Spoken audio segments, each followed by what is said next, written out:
Thank you, ma'am. Good morning and welcome to the third day of the international webinar. And our first speaker is Professor SK Iyer. So currently he is a professor of the Department of Electrical and Electrical Engineering at IIT Kanpur. And his field of specialization is organic solar cell, and his current research area is organic solar cells, photovoltaic systems, printable electronics, VLSI technology, device and circuits. So he completed his BTech in electronics and communications engineering from IIT Madras in 1990 and MS from electrical engineering at IIT Madras in 1993, and he has finished his PhD in electrical engineering of University of California at Berkeley, USA in 1998. So he has many awards and fellowships. So he awarded as a University of California Regent Fellowship for the academic year 1992 to 1993, and then he has fourth Plantu in Invention Achievement Award at IBM Corporations November 2002.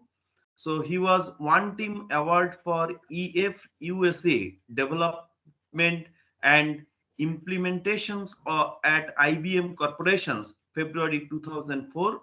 He awarded as Distinguished Teacher Award in 2010 from Indian Institute of Technology Kanpur in 2010.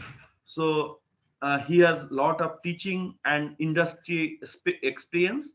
So he already published more than 200 papers in reputed journal and conference. So with this short introduction, I will invite to Professor SSK Iyer for his technical lecture. Sir, please.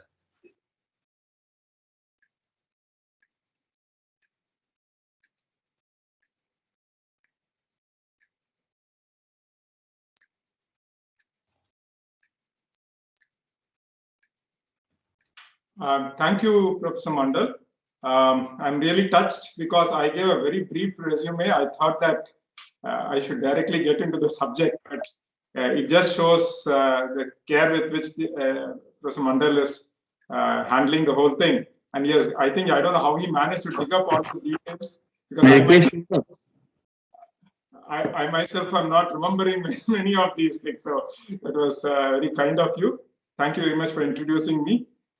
So today, I would like to discuss about a very important topic. Actually, I am very thrilled with the topic of the webinar itself, which is on high sustainability. That is the part that really caught my attention, and I'm really delighted that we are talking about it. And hopefully we'll also be acting more on it around the world. So I'm really glad that this is being discussed and taken up, and especially in India, where I think we have a very important role to play. So my area of work is in organic photovoltaic system. Let me get the pointer up. That will help people see what I'm talking about. My interest is in organic photovoltaic modules and devices. And the reason I got into it, of course, was, as you must have guessed, is sustainability. And actually, there's a lot of work that can be done here, which, if a lot more people join and a lot more work gets done, will provide solutions. So with that, let me start. So invariably, I get lost with respect to time. So I'll directly plunge into acknowledgement. So I would like to thank Meity Government of India, because the work that I'll be presenting from my side, they are all supported by that particular project. Second, I would like to thank my Flexi team. Actually, ultimately, what I'm sure all of you will agree, that whatever we are able to do is because of a team, and of course larger ecosystem, but immediately the team. And that team, I was lucky to have a very good team for the last 2-3 years. So I'll share some of the results that they have generated. And then finally, I would like to thank the organizing committee for this webinar. My direct point of interaction was Professor Mondal. And as I was just mentioning a little while ago to him, I was really touched by the fact that he gave me a reminder call. And I think he has been doing that for all the speakers. And that was very nice of him, and for all the personal attention that he's giving to this webinar. So finally, I would, while in the acknowledgement, I'd like to make a disclaimer too. I might be using some images from the internet, which I've tried to acknowledge. And if at all, I'm using it only for the purpose of sharing information, and no copyright infringement is intended. So if anything is there, please sound me out so that in future I can be careful as well. And if wherever needed, I can remove wherever there is an objection. And also, some of the results I'll be presenting may not be published. So I prefer that avoid quoting it or showing it in other places. And only for academic discussion that will be used. So with that, let me give a brief introduction about the place I'm coming from, because that's important to know the context in which I am working. So I am part of, you must have seen, I have 3 affiliations in the abstract. Of course, I belong to electrical engineering, but I'm part of the Samtel Center for Display Technologies. So this particular center was started in 2000 by DST, IIT, and Samtel. It was a tripartite thing, government, industry, and academia. And our focus was on organic electronics, which evolved. And from displays, it went to all other devices, and I was involved in the photovoltaic work. And slowly, we went into large area electronics and flexible electronics. And we realized that research and development is good, but we need to go into production. And we need to involve the industry much more. We had industry involvement significantly in Samtel, but we wanted to have more direct involvement with the industry and almost work with the industry if it is possible. We went ahead and we were lucky to be supported by MeitY and IIT Kanpur in 2014 when we started the National Center for Flexible Electronics. So the whole purpose of this thing is to help form an ecosystem in India. So anybody who has ideas which they feel they want to take into the market, it is not about R&D, just R&D or publishing or something. That, of course, we can see what can be done, and if it is mutually convenient, we'll certainly be happy to do.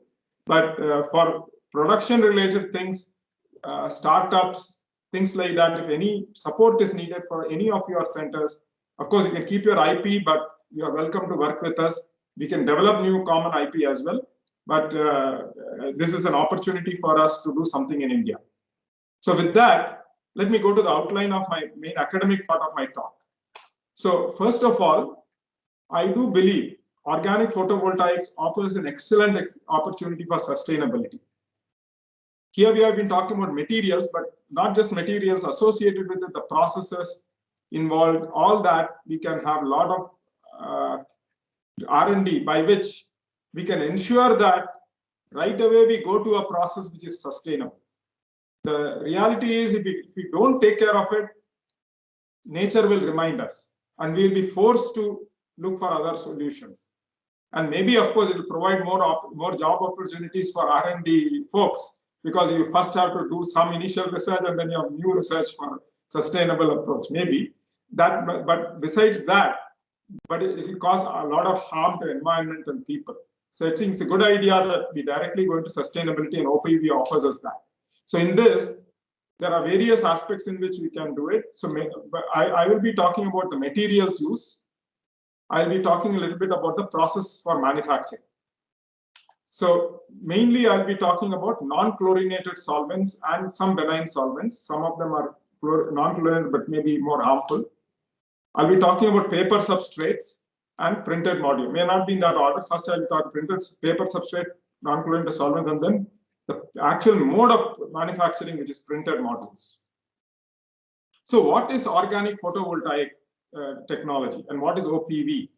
I'm sure most of you here are familiar, but just in case somebody wants some clarification, student or somebody who is just new in the field, the organic photovoltaic essentially means the active layer. We are talking about this active layer where the photovoltaic action happens is organic. It is similar to silicon photovoltaics. The active layer is silicon, but you will have all sorts of metals and plastics and all sorts of things. If you have CIGS, only the active layer is CIGS, but you have all sorts of other layers which play a very important role in making sure CIGS devices succeed, and so on. So here we are talking about active layer is organic. And this is the simple structure that we are talking about. But you'll find that people are using various other layers as the device becomes complex. You have transport layers and facilitating the separation of charge and all sorts of things you try and do, and blocking charges, electrons and holes. So the final structure is more complex, and those interested are welcome to go deeper into this, and I will be very happy to discuss and learn more from the discussion.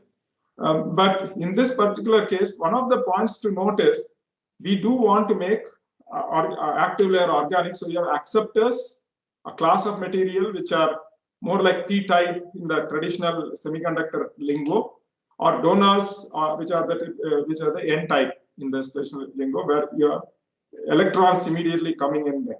Now it turns out that in the case of organic, there is always also a talk to try and make all of them organic. If you can do that, that's wonderful, because if you have everything organic, we believe that there is a chance to make everything sustainable, everything that can be reproduced and reused and in fact recycled, and it blends into the environment. Biodegradability is a possibility. So the goal is eventually to make all of it organic, but of course we start off with where we are and move towards that. And we have tried our best to incorporate organic wherever possible. Other places we have tried to use, whenever possible, benign material. Eventually we will have to use benign materials for practical applications. So where are the organic solar cells today? If you looked at the materials I showed earlier, people would say, "Grandpa, wake up, it's 2020. So I would say, yes, my grandson or granddaughter, I agree. And I was just trying to hint towards the traditional method. So today, organic solar cells have really come a long way. It's no longer the type of things that we were looking at in the middle of last decade, or the decade before that, actually, 2005 or something. We have come a long way. Today, people are talking about high efficiency. They are talking about, for example, this is the state of the art or the world record holding small area devices that they are made. D18 and Y6, and this is the Chinese team which has built it.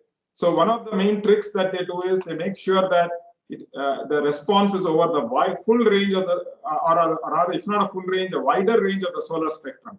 So of course, clearly much of the ultraviolet is covered, but also a reasonable amount of infrared also. That's one reason silicon is so popular. But this particular material, they have managed to shift it. Most of the organics will be band absorption, and they usually are somewhere around this. Whatever the popular materials I showed are somewhere around this. But this particular thing can absorb wider. And by tuning these, they have managed to really get remarkable efficiencies. So this is a result that they have published in 2020. And you find that they are quoting 18.22%. So this is remarkable. I remember when we started work, the talk was if we can get 10%, and of course 10 years lifetime, that's something that we are still working on. But if you get 10%, we are in business, we can somehow use it. And indeed, now it's time to start making products. People are talking about it, some are trying it. We, even in our center too, we are doing what we can. But clearly, this is amazing, 18.22%. So, but this means that there is more responsibility now. Can we make sure that before there is proliferation of use of organic solar cells, can the community wake up and channelize the whole effort towards material and processes which are more eco-friendly? And this is what is most important. So what are the areas of focus of sustainability for organic photovoltaics? There are some very good references, but I'm not probably included anything here because it's a webinar and maybe you can always discuss. You can also do searches. But here's a summary of what I broadly gathered. OPV offers lots of opportunities for going for a sustainable approach. First thing, you can choose material which are benign to start with. You are at the starting block. It is not like silicon industry where some things are so established. Even if you try to change a small thing, the managers will bow and they will just simply dismiss your idea. They won't even allow you to enter the factory. in some cases, because they don't want the processes which are running so well and getting them profit to be tuned. On the other hand, this is a new thing. And as you know, a creeper that is just beginning to grow, you can always direct it and make it grow in a way that is in line with what you want. So this is the time to look at materials, processes, the method by which or the solvents we use, how much temperature we use, and so on. Let's go for things which are more environment friendly. Fabricate the device in ways that can be more sustainable. And also, when we do the processing, we try to eliminate waste. This is important. Then this is another point which I would like to work on. I have not managed to do that much work. We did a little bit of it, but not as much. And I think this is something which I think is the winner if it can be done. We use material which can be recycled. And if it can, we can make sure that we are getting good efficiencies. It's a winner. So benign process and eliminating waste is what I will touch upon today. And let me see what I can share. So in this presentation, I'll talk about OPV on paper substrate, a glimpse of some of our results, what we can do with non-chlorinated solvents and also benign solvents. Then I'll talk about the printing process, some early results that we have. So let me plunge right away. So paper substrates. I would like to thank my team members. Actually, they are the core people. There are a few others, but these are the core people who are leading some of the results which I'm presenting right now. So paper substrates. Now the popular substrate for OPV today, if you look at it, is clearly glass. Glass is not bad actually in some ways. Glass is stable. Encapsulation properties are superb. When it is lying around, it is benign. It doesn't cause any problems as such. But then manufacturing glass is energy intensive. And if you are going to use 1 billion Indians and 1 billion Chinese, which is something that we have to keep in mind, they still have not started using solar as they can use or they should use for a better life. But if they start using, imagine what was the amount of energy that will be needed to manufacture. And another point is they do not degrade. In fact, one of the things that I remember my physics teacher told about a glass, that diffusion constant is such, it will take many ages of the universe before it starts melting or whatever, it is deforming. And glass is very stable. And of course, some glass you may find which is more amenable and all that.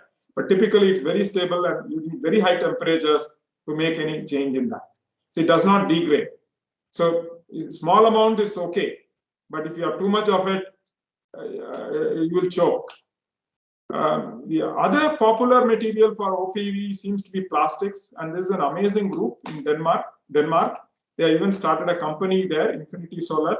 Now, they in fact used to give free samples of flexible solar cells if you write to them. And many of my friends have got it as well. And they use it for testing, checking, and all that. So they use typically plastics, and not just them. Many people around the world are using plastics. Extremely flexible, versatile, and beautiful material in some sense. And it also requires lower energy for manufacturing in comparison to many other things. So inherently, that itself indicates low energy payback period, which is, I think, the real test for how stable and how quickly you can start generating power from a power generating source. But the important point to note is it does not degrade. So that's something that we have to wake up. And I think we in India need not go far. Our cities, we look around, we see the challenge, and we have started taking action in that. We were forced to, in a sense, and luckily people are sensitive enough to do that. At least to some extent, they have started becoming aware. And in fact, it's not just our cities of populated places like India or something, or China or something, but even remote places. The picture I'm showing is somewhere in the Caribbean. And much of the waste that you see lying around are plastics. And they're going to be there for eons, if not eons, at least for certainly thousands of years. And what damage is it going to do? How is it going to do? We don't know. And because we don't know doesn't mean we just keep on dumping and doing more and more of what is obviously not looking correct. and many of the statistics are showing that they are not right. And islands of plastics are floating in the Pacific. So anyway, so clearly you see the urgency of the thing. So plastics today are still not come in a big way. But when we start using plastic solar cells in a big way, you are producing another source of such waste. So we better either get biodegradable plastics or we start looking for alternatives. I have been fascinated about paper. Paper has its own problems. I'm not saying everything is fine in paper, but clearly this is something that has been there for more than 2 centuries. In fact, it has been there for a millennium. Egyptians used to make it, but I'm talking about industrial use of paper. Industrial revolution, since and then the large volume in which it has been used, and a lot more it can be used. So clearly, in fact, places like Canada or the Scandinavian nations have forests which they are now they have become sensible and sensitive also in not just going for clear cutting and stuff like that. And they are harvesting in a systematic way so that environment is also reasonably protected. But there are vast resources for that. And in many countries, even in India, with some clever use of bamboo and certain other material, where I come from, where I'm working right now, Gangetic Plains, things grow very fast.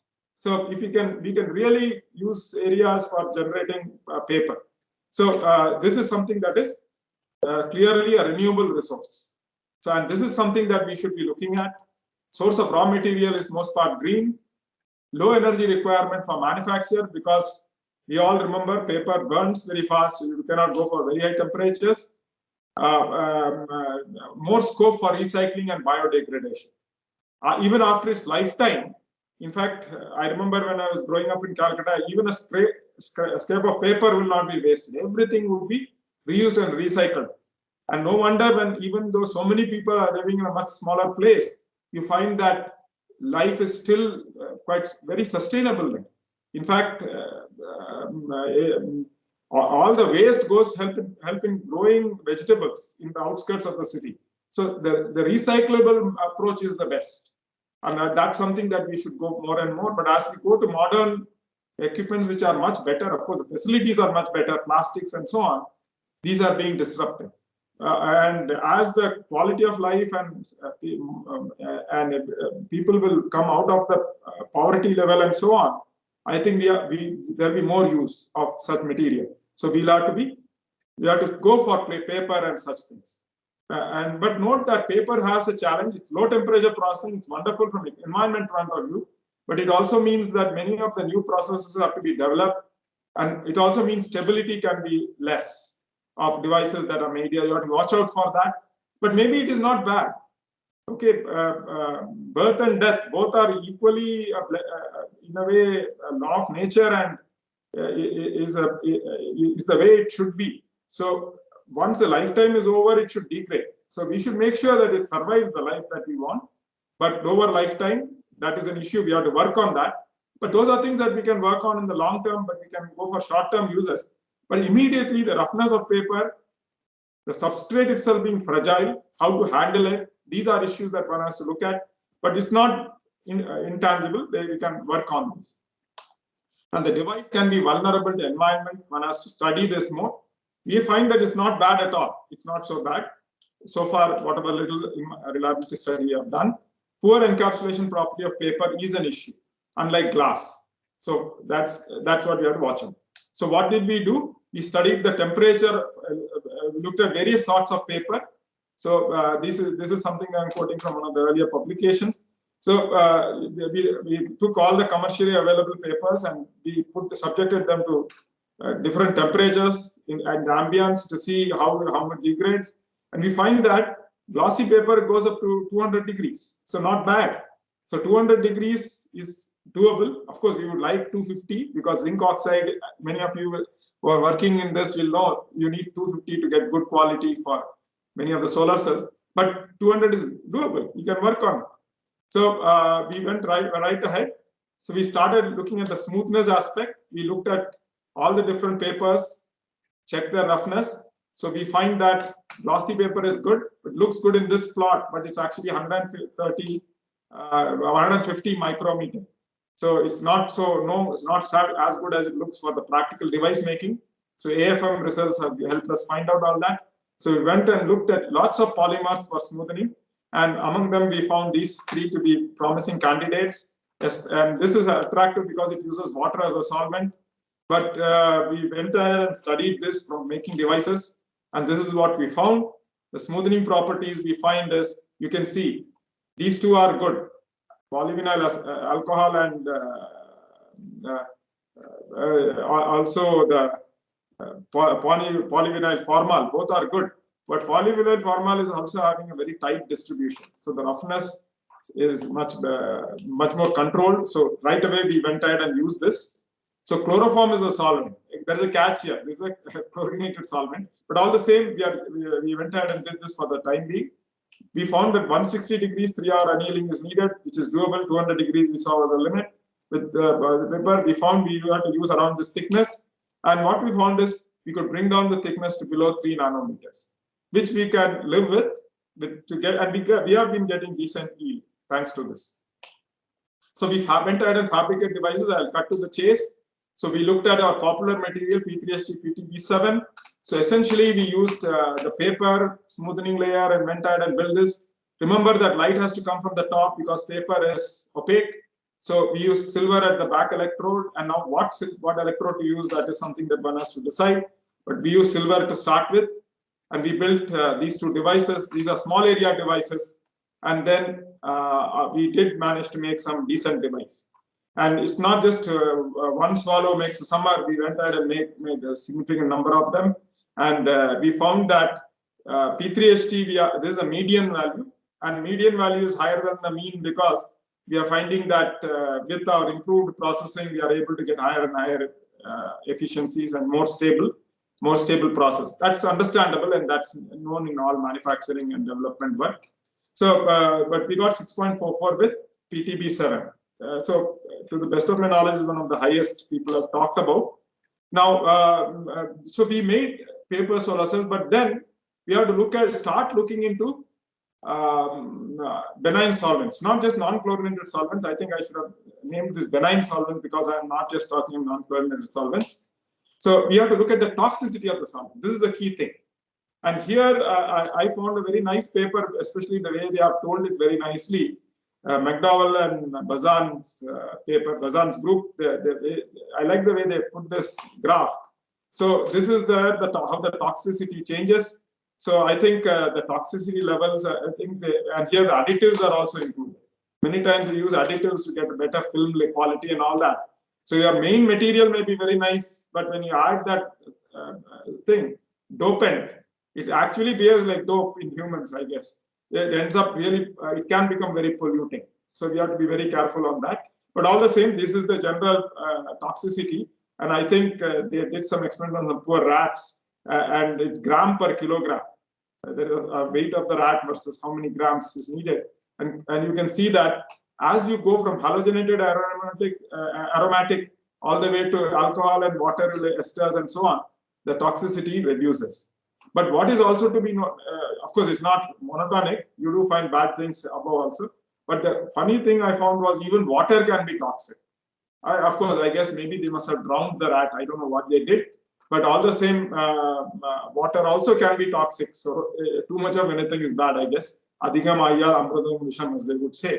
So that's precisely the point. So we try to go from, right now, all our solvents are here as expected.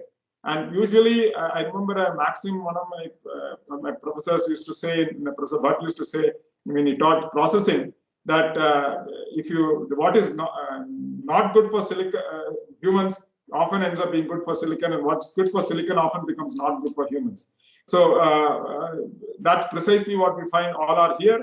So we started, and in fact, what we find is polarity of the solvent. If it is increased, it seems to become more benign. So these are broad things, but we have to actually look at the things. So we looked at the sustainability for, why did we go for it?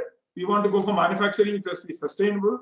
But the immediate reason was directly that if we wanted to go for printing, my printing team leader, she said that no, we cannot allow, because our personnel will be exposed to toxic solvents because our printers are in the open. We don't have it in the nitrogen environment or something like that, away from printers. So since printers have to handle it, you cannot use toxic. So we had to choose material which are more acceptable. They are not necessarily non-toxic. So the approach we took was less toxic. So one direction was to make OPB devices. I just will give some couple of, this is our initial start. So this is a device that we are looking, we did the experiments on glass substrates to study that how to make good devices with non-toxic solvents. Because when you change solvents, of course, your properties will change. So P3HT dichlorobenzene is the more popular solvent choice amongst all people who are working in this. But O-xylene is supposedly better. Of course, many will balk at this. O-xylene is not something that have for breakfast, I guess. But all the same, better than dichlorobenzene. It's non-chlorinated at least, although it's aromatic. Then zinc oxide, 2-methoxyethanol, quite very poisonous in its own right. We tried to see whether we can use something more benign. Isopropyl alcohol, we have tried to look for zinc oxide. So this is nothing about chlorinated, but about toxicity. So these are the two layers we have looked at right now. And there are two layers which require some of the other ones just require water. So this is the experiment we did. There are 3 different optimizations we carried out. First, we tried to see the active layer.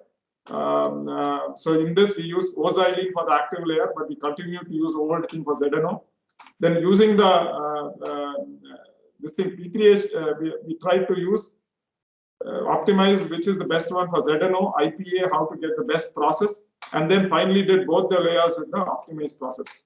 Maybe by design of experiment rules is not the ideal approach, but something that we could get some basic results. So what we did was first is about the active layer for P3HT solvent.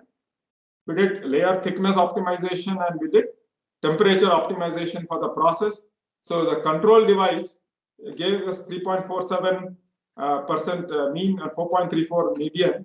We ended up getting, after optimization, decrease. But this is the best we could get for 75 nanometer with our annealing processes being the same. But then we decided to further optimize. So we looked at the annealing temperatures of the various things. And in this, we ended up getting a slight boost. So after optimization, the median, we were able to improve a little bit. But then ZNO, remember, is being done with the non-benign. Sorry, I'm talking about the, sorry. ZNO, we end up optimizing here. I switched to next slide. I didn't realize that. P3HT PCPM is remaining with the old one, but ZNO is what we are trying for the 2 solvents. So with ZNO, we are able to get a higher efficiency with benign solvent. But when we combine the 2, we are finding that overall the efficiency is dropping a little. So only ZNO going for benign, it's improving. Only the active layer for benign, we are finding it is becoming worse. When we combine the 2, it is better than the first, when only the active layer is being looked at, but we are in an intermediate point. So we lived with it. At least we are able to do some printing. At least our printing leader will allow us to go for printing. So we went ahead and did the printing devices. So traditional method of processing, if you look at it, why printing? You need first to add the layer, you pattern it, and then you remove it. So essentially you are adding and removing, and what happens to the removed material? A lot of possibilities of waste and environment pollution. Printing, on the other hand, you directly print, only one step. So the patterning is done as you put it. There is no question of putting and removing. It is like the way some people work. They do a lot of mess and then they clean up. So printing, on the other hand, you directly do, like the master or the expert, who just does what is needed. So printing is the best, yes, if you can do it. Not that anything can be done with printing. If you can do it, it helps reduce the wastage of material, less processing steps and costs in one step instead of 3. So energy saving and material saving everywhere, I think this is the way to approach. And note that another point that I didn't bring up here, for sustainability in society also, printing can create a lot more jobs. You can create a printing shop in almost every town or village for the requirement of the village. So that's the process to approach we should try to take. The Gandhian Gram Swaraj approach, or maybe Sri Niketan approach. So can more environment friendly, so printing is an environment friendly approach. So spin coated modules, we went before printing, we made modules on paper by spin coating. This is not printing. So we saw that we could make devices We made a large number of them statistically, and we found that, of course, compared to small area, the efficiency decreases, but we managed to make 4.21% modules, which as far as I know, among paper devices, organic devices made on paper, among the highest that people have reported. So I think this shows there is promise, but we can do a lot better because we have just used some common molecules. With some of the better molecules that's available, we expect to get much higher efficiencies. So we went ahead and tried to print. We used slot die coating, and many of you may be knowing about this, contact-free, low-resolution patterns by hardware, no leveling required, so easier to handle. Cost weight, that is, how do you control the thicknesses and all that? By the amount of material that you feed in and the speed with which you do the printing. And then, so this is what it is. So this is the printer which we use, and so we finally managed to make 1.73% efficiency. We are just at the beginning, so we are finding that it can be optimized. So finally, to conclude, OPV offers many opportunities. We have looked at paper making, but it appears very promising. Benign solvent, loss of efficiency, and printed modules is the path to sustainability. So with that, I will stop. I thank the organizers again for giving me the time. I think we started a few minutes late, but I think still have overshot the time. I'm sorry about it. Thank you. Thank you, sir, for your nice talk. It is really encouraging to us for a new technology that you have discussed regarding the printing of the devices. So the session is open for the questions. So if anybody asks to any questions, you can directly ask to Professor Iyer. Please, we can quickly take 2-3 questions.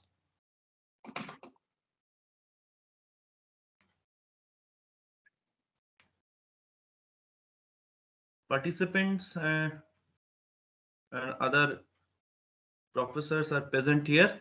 You can quickly ask some questions to Professor Iyer, please. So, Professor Iyer, Sanatan here. Hello. Hi. Just I want to know about the route, that is the paper substrate you are using. You are putting those inside the deposition chamber, or you are following the wet chemical route? Which one can be better?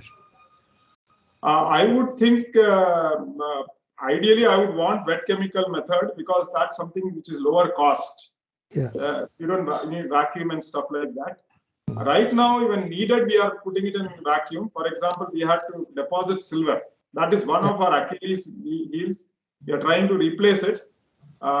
Silver itself can be polluting in a sense, but all the same, it's working for the moment as a placeholder. We have ideas what to do, but we'll see whether it works or not. Don't know. But we can do both. We are choosing, we would like to always go for printing. So if you notice our method of making, all the layers are printed. Printed, yeah. Except for silver. Even that we can print. Printing is not the issue. I would like to replace silver. Because silver is, whatever you say, people will end up throwing it in the Ganga. So if you throw it in the Ganga, eventually it will reach the sea, and we don't know what is happening to the world. So it's a good idea to try and not to put silver. Okay. And in that case, it is printer means it is going through the conventional commercial printer, or you need some plotter type of thing? Actually, it turns out this is a very nice question. It's a deep question. It turns out the printing industry is very old, right? Chinese Vajra Chedika Prajna Sutra, the Chinese in the 8th century or something, they ended up inventing printing. Then Gutenberg press, that really changed. So printing has a long history. And today, of course, we have all varieties of printing. But what is fascinating is most of those can be used for electronics also. Okay. And in fact, that's what our center specializes in. We have printing facility for almost all. I cannot say all, nothing is all. And also there are many more newer things being discovered. So that was not appropriate for me to say that. But we have quite a few types. Gravure printing. Gravure printing is a t-shirt printing. Flexography. Then you have offset printing. Then you have this thing, slot die coating method. So wire bar coating. There are many methods. So almost anything that you use for paper and ink printing, you can tune it for electronics. And that is our research. That's why our center is working on it. We want to make sure we have the facilities to do that and processes to do that. Correct. Thank you. Thank you. Thank you. It's a very good technology that sir is developing, I think. Yeah. I want to see that, sir, you are developing there. When this pandemic will down, then I want to go to your lab, sir. Sure, we do organize a lot of short courses, and Yes, we do have other interaction forums. We do have a monthly webinar where I try to involve people from around the country who are interested in flexible electronics. So if you are interested, send me an email. I'll put you in the list. And not just that, I would encourage individually also to try aspects of it. One need not do all of it right away. And I think this is the thing, we should show the way that we can do things better in terms of technology. Sustainability part. Yeah. Sustainability part. Right, sir. Any other questions? Otherwise, we can go for the next session. So with this, thank you, sir, for you giving the time in this conference, and we must see you in a physically next year maybe at NIT Durgapur, sir. Love to. Thank you, sir. Thank you very much. He's with us now is Professor Sanatan Chatupathi. So I'll just introduce to Professor Sanatan Chatupathi to the participants. So Professor Sanatan Chatupathi began his research career in the field of stained silicon and silicon germanium devices in 1996 at IIT Kharagpur. In 1999, he joined as a postdoctoral fellow under Singapore MIT Alliance. In 2001, he joined as a research associate in the School of Electrical, Electronics and Computer Engineering at the University of Newcastle upon Tyne, UK, and subsequently appointed as a faculty member in 2003. In 2007, Dr. Chatupathi left UK and joined the Department of Electronic Science, University of Calcutta. He is the founder member and convener of the Center for Research in Nanoscience and Nanotechnology and the Center of Excellence, System Biology and Biomedical Engineering in the University of Calcutta.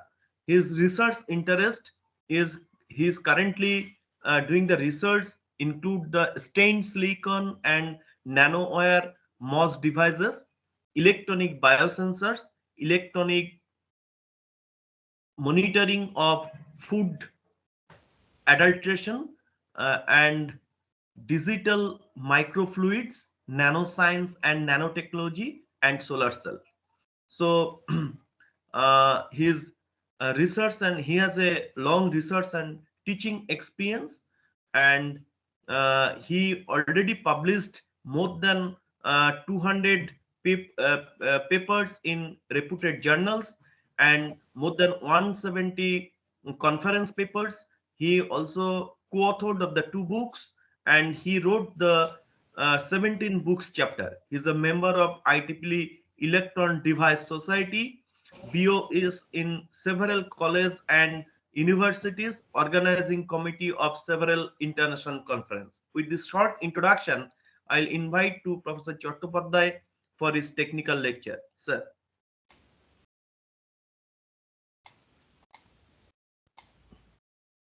So, is it visible now? Am I audible? Yeah, you are audible. Okay. You just go for the full screen mode, sir. Okay. So, very good morning to all of you. You go, sir. Now it is visible. Okay. And my special thanks to the organizing committee of highlighting a topic which is a great concern, which will help to develop the future for our sustenance, and particularly Professor Mondal, our direct contact, for giving me the opportunity to share a topic which may not be directly linked, but of course it has an indirect link for the survival of ourselves. So before that, Professor Mondal, could you tell me when I have to stop? I'll let you know because you have 45 minutes in your hand, sir. Okay, 45 minutes. Okay, very good. So the sustenance in this modern terminology, metal oxide semiconductor structures may not be directly linked, but for our sustenance, we need some technology. And MOSFET or metal oxide semiconductor structure or device is a device which enables the key route for sustaining the environment, sustaining our society. So myself, Dr.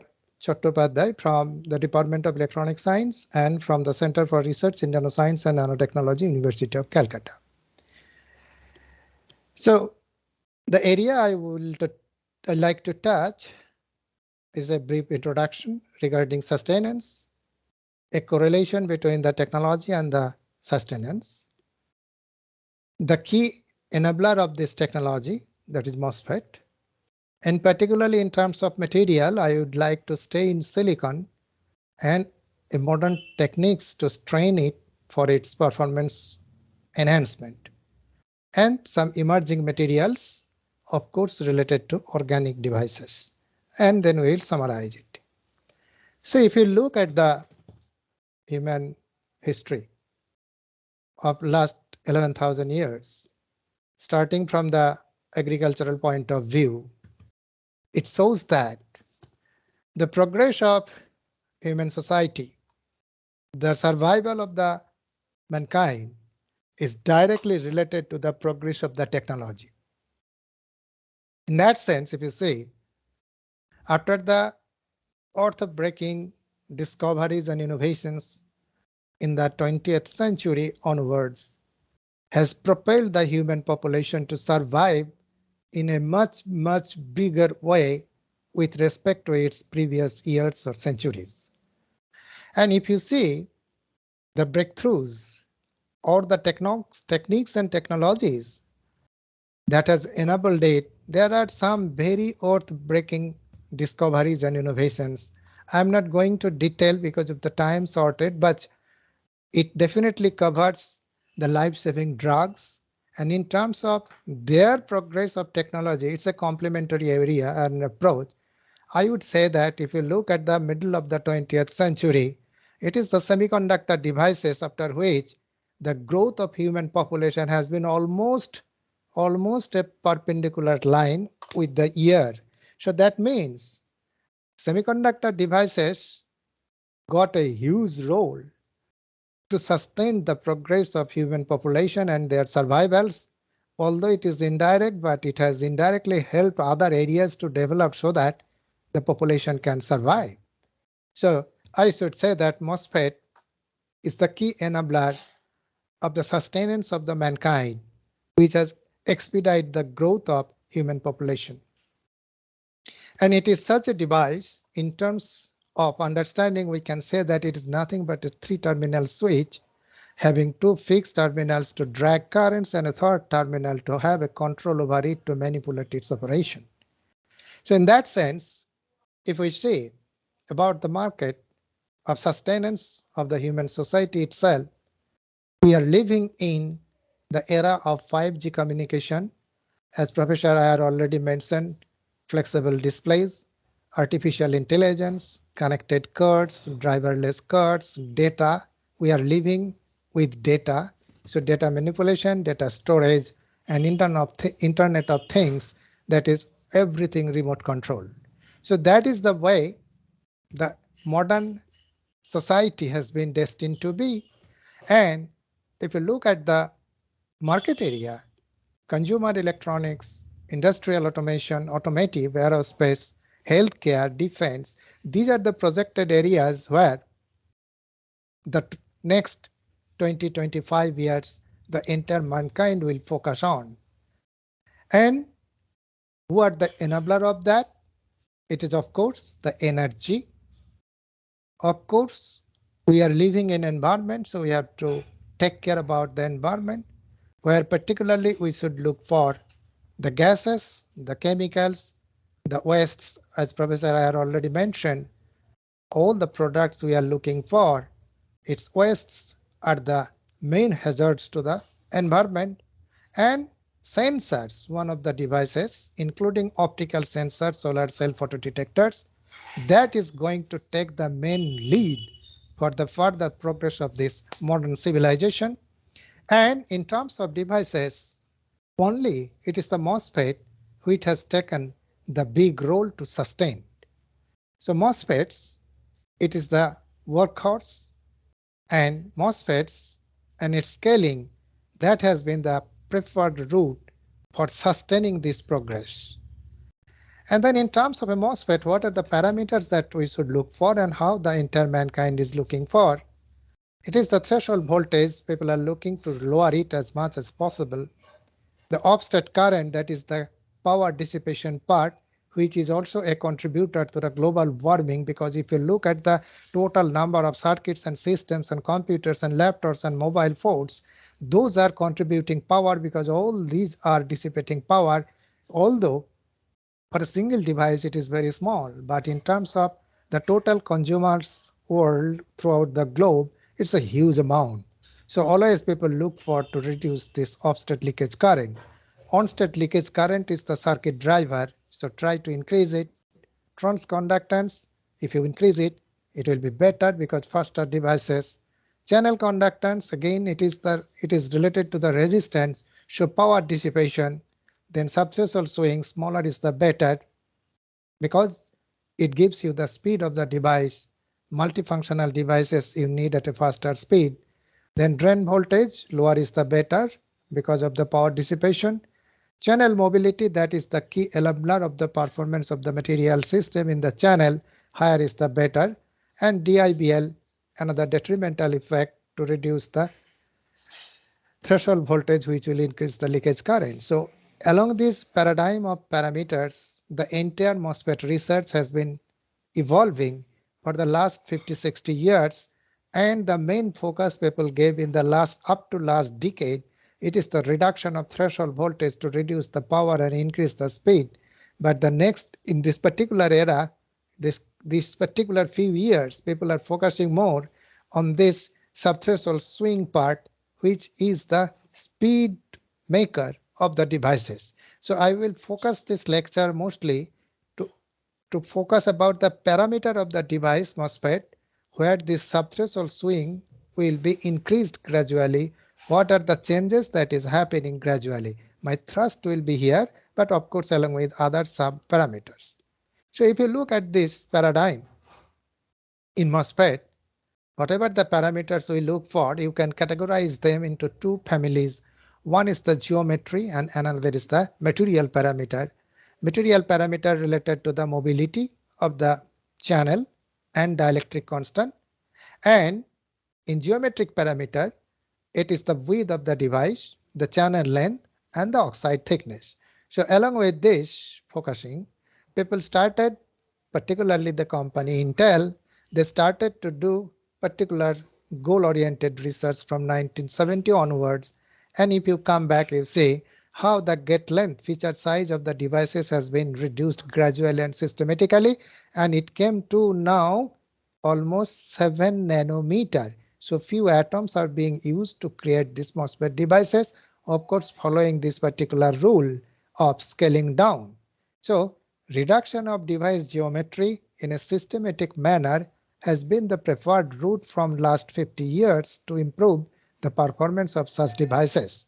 So it is the part that is thinning of oxide layer and reduction or squeeze of the channel material channel length. These two things were focused initially, and if you look systematically how these two parameters of the MOSFET has been gradually reduced and reduced and reduced, and now in 2020 this particular parameter came to 11 nanometer, and oxide thickness, it is really a question mark. It has been a sub nanometer, but you think we are talking about such a parameter where at least you need silicon dioxide, the God-gifted dielectric layer, I should say. It is on at least you need one silicon and two oxygen atom, and it is a sub-nanometer around 7 angstrom. So it is the ultimate limit that people already reached. That's why thinning of oxide has put lots of restrictions in terms of its physics and material properties, and in terms of channel length again, it has come down to around 7 to 10 nanometer at the state of the MOSFET. It has come down to few atomic layers. The point is that the natural tendency will be then, okay, you go to change the material. Yes, we will focus there a little bit, but mind that a particular single processing chip at the modern state are using billions of transistors, and the key material here is the silicon, that is the platform silicon material. But the important point is that if you remember that how much waste of such material can get out, it's a millions of tons, thousands of tons per year, because all the electronic gadgets, laptops, PCs, mobile phones, they got a lifetime of say maximum 5 years, 7 years maximum. Natural is 3 years to 4 years. So all these things are coming as the waste in the environment. That silicon is such a material which is the natural component of our earth crust, and silicon dioxide, that is the silicate, it comprises around almost 30% about the earth crust. So in that point of sustenance, use of silicon is obviously have added advantage to sustain your environment. And also silicon dioxide, it has a natural tendency to be converted from silicon, which is also a natural component of the earth crust. So therefore, silicon technology, because of its inherent properties, got lots of advantages and matured. And therefore, it would be very difficult for any companies to have a paradigm shift in terms of material use, because any material that we need to use, that must have to have the compatibility, at least no hazardous effect on the environment. In that sense, people tried so far to stay with silicon. And silicon dioxide, we will see in course of time, could reach to a situation where the systematic scaling down of silicon dioxide is almost impossible. So therefore, they look for the other materials that I will highlight. But if you continue to do this type of scaling with silicon dioxide, we need the dielectric layer for a MOSFET, because the basic principle of operation of a MOSFET device is that you must have that electrical isolation between the metal and the channel semiconductor material. So you cannot get rid of this device at the moment, because so far there is no alternate material is available. An alternate device is not available, because MOSFET for us is just a switch where we will implement the switching algebra, or so-called Boolean algebra, which is the root stem of the algorithm of the modern IT sector. So therefore, we don't have in our hand any device parallel to MOSFET or switch.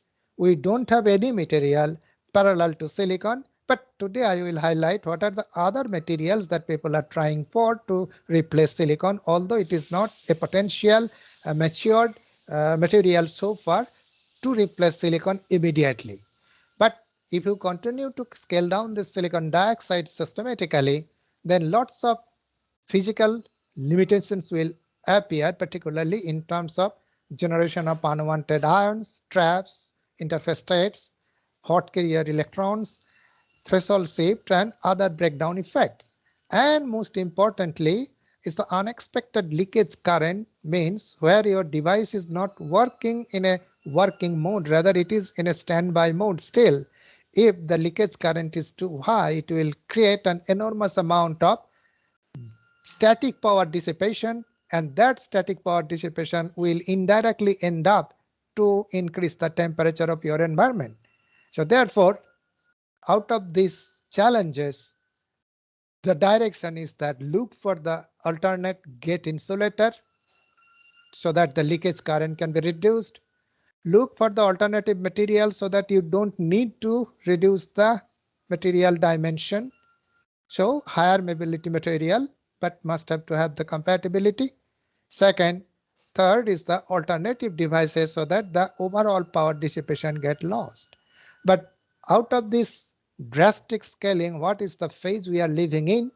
The devices now has been a huge source of power dissipation. The leakage current, because of this effect of drain bias, that is reducing this barrier height unexpectedly at the source channel junction.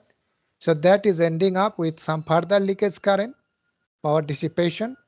Third, you are putting a restriction on the sustained performance improvement in terms of power, speed and others because the electric field is too high, so the current is getting saturated. Further, it is giving ionization, impact ionization because the high electric field it is creating so high kinetic energy. So power dissipation will also increase and the digital switching application it will lose its characteristics. So if you look at this situation, the power dissipations of the devices or the system at the moment around 2006, it has been so high that people was bound and compelled to leave this particular route and followed the alternative route to use the gate dielectrics instead of silicon so that the power dissipation gets reduced. And what is that one? It is the situation you say the gate oxide thickness has been reduced systematically, and as a result the power dissipation has gone to a boundary limit which is comparable to the sun's surface. It is unbelievable, but it is the fact in terms of per unit centimeter square in a normal microprocessor chip, the power dissipation has gone to this level. So people had looked for again to the nature about the availability of the materials and particularly in this case the dielectric material. Of course, the silicon dioxide was the best and it served the system for at least 30, 40 years, 45 years, and now people gradually started to shift for the other dielectric materials, and luckily hafnium dioxide has come up with a very competitive potential to replace silicon dioxide.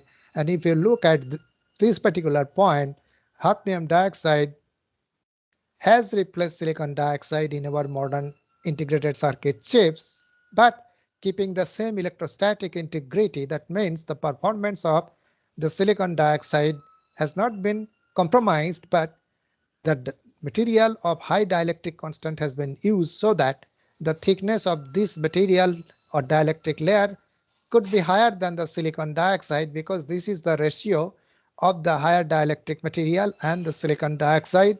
This is 24 approximately for hafnium oxide and this is silicon dioxide roughly 4. So that has gave the 6 times room to increase the thickness of that oxide layer, and that enabled further progress of these devices.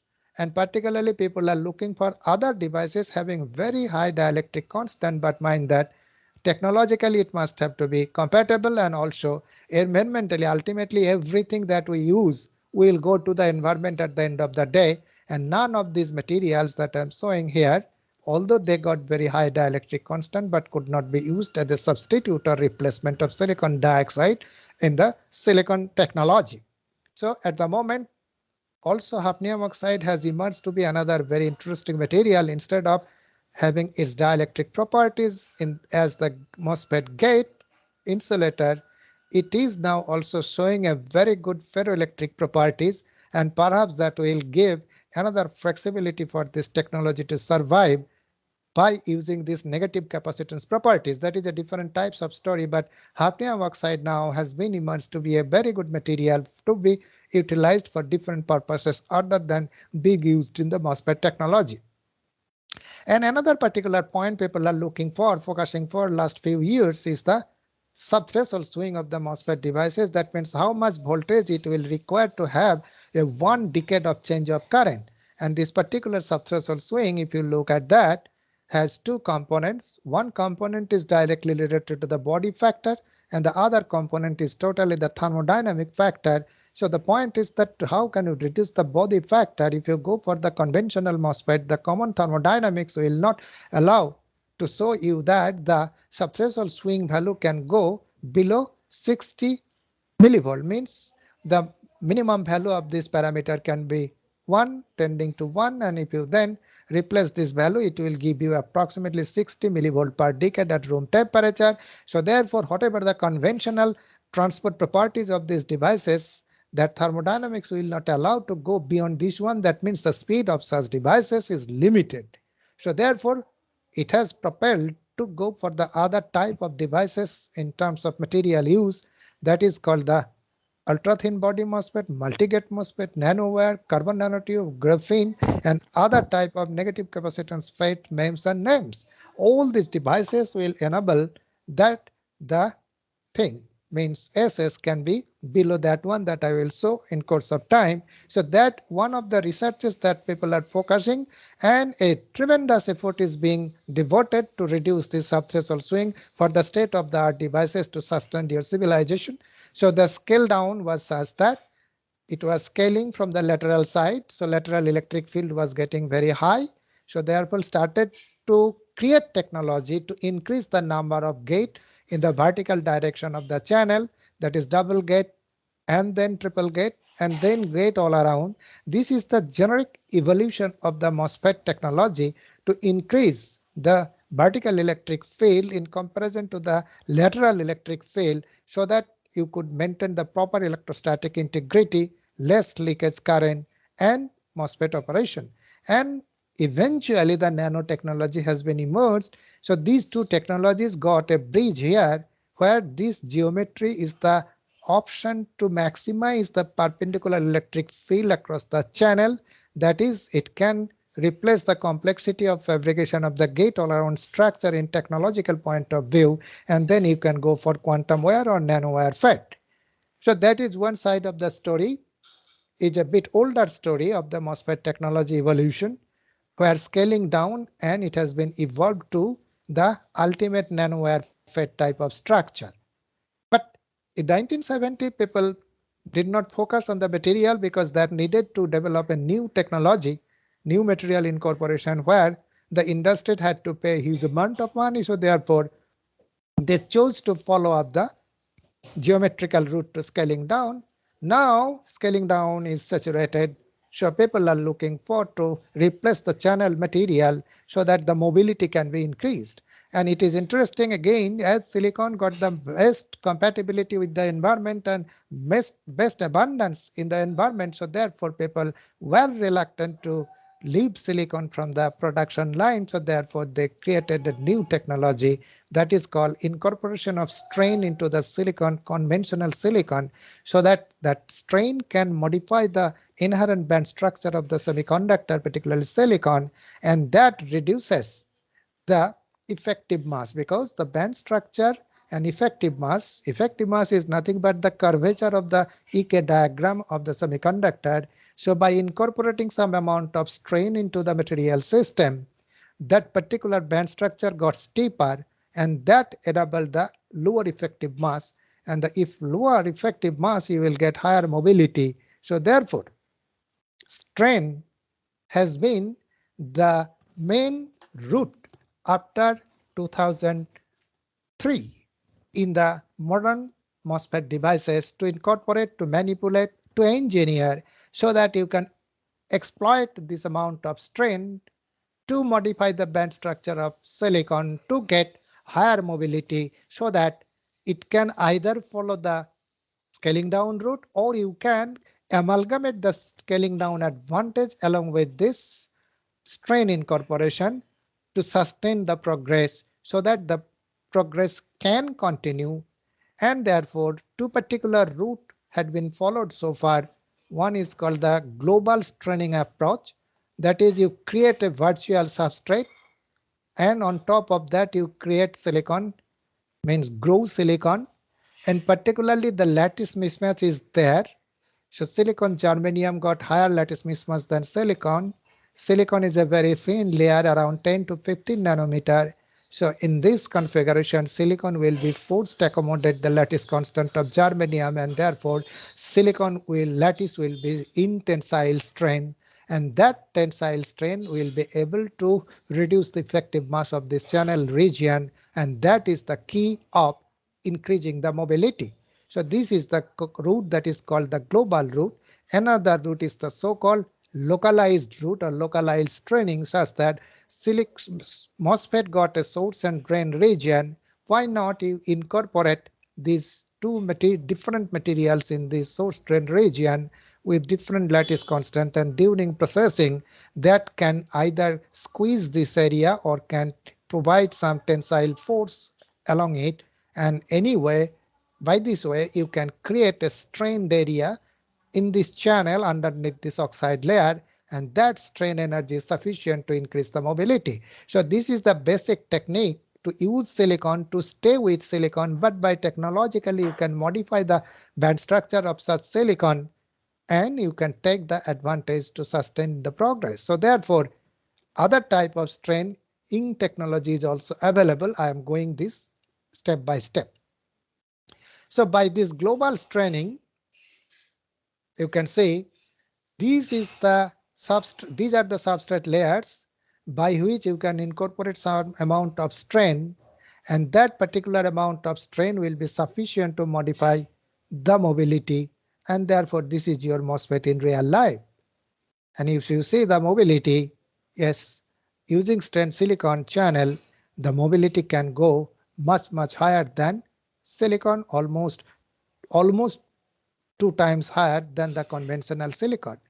And then as in the underlying layer you are using silicon germanium, so you can vary the germanium percentage and you can reduce the threshold voltage as a whole. So therefore the primary goal was to reduce the threshold voltage so that the power dissipation can be lower. It has been possible that if you increase the germanium percentage gradually in the virtual substrate area, you can gradually reduce the threshold voltage, which will indirectly reduce the power dissipation. And similarly, it is the summary of all the results available in this area. You can see whatever the results published throughout the globe, including MIT, Berkeley, Intel, IBM, ourselves, anywhere, all the time, the electron mobility has been possible to increase by almost 2 times, and also the whole mobility has been possible to increase by 2 times. So therefore, the straining technology, global straining technology, has been exploited for at least now 20 years, because the first time in 2003 Intel incorporated these strained silicon channel MOSFETs in their processor chip, and whatever the chips we are purchasing at the moment all got this strained silicon technology. But today I will focus now a little bit in a different area, whether these are the only areas to incorporate strain, because you need to have a proper modification of the substrate. It need a very special type of substrate of growth. And of course here particularly the development of MB, molecular beam epitaxy technology, has enabled it, but later on people could develop the RTCVD, rapid thermal chemical vapor deposition technique, which has enabled this progress into the commercial level. So therefore further engineering we have done, that this is the natural structure of the MOSFET.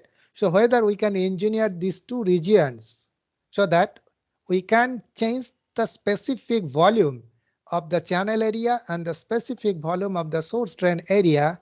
By changing this volume, yes, we have seen as the pressure exertion from these areas is dependent on the relative volume of these channel area and the source drain area. By engineering this same technique, we could incorporate both type of strains, particularly the tensile strain and the compressive strain, by this mechanism. And you see tensile stress is very good for improving whole electron mobility, and compressive strain is very good for improving whole mobility. So this is the straining technology developed, that is called the dual stressor.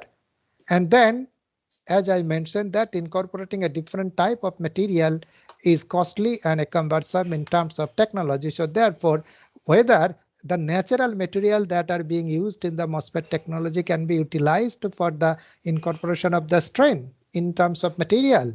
Yes, we can do that, particularly if you use the common material, silicon, hafnium oxide, aluminum oxide, zinc oxide. So these are the specific materials. You see lanthanum oxide, titanium oxide, all these materials are good in terms of environment because some of the materials are used in the biomedical devices also. So they don't have any toxicity and other properties. But interesting point is that if you see their lattice constant as well as their thermoelectric constant alpha, thermal expansion and compression coefficient, those are also being different. So MOSFET, in other term, in terms of material, you can see that it is the assimilation or amalgamation of materials having different thermoelastic constants. That means different materials got different alpha values. Both.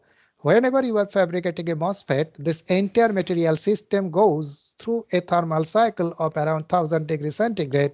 So during this processing, different materials at this elevated temperature got different types of thermal expansion and different amount of thermal compression. So during the processing, it has been possible to incorporate and transfer some amount of strain into the channel material. And we have studied in detail that, okay, different type of materials, how they can incorporate strain into the system.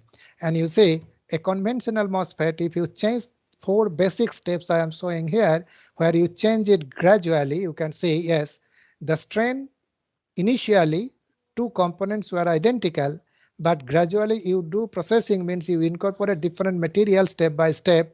The biaxial strain is gradually converting to uniaxial strain, which is very much beneficial, and this amount of strain is sufficient to modify the band structure to increase it. That means what I want to mean, these are the common materials used in the MOSFET fabrication. You can engineer these common materials with proper processing sequence so that it can automatically incorporate strain into the channel to have the higher mobility. Similarly, if you go for the most advanced MOSFET that people are working at the moment and which will be incorporated in the microprocessor chip within few months or one next year perhaps, because it has been developed already, this particular type of FinFET, instead of conventional FET, if you see, all the time the fin will have an extension within the material that is called the so-called conventional technology is the SOI, silicon on insulator. I want to replace it by IOS, that is insulator on silicon. And how can you do that? Say different materials, hafnium oxide or aluminum oxide, instead of silicon dioxide, if you use, then some of the portion will be of the channel be within the material system and some portion will be protruded. But does it have any impact on that? Yes, you say our study shows that yes, if you change the different depths of the channel to go inside the material, you can say it has a variation of strain profile and it has different XYZ component as per this axis, and you see along the channel, across the channel, everywhere there is a variation of stress. Then we thought, if we take this as the engineering parameter in terms of material only, that yes, if we incorporate or emerge different fractions of the channel within the substrate, then what is the nature of the strain incorporation? You can see, depending upon the substrate material and different gate oxide combination, mind that all these can be used in the MOSFET silicon technology. You can see the nature of the stress is varying and also the value of the stress is varying. Similarly, we consider here hafnium oxide as the substrate, aluminum as the substrate.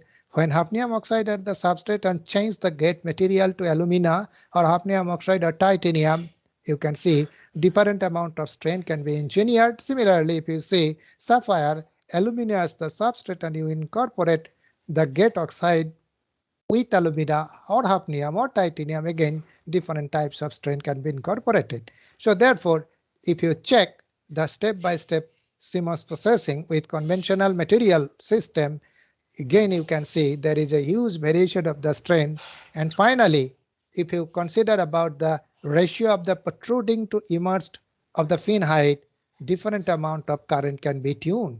That means only by controlling the amount of portion that you will put inside the substrate, that will have huge impact on the current of the device. I'm skipping this one at the moment because of time. So if you look at the strain induced performance, yes, only we consider here aluminum and hafnium oxide, the most two probable dielectrics. You say, depending upon the gate dielectric layer, you can have a huge improvement up to 50%, 45% of the drain current or drive current. Again, different functional insertion of the channel will have different amount of current increment. So this is the very huge result, and you see subthreshold swing, that natural conventional transport mechanism can also help you to go a subthreshold swing of around 60 millivolt, which is the limit of the classical MOSFET, and so on. And similarly, if you look at the drain induced barrier lowering part, that it is the conventional industrial report of the silicon germanium MOSFET, but only silicon, if you see, it can go very, very low in comparison to the commercially available devices. So therefore, we can say that the material use is the very crucial. Even though we have the common material in silicon technology that is sufficient to study and enhance the performance of the MOSFET devices. Another emerging part is the nanowire. You see, nanowire is such a dimension that it is impossible for a single nanowire to stay anywhere. So always you need a support that is a substrate, and there is a possibility that you don't have any control that how much fraction of the substrate can go inside the material. So depending upon the fraction of insertion, it is very interesting. You see, different fractional insertions will have different amount of stress that will be incorporated into the channel of this nanowire. And if you fabricate the nanowire devices, then you can see that different fractional insertion with different combinations of dielectric constant, very, very interesting, because fractional insertion is the geometric control, and this is the material control which is compatible with the silicon technology. By doing that, you can engineer the stress in a very, very huge difference. It's a huge difference. You see, it is the compressive one negative, this is the tensile one. So whenever this emerging technology for quantum wire FET or nanowire FET, we have to be very careful about what type of material we are going to use and what is our purpose and how much type or how much fraction of that nanowire should be inserted within that substrate. So therefore, I'm not going to detail of this one. Depending upon the silicon plane, also 111 or 100, different amount of stress will be incorporated. What I want to mean, it's a very inherent problem of the material itself, and that can be exploited to engineer in a very controlled manner to control the performance of such devices. So now, if I add these two together, one is the nanowire and another is the strain all together, then you can see that different fractional insertion will develop different amount of strain, and you can engineer the performance or speed of the devices and of course the power dissipation of the devices, because this is the measure of the current and this is the control of the strain, either compressive or tensile. That means I want to show that only in case of nanowire technology, quantum wire technology, how much fraction you are incorporating that will control how much current of drive you can extract, squeeze from the device, and also the threshold voltage the same manner. Lower the threshold voltage, lower will be the power dissipation, and you can see the power threshold is only 0.15 to 0.2 electron volt. So this is the silicon based technology which is still working, and I don't know how many years it will work, but people are focusing for other materials which have very high mobility and particularly subthreshold swing. One has come out as the T-FET, tunnel FET. I don't know whether it will be commercially viable, but people are working a lot to bring it to the mainstream of the industrial production. But still, you see what I want to say, strain silicon here shows the highest speed in the sense because this technology is very much matured, but strain silicon shows this data has been borrowed from this gentleman, and This has the highest performance in terms of the existing mature technologies. Other remaining technologies will come as the indium phosphide, gallium arsenide, indium arsenide, silicon, and so on. But still, silicon will prevail even though we go for TFET. Second point, nanowire FET. That is our work that I can show. We could actually show that yes, using this nanowire FET, is threshold subthreshold swing can go below 60, and of course the doping is very crucial, where threshold voltage and current can also be tuned depending upon the doping only, and DIBL can go very low, and threshold voltage also can go very low. So what is the point? The point is that this is a sharp departure from the classical MOSFET transport to the quantum transport, where tunneling is the main mechanism to go through the current through the channel, and therefore you are getting or you are breaking that conventional limit of subthreshold swing, where it is possible to go below 60 millivolt per decade.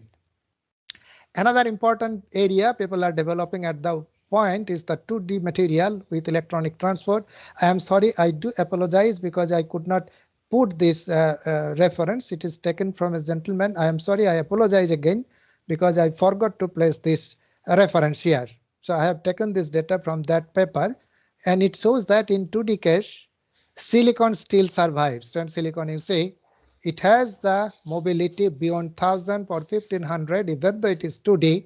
Other materials, that is graphene, bilayer graphene, single layer graphene, indium arsenide, but all these technologies are not yet matured. So I should say that if 2D silicon is possible, then it will survive for many more years in future also.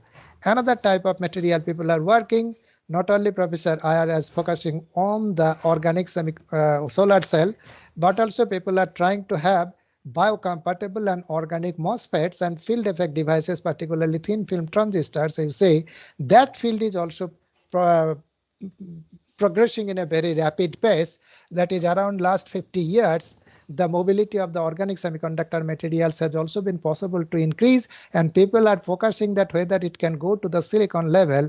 Once it can go to the silicon level, then definitely it will be a very great breakthrough to have your environment friendly material along with silicon, because silicon is also environment friendly, and other hazardous material, if you can substitute it with this silicon compatible organic materials, so that will bring the product really for long time sustenance. So therefore, this is the mobility of all the materials available so far in this particular community. And you say silicon still competing, but definitely the gallium arsenide, aluminum gallium arsenide, indium arsenide, these materials got huge potential, because particularly the display devices are completely under their control. But the point is that the technology is costly. So silicon still we should focus for. And this is the chronological development at how different new materials got into the silicon MOS technology for its survival and the survival of the modern civilization. So this is the overall demonstrated from different groups throughout the globe about these devices systematically. So in summary, what I like to say is that where we belong to, we got FinFET in our hand, we got strain silicon FET in our hand, we got TFTs in our hand. We are developing at the moment means throughout the globe, nanowire FET, nanotube FET, and tunnel FET. On behind that line, people are focusing for quantum dot FET, spin FET, smart display, and background that people are focusing gradually to develop magnetic switch, phase change material, chalcogenide, perovskite, and so on, and spin switch. So these family belong to the inorganic semiconductor and devices. And it shows that it has potential to stay at least another 10, 15, 20 years. And that gave us the inorganic scale of devices, which enabled us to develop the inorganic integrated circuit, that is the so-called conventional integrated systems. On the other side, subjects are emerging like molecular switch, molecular array, light source, quantum dot array, nanowire nanotube array, heterointerface, organic switches, and biological devices, organic devices, organic, inorganic heterostructures. So these two domain, bio and organic, these are really challenging yet because no stable technology is available at the moment, but a huge amount of work is going on. So hopefully these things will come up with separately develop the organic integrated circuit, and here the solar cell will have a very big role to play because all the devices in future will be at lower power, and localized power will be more important than the global power to incorporate. So in that sense, the localized solar cell compatible with all these materials will be very much useful. And it may happen that there may be a stage where inorganic integrated circuit and hetero integrated circuit, rather organic integrated circuit, will come to the same platform, and that will give you the hetero integrated circuit, which will be able to develop the hetero system on chip to do our required job.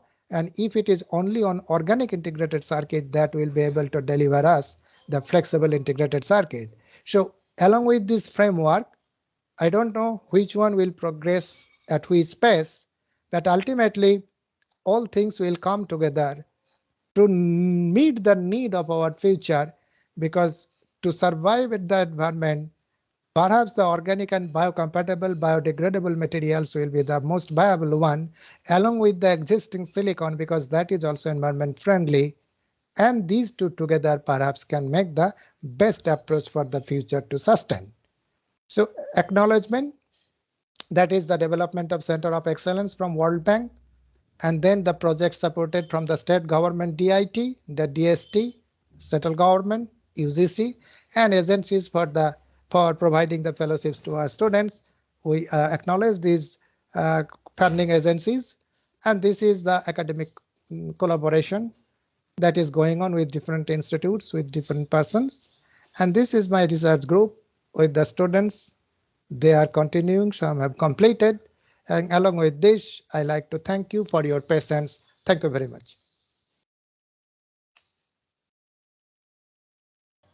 So thank you, sir, for your uh, technical lecture, which basically enlightened us on the stained silicon MOSFET and the MOS capacitance and its different applications for the sustainability of the devices and the environments. So the session is open for the questions. So we can quickly take 2-3 questions. Participants and the professors who are present here, you can directly ask the questions to Professor Chattopadhyay. Please. Can I ask a question? Sure, sir. Yes, sure, sir. Sure, sir.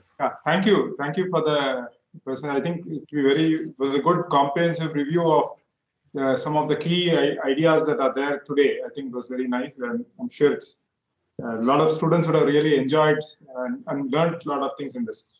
I had one question. You did bring up some of the alternate methods of making electronics in the future. But when I look at nature, clearly the brain functions differently, and now they're talking neuromorphic computing, and you did mention about bio approaches and all that. But when do you think the transition is likely to take place? From what I gathered, you said around a couple of decades, you think there is suddenly steam in this, and I agree. In fact, I would say even more. It will always be there in parallel, whatever comes, right? Yeah. But what is, in your opinion, when will that take off? Actually, from my understanding, if we want to substitute the algorithm-like things which our brain can do, I think this particular existing binary digital classical logic is not sufficient, because artificial intelligence people are thinking for that will not be sufficient to go up to that level. So therefore, a parallel things are coming in at the moment that is called quantum computing. So quantum computing will have an opportunity to create extra level of states of information. And I believe that particular quantum dot devices, particularly organic molecules, will have a big role to do, even though the technology is not available at the moment. But that is the only route, because without having the proper quantum structure, it would be possible to create superposition and entanglement time to time. And Okay. yeah, so I think the progress of quantum computing will help us to grow to create a parallel algorithm that to develop the brain-like logic. Okay. Thank you. Thank you. Any other question, please? Any other questions from the participant? Okay, so if we do not have any questions, so then I want to give again thank you to the Professor Chatupathi for his nice lecture, nice showing about the stained silicon devices. Sir, we definitely will be in a contact for the different purposes with you, sir. Thank you very much. I will be delighted. Yeah. Thank you, sir. So now I am going to introduce our next speaker, Professor Prabhat Kumar Giri. So Professor Prabhat Kumar Giri currently is a professor of the Department of Physics at IIT Guwahati, and his research interest is semiconductor nanowires, quantum dots, photovoltaics, biosensors, and graphene MOS2, WS2, and hybrid 2D nanostructures, optoelectronic materials and devices, hybrid perovskites, semiconductors for solar cells and LEDs, thin film and plasma ion beam processing, organic semiconductor thin film and devices, DFT and APM simulation. So he has completed his BSc from the Jadavpur University in 1987, and after that he completed his MSc in physics in Jadavpur University, Kolkata, and he completed his PhD in physics in 1997 in the Indian Institute of Technology, Kanpur, and he was postdoctoral research fellow in the Institute of Microelectronics and Microsystem, Catania University, Italy. So he has works experience in 1999 to 2001 as a scientific officer D scientist at Indira Gandhi Center for Atomic Research, Kalapakkam, India. 2000 from 2011 to present, he is a professor of Indian Institute of Technology, Guwahati, India. But after that, in August 2012 and June 2013, he was JSPS inviting fellow at Kobe University, Japan. In June 2010 to August 2010, so he was that he got the DAT fellowship for visiting scientist in Institute for Material Science, Technical University of Dresden in Germany. In June 2018 to July 2018, he visited the University of Birmingham in UK. So he has awards and some fellowships. So he was visiting scientist fellowship of Indira Gandhi Center for Atomic Research, Kalapakkam in 1999. He got the NS Shottamurthy Memorial DAE Young Scientist Award of from DAE in 2000. So he got the DAD Exchange Visit Fellowship of from Germany in 2010. JSPS Inviting Fellowship for Research in Japan in 2012. Visiting Research Fellowship University of Birmingham 2018. And he has published more than 200 papers in reputed journals.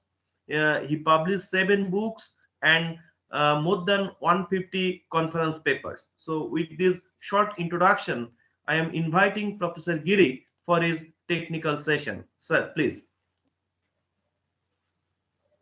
Thank you, Chairman. It's a great pleasure to be part of this mega event, and it's a privilege.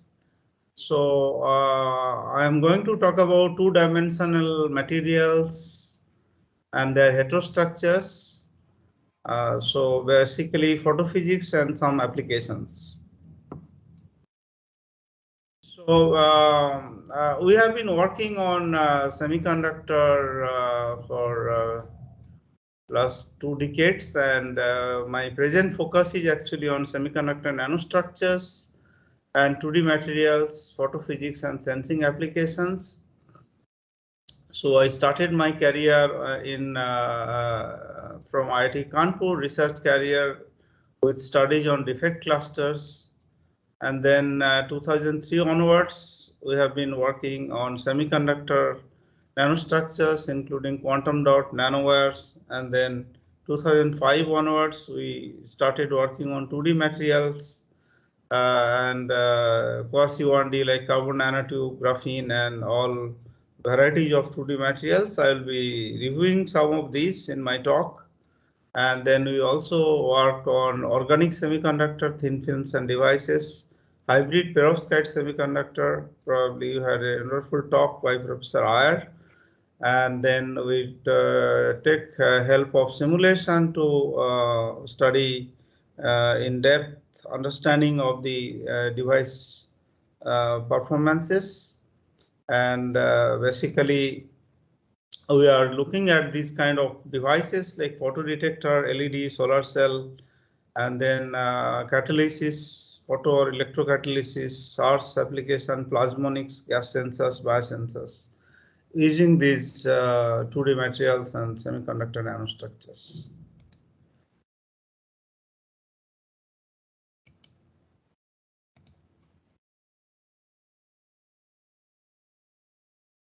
So cursor probably you cannot see. What is the cursor?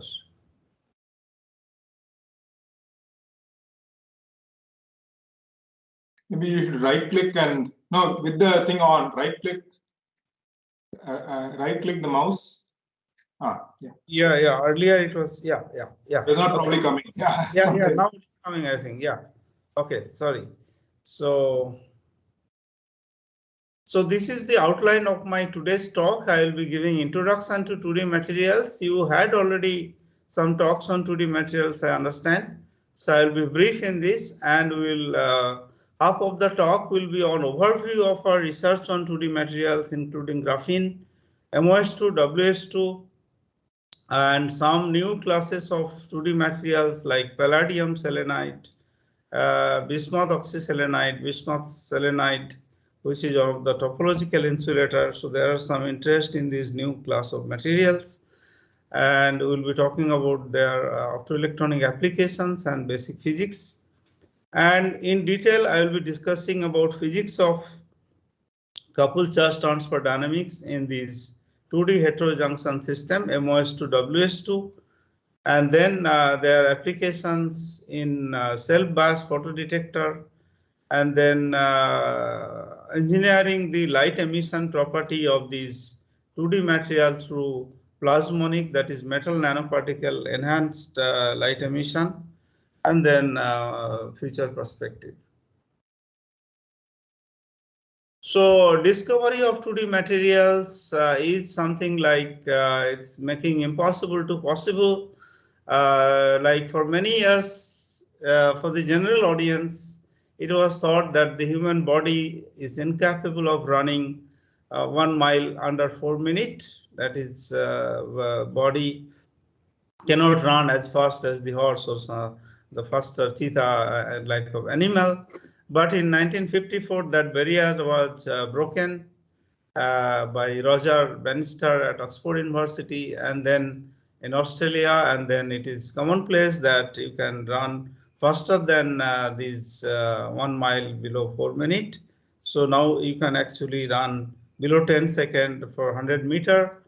And similarly, for many years, it was thought that it is impossible to isolate single atomic layer of any material because of the thermodynamic region, that it will be actually unstable. That was the prediction theoretically. But in 2004, that concept was changed because these scientists from the University of Manchester, who later got Nobel Prize, Andrei Geim and the Konstantin Novoselov, actually was able to obtain single layer of graphene, which is basically from graphite. They use cross-step method to separate the layer, and then everything is now in sort of history. The first paper was actually came in 2004, and then many review articles came.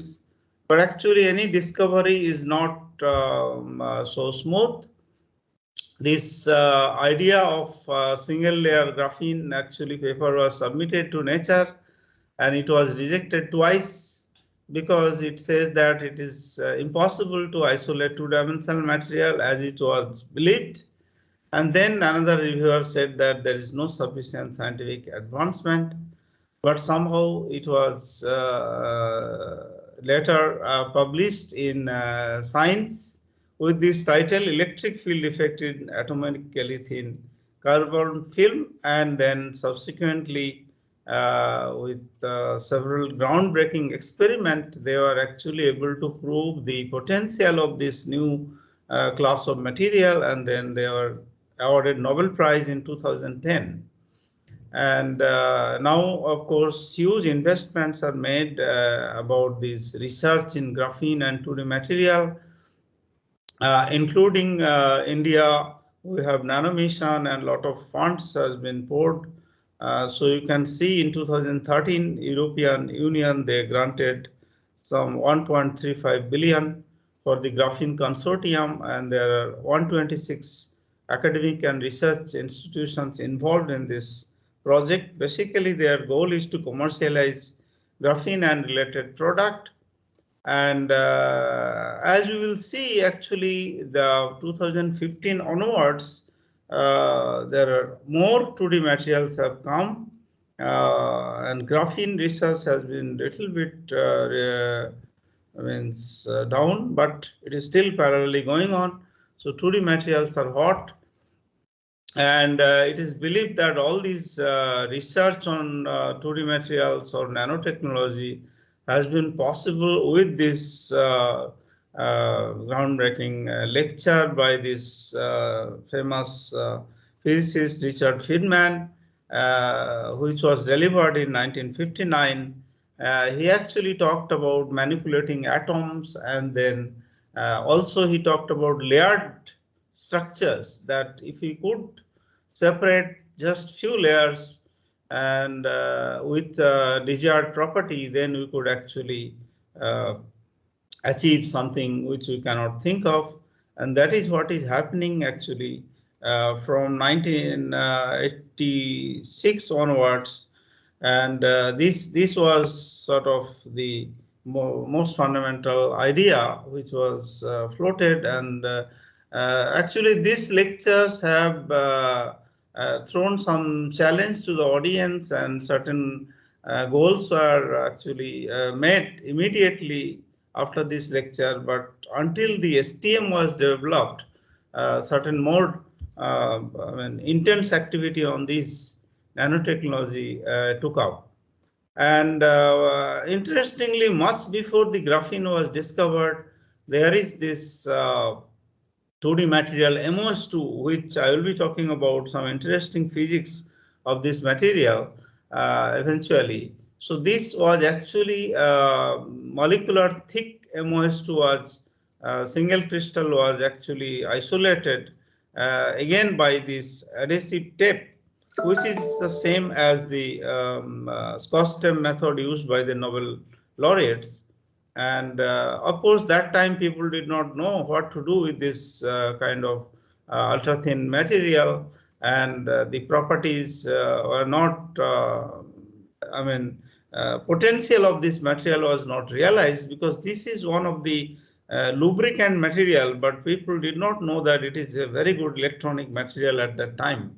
And eventually in 1986, single layer of MOS2 was actually isolated by chemical method, which is called intercalation, lithium intercalation. And then people actually just were making sure that they are getting good crystal, but still there was not, properties were not so much studied, because there were not many tools to study such single layer materials and their potential for applications. And now we know there are so many materials, galore of atomically thin materials, some of them showing semiconducting properties, some are conductors, some are semi-metal. You can take almost any material from the periodic table, and then you could actually exfoliate or isolate by different mechanical or chemical techniques. And then so graphene is considered as the under material because the raw material, one of the reasons why this so much research was picked up is that there are some interesting properties shown by those Nobel laureates. And also the reason is that the raw material is very cheap and plentiful. And India is the fourth largest producer of the raw material of graphite, particularly in Arunachal Pradesh, that produces 43% of the total produced in India. And then it has got exceptionally high electron mobility and high thermal conductivity. All are much better than the ideal electronic material, the silicon. This is close to gallium arsenide. And then it is transparent material, so you could actually make transparent electrode out of this. And then it has got exceptionally high mechanical strength. Of course, it is having some limitations, like there is absence of band gap, so it does not allow making all kinds of electronic device, which is possible using this conventional semiconducting material. And then chemically inert surface, and there are always defects because of thermodynamic region. And to overcome these limitations, people actually worked on chemically derived graphene, like graphene oxide, then reduced graphene oxide, graphene nanoribbon, graphene quantum dot. All these are derivatives of the these 2D sheets of graphite.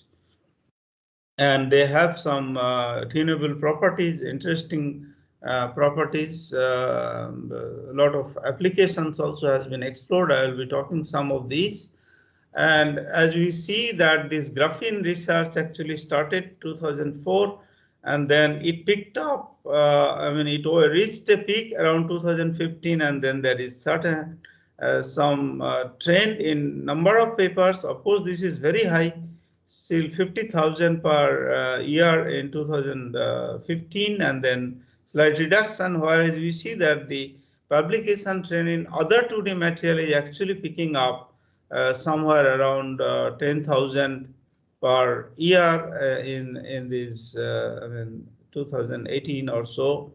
And then you have also composite materials. So now actually people are looking at a variety of 2D materials, not just on graphene, because the graphene is very easy to make, raw material is very cheap. There are so many techniques, top down and bottom up. You have mechanical, chemical, and then you have other standard physical synthesis technique, which are good for device fabrications. But of course, cost is high in these cases.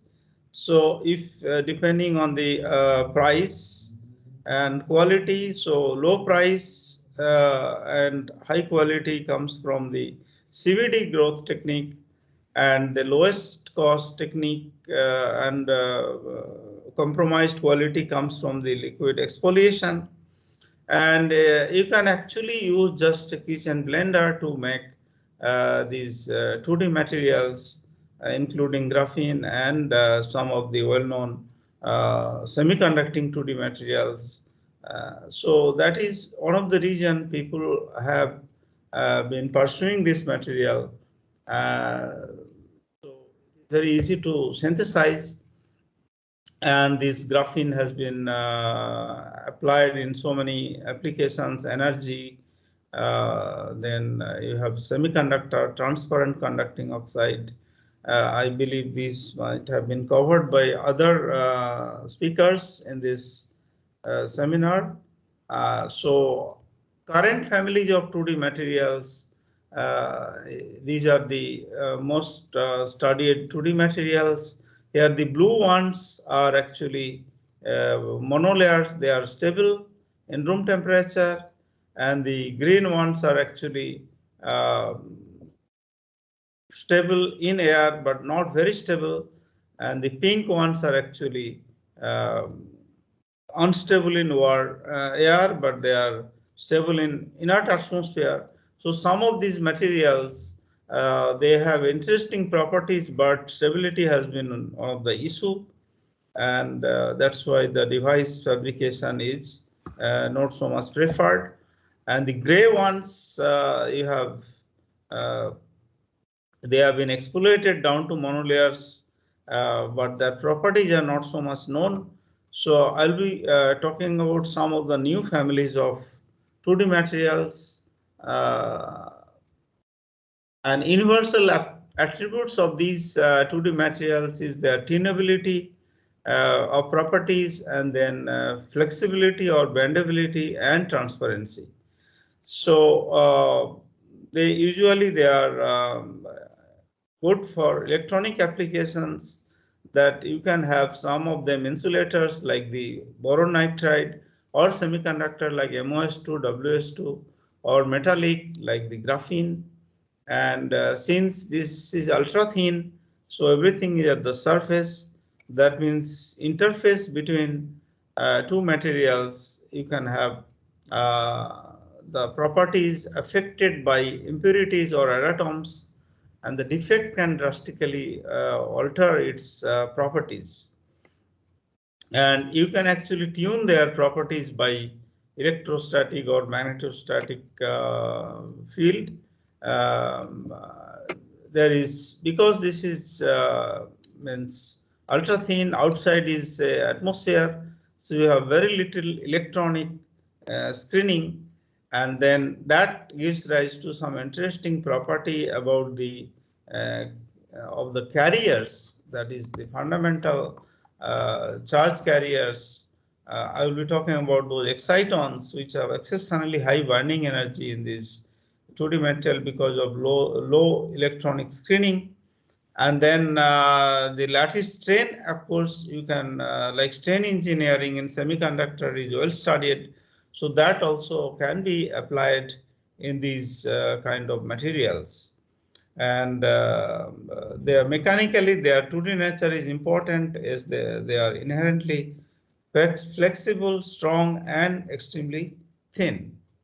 So you have actually thousands of 2D materials already predicted through theoretical calculation, and more are waiting to be discovered, but many of them are not experimentally realized. And so out of the thousands of prototype, it has been theoretically predicted that 1036 are easily exfoliable to the materials, which was discussed in this Nature Nanotechnology paper.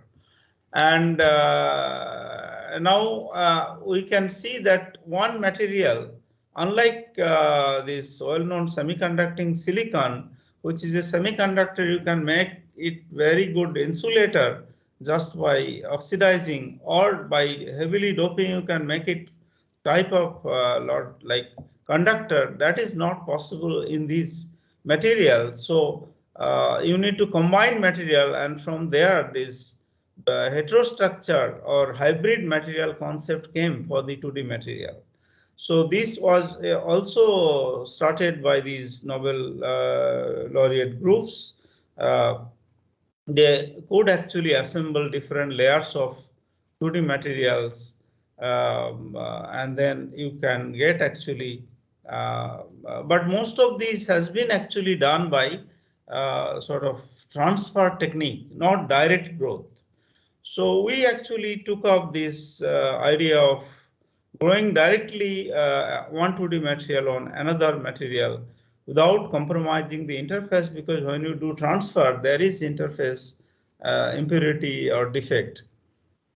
So first we have grown graphene by CVD technique, and this is showing the special uniformity of this, that you have the well-known G band and 2D band. This is actually the signature of the monolayer graphene,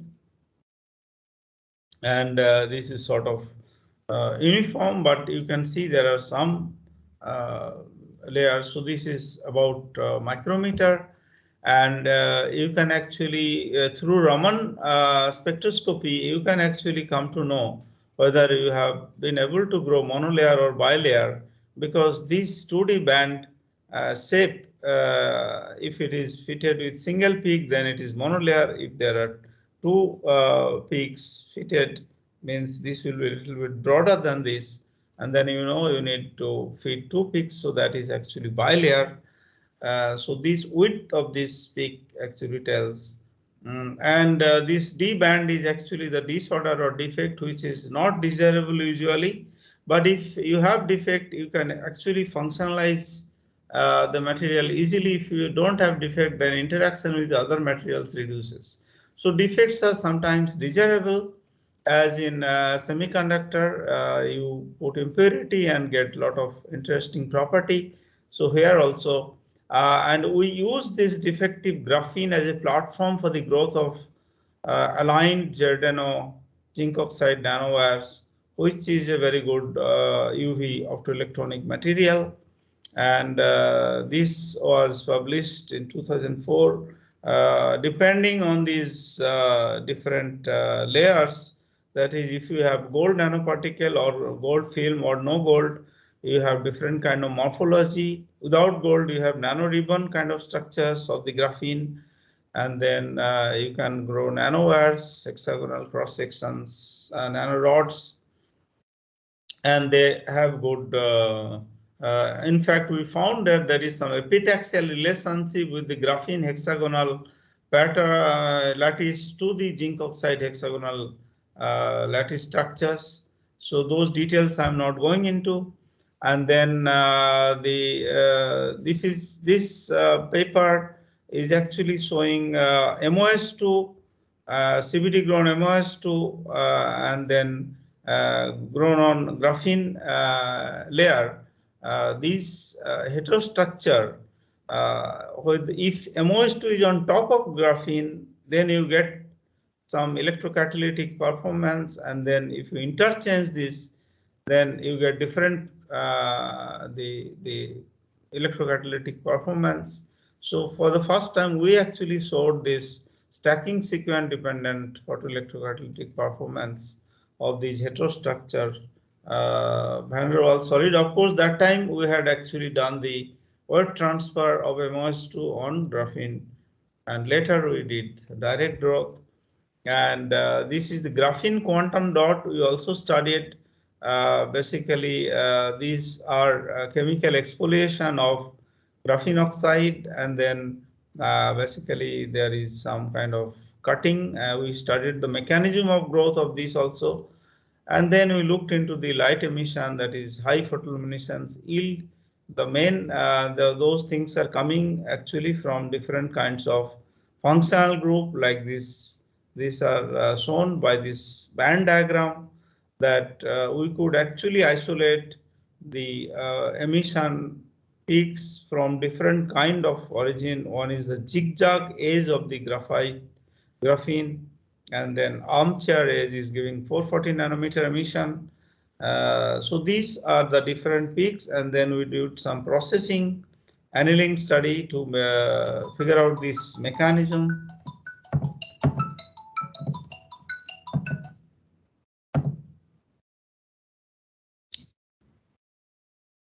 Okay, and these graphene quantum dots also used in bioimaging of cancer cell.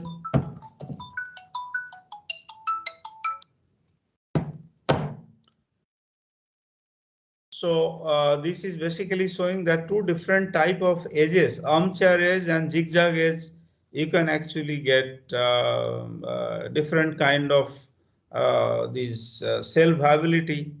And in this case, the armchair edge is actually giving very good viability compared to the zigzag edge. So edge dependent viability we actually studied for the first time. And then we prepared WS2 quantum dot by chemical exfoliation. And then these are again very fluorescent high band gap material. And then when we interact with single walled carbon nanotube, we see some quenching in the light emission efficiency of this WS2 quantum dot. So we studied the interaction of this quantum dot with the carbon nanotube, because this is a very good compatible material. So their interaction with this was studied for the iteration, and this is done in 2020.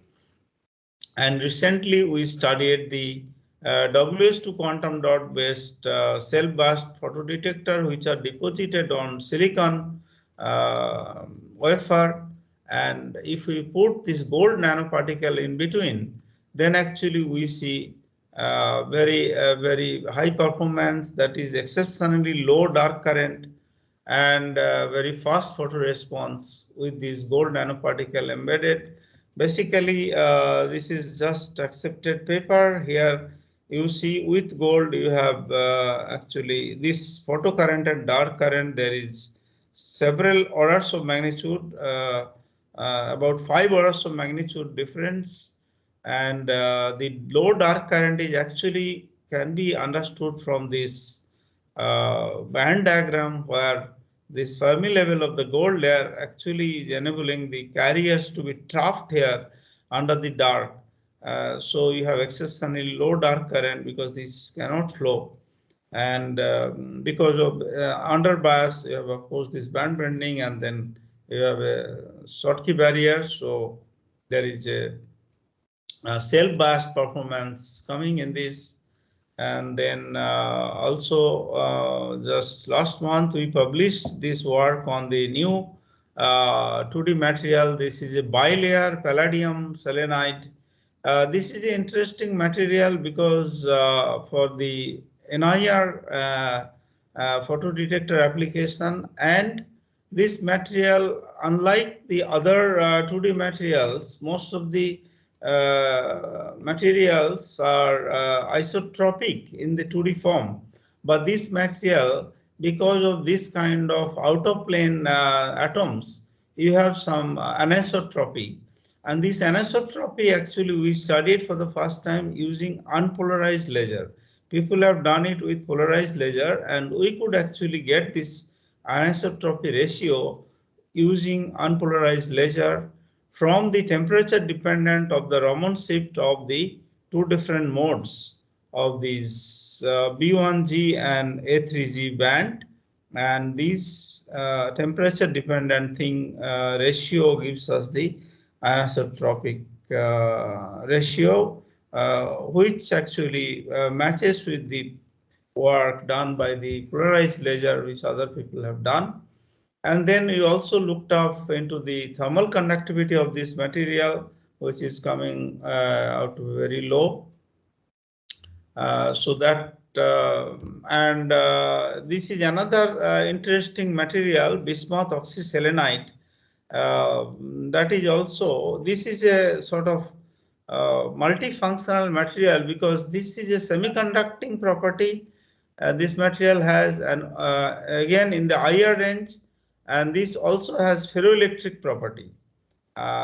So this is a kind of oxide, complex oxide material, and these we have done actually the, CVD growth itself is a challenge because these are actually non-van der Waals material, because we have some electrostatic interaction between the layers. So usually you have the vertical growth, not the lateral growth, but we are able to grow very thin layer, not monolayer, but few layer. And then when you combine this material with the perovskite nanocrystal, which are very good for one moment, I have to just take a break.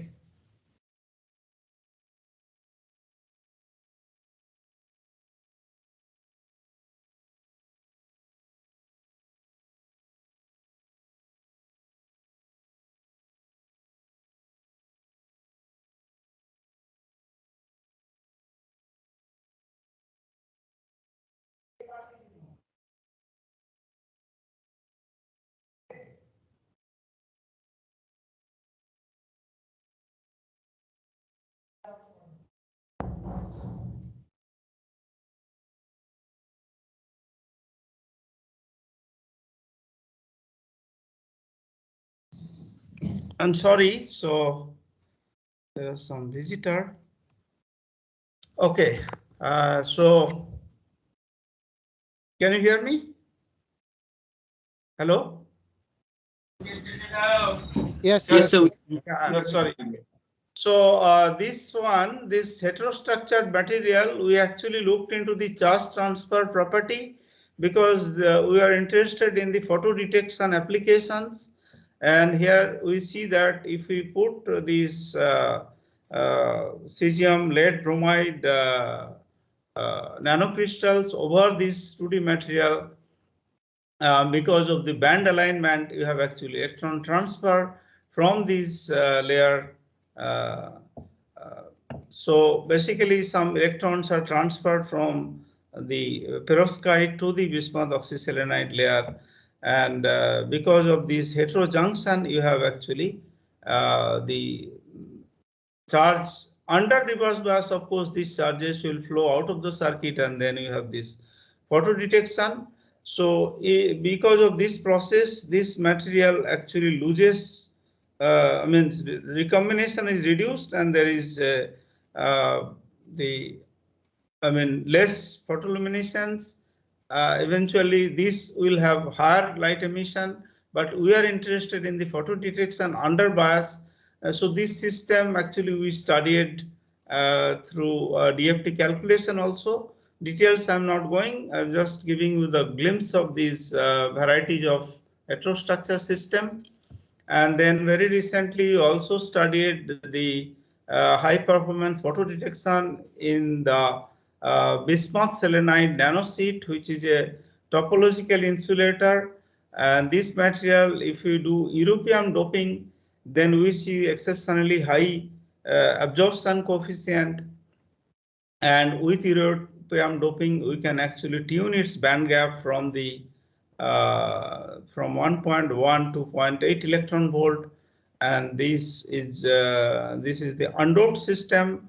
Here you have actually lot of defects, but with doping defects are reduced, so there is carrier trapping is reduced, and in doped system you have actually very good photo detection because carrier trapping is reduced, and then you have this charge separation, and this shows very high performance, particularly in the Iyer region.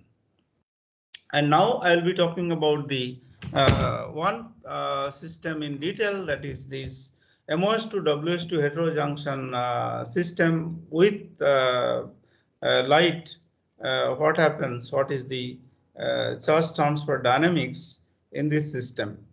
Both are actually semiconducting and they are light emitting material, but in heterojunction you have some interesting things happens, which I'm going to discuss now.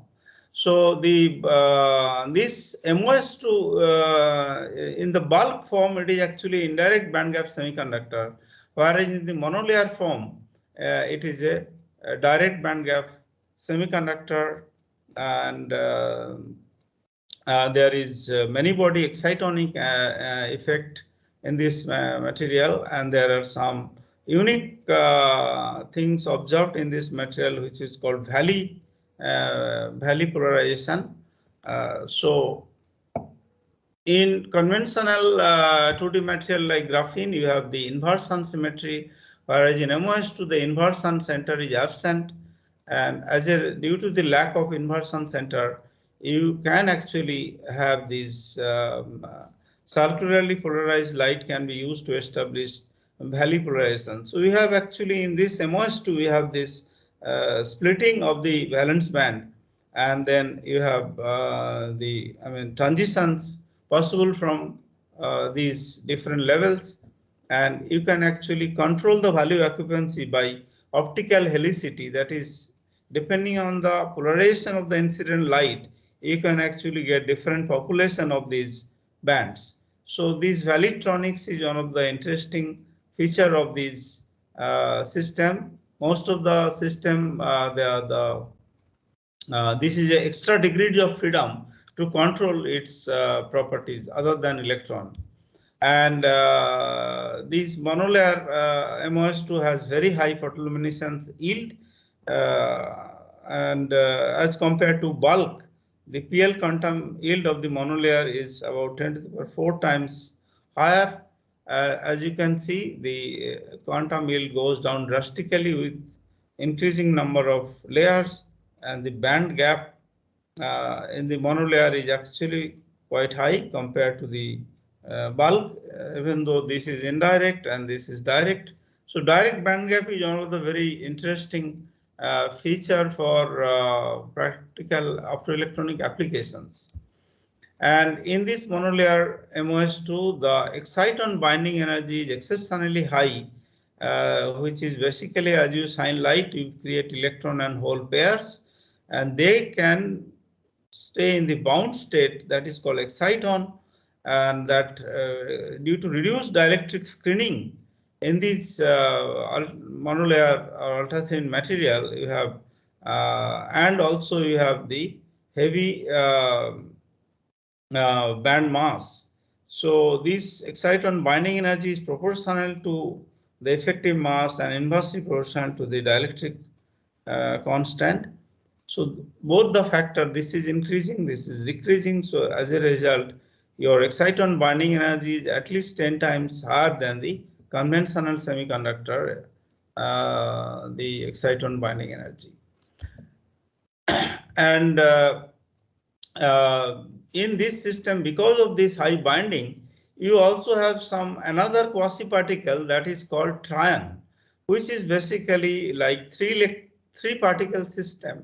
So the electron hole system is called exciton bound state, and when you have another electron in this system, when these three are bound together, that is called trion. You can have negative trion or positive trion when you have extra hole here, and then electron hole, that is positive trion. In this case, we are talking about negative exciton, that is called trion. So this trion also people have seen in this kind of material. So by controlling the trion population, which is electrically tunable, people have shown.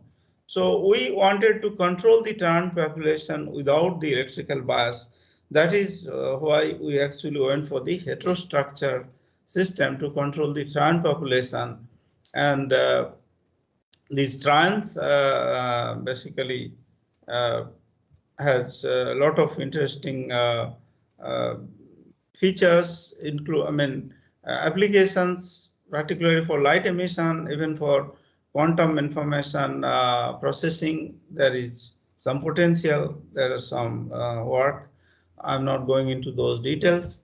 So now I come to our results, that we first grow the MOS2 monolayer by chemical vapor deposition using specifically designed mask which ensures monolayer in the covered region.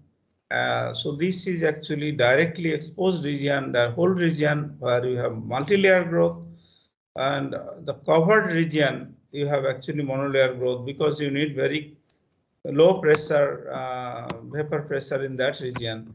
So these are the growth conditions: 700 degree and at MO3, and then sulfur at 150 degrees centigrade. Using a two-zone CVD system, we do that. And first signature of the growth comes from the Raman spectrum, where we see E2G and E1G mode, and the separation between these two delta K value actually tells us whether it is monolayer or bilayer trilayer. So if it is below 21, we say it is monolayer. If it is above 21 and so on, with increasing number of layers. So different regions, as I showed through that mask, we can get monolayer, and we are getting very large area monolayer growth in millimeter or centimeter size. This whole region is monolayer. These are the sort of flakes which are shown in the magnified form, and the conformation, direct conformation, comes from the AFM height profile, which shows a thickness of 0.6 nanometer, which is the monolayer expected thickness. And these things, so Raman profile from different regions are shown here, where we see that all these different spots. So these dark regions are multi-layered and these regions are monolayer. So we are from the Raman, we can confirm that which region is what. And these we try to grow these on different substrate like SiO2 and sapphire.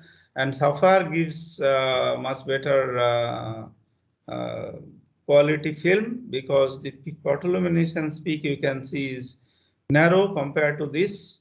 And this is A exciton, this is B exciton, which are related to these transitions from the different two valence band and one the conduction band.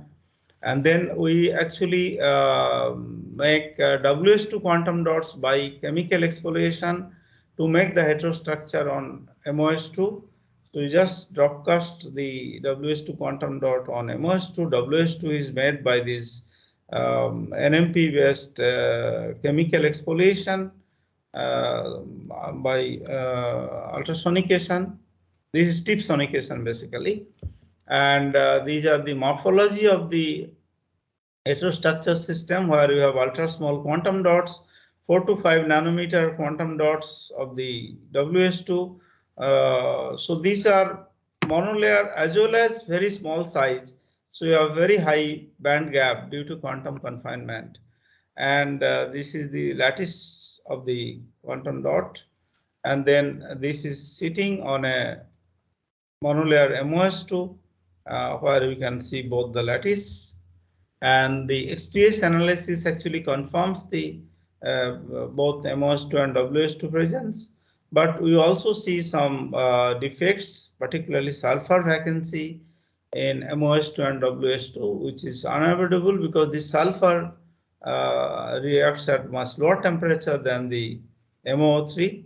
So sulfur, some of them actually goes out, and we have sulfur vacancy. If you can grow in sulfur over pressure, sulfur vacancy can be reduced. So XPS tells us about these defects. And in the heterostructure system, this is the monolayer MOS2 Raman signal, where you have E2G and E1G band. But when you put WS2 quantum dot, the monolayer MOS2 signal itself, we have a shift in the peak. This is red shift basically of the A1G mode, and that is basically due to the electron doping in the MOS2. That is because WS2 quantum dot is giving some electron to this, and as a result, which will be confirmed from PL experiment also, photoluminescence study also. So this is showing the absorption spectrum. This is the tau plot from the absorption spectrum, which shows the band gap about 3.5 electron volt, which is much higher than the monolayer WS2, because we have ultra small quantum dots, so you have a lateral confinement also that is giving rise to this high band gap. And this is the absorption spectrum of the monolayer MOS2, monolayer quantum dot, and the heterostructure. So in the monolayer MOS2, we have the excitonic peaks A, B, and C excitons, and this peak is coming from the WS2 quantum dot. And then heterostructure system, you have the enhanced absorption. So these all the absorptions are from different components. And these quantum dots actually show excitation wavelength dependent photoluminescence peak position. So this is like if you excite at 300 nanometer, you get this kind of broad peak with multiple components, whereas if you excite with 400 nanometer, you see only this peak. So that is basically this peak is actually coming from the band gap states, intermediate states, and these are actually the excitonic PL emission, and this shift is actually due to these different states which are selectively excited depending on the excitation wavelength. Means higher wavelength means lower energy, so you are selectively exciting only narrow band of the states. And these quantum dots, when it is put on the MOS2, bare MOS2, you have very high photoluminescence emission peaking at around 1.85 electron volt, and these PL drastically goes down with the this WS2 quantum dot when they are put over this MOS2. So that is basically because the there is some interaction between these two materials and charge transfer is happening. To understand details of these, each of the peak is actually deconvoluted with the constituent peaks. Like this one is the neutral exciton. This is A minus exciton. This is basically trion, and this is the B exciton, and the X band is actually coming from the defect. And we see when we put the WS2, each of the A0 peak has gone down and the A minus has gone up, and B is almost same, or it is overall there is a drastic reduction, but within that your A minus is high in the heterostructure. So to understand this as a function of this WS2 quantity or concentration, we have plotted. Before that, we want to show that when you make this heterojunction, that is put WS2 over MOS2, because of the high band gap of the WS2, electron is transferred. So there is a change in the Fermi level in this MOS2. So basically with the heterostructure, there is a decrease in the work function of the heterojunction system as compared to the bare system. So that tells that you have actually the charge transfer because of this kind of band alignment, and that charge transfer is actually causing this change in the photoluminescence. And to understand the detailed dynamics of this change with different concentration of the WS2, we had actually fitted these peaks, and this concentration versus integrated PL intensity goes like this. But if you look at the individual peaks, that is this A0, A minus, X and B as a function of WS2 concentration, we see that these this total of course goes down, and the neutral exciton peak goes down, and this A minus means trion peak ideally should go up because more electrons are coming into this system from the WS2, but that is not happening. So there is some other contribution that actually led us to look into the details of the kinetics happening at the different levels, which are shown here using this band diagram, where you have these excitation, that is generation of carrier G, and then this is recombination, direct recombination, and recombination via this trion state, A minus state, and this is defect band. So there is a coupled charge transfer, and that is why this everything is actually coming down instead of this one going up at the cost of this. And this is shown by these rate equations. This is generation, these are the recombination term, and we are looking at the steady state photoluminescence. So that means this term should be 0, and correspondingly this Na0, these populations one can actually calculate by taking these values, and one can actually get the detailed analytical solution as a function of time, which can be verified from the ultra-fast time resolved photoluminescence one can do to verify these. And under steady state, these are the solutions. So what we see basically is that with the increasing concentration of this WS2, you have electron density increasing in the MOS2 layer, and that is plotted here. And so this is done basically by this equation fitting and the putting the numerical values, and we see that by this process of WS2 we are able to increase the carrier concentration by 10 to the power 13, which is actually 1 order of magnitude higher than the original concentration in MOS2. And this is actually per centimeter square, not per centimeter cube. So it is pretty high. This is a 2D system. So this is pretty high doping concentration. So you can actually modulate the electron density in MOS2 by this method. And this system also can be used under reverse bias as a photodetector, as we have shown here that we have this monolayer MOS2 grown on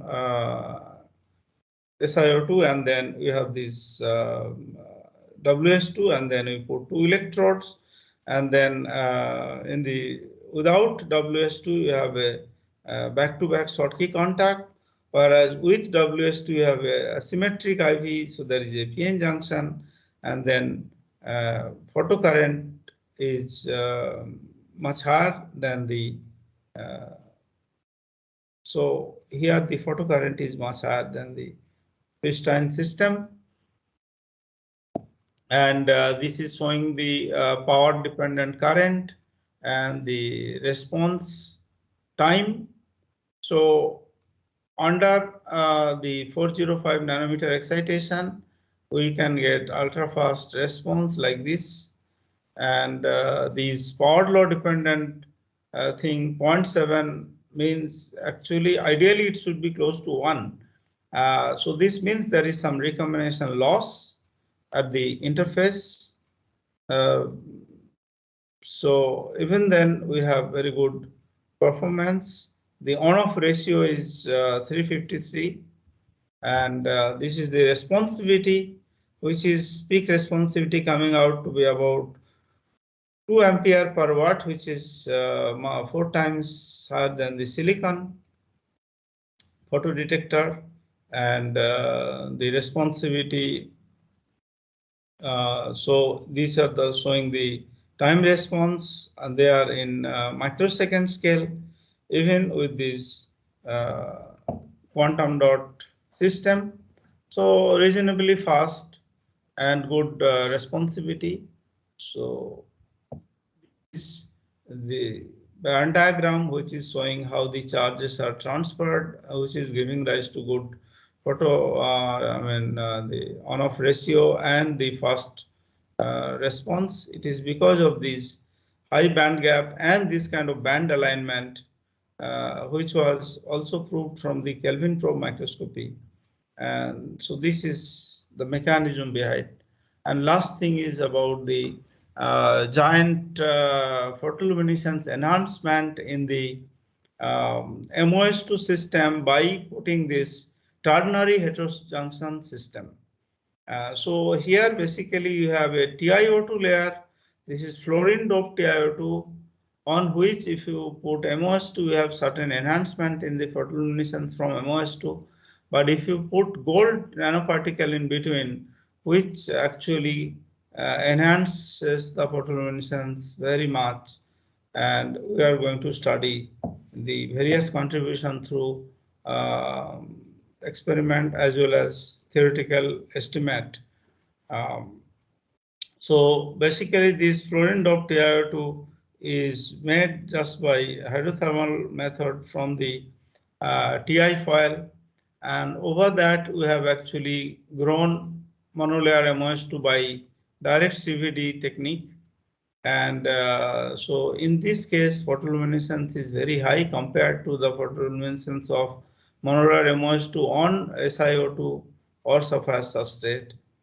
And in presence of gold we have so this is basically showing plasmonic enhancement of the local electric field, and then you have, so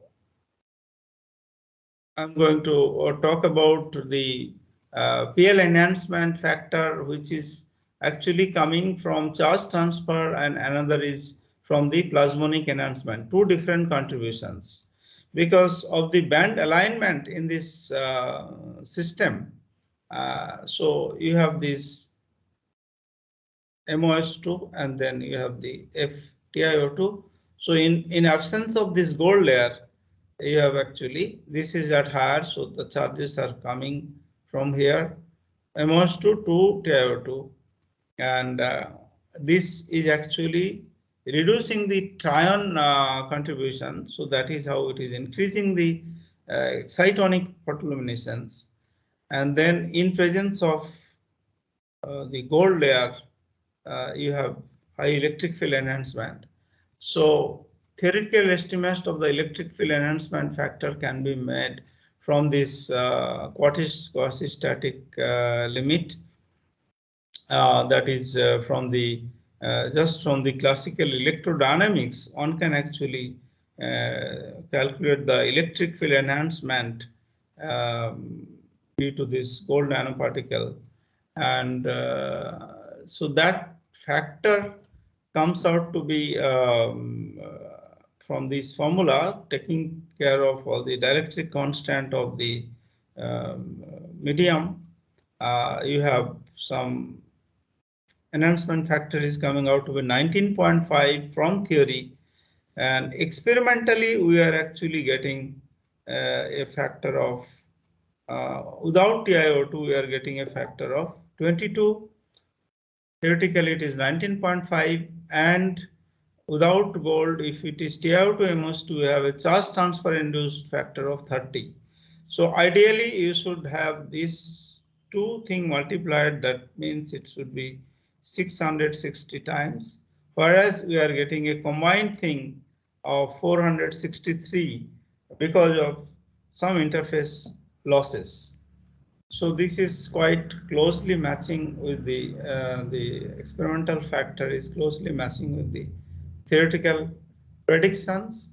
So for theory, what we have done is that we have a means this is my gold nanoparticle over which we have the MOS2 layer, and then we have the air, and here we are looking at the when we are exciting with light for the photoluminescence. So this is my observation point, and so this is how for AU MOS2 AR combination, you have theory gives enhancement factor of 24, which is actually calculated. These epsilon factors are coming from these wavelength dependent dielectric functions, which are taken from the literature, and this matching is quite remarkable with the theory.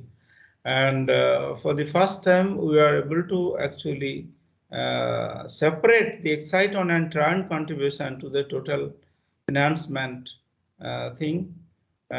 So basically, just due to these, so here you have the different population of, for example, in this system, TiO2, AU, MOS2, A exciton percentage is very high, and trion is gone in presence of this gold nanoparticle, whereas with TiO2, but without TiO2 we have still some trion.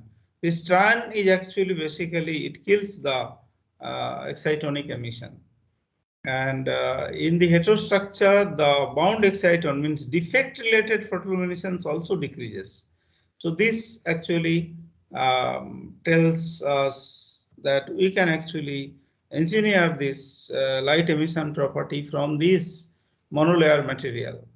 So there is, in conclusion, there is enormous scope for exploring the physics and application of various 2D materials in the heterostructure form, and control and manipulation of exciton and trions by heterostructure approach was demonstrated in monolayer MOS2, and charge transfer induced doping of monolayer MOS2 and detailed mechanism of quenching was presented, and coupled charge transfer dynamics using 4-level model was explained to quantitatively explain the experimental features, and plasmonic enhancement of excitonic PL emission in monolayer MOS2 was discussed through theoretical calculation. So there is a lot of things which can be done on these materials, as we are still continuing our new family of 2D materials. The research scholars, these scholars, some of them have already passed out. Ravi, Gane, some of them.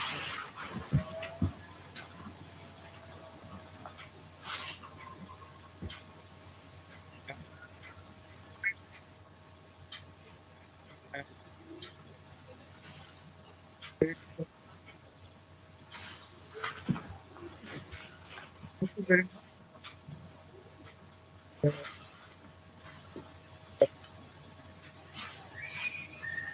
Thank you, sir, for enlightening us regarding the 2D materials and different type of photo detection. So the session is open for the questions. We can quickly take 2-3 questions. Please, anybody, you have any questions to Professor Giri, you can right now ask to him.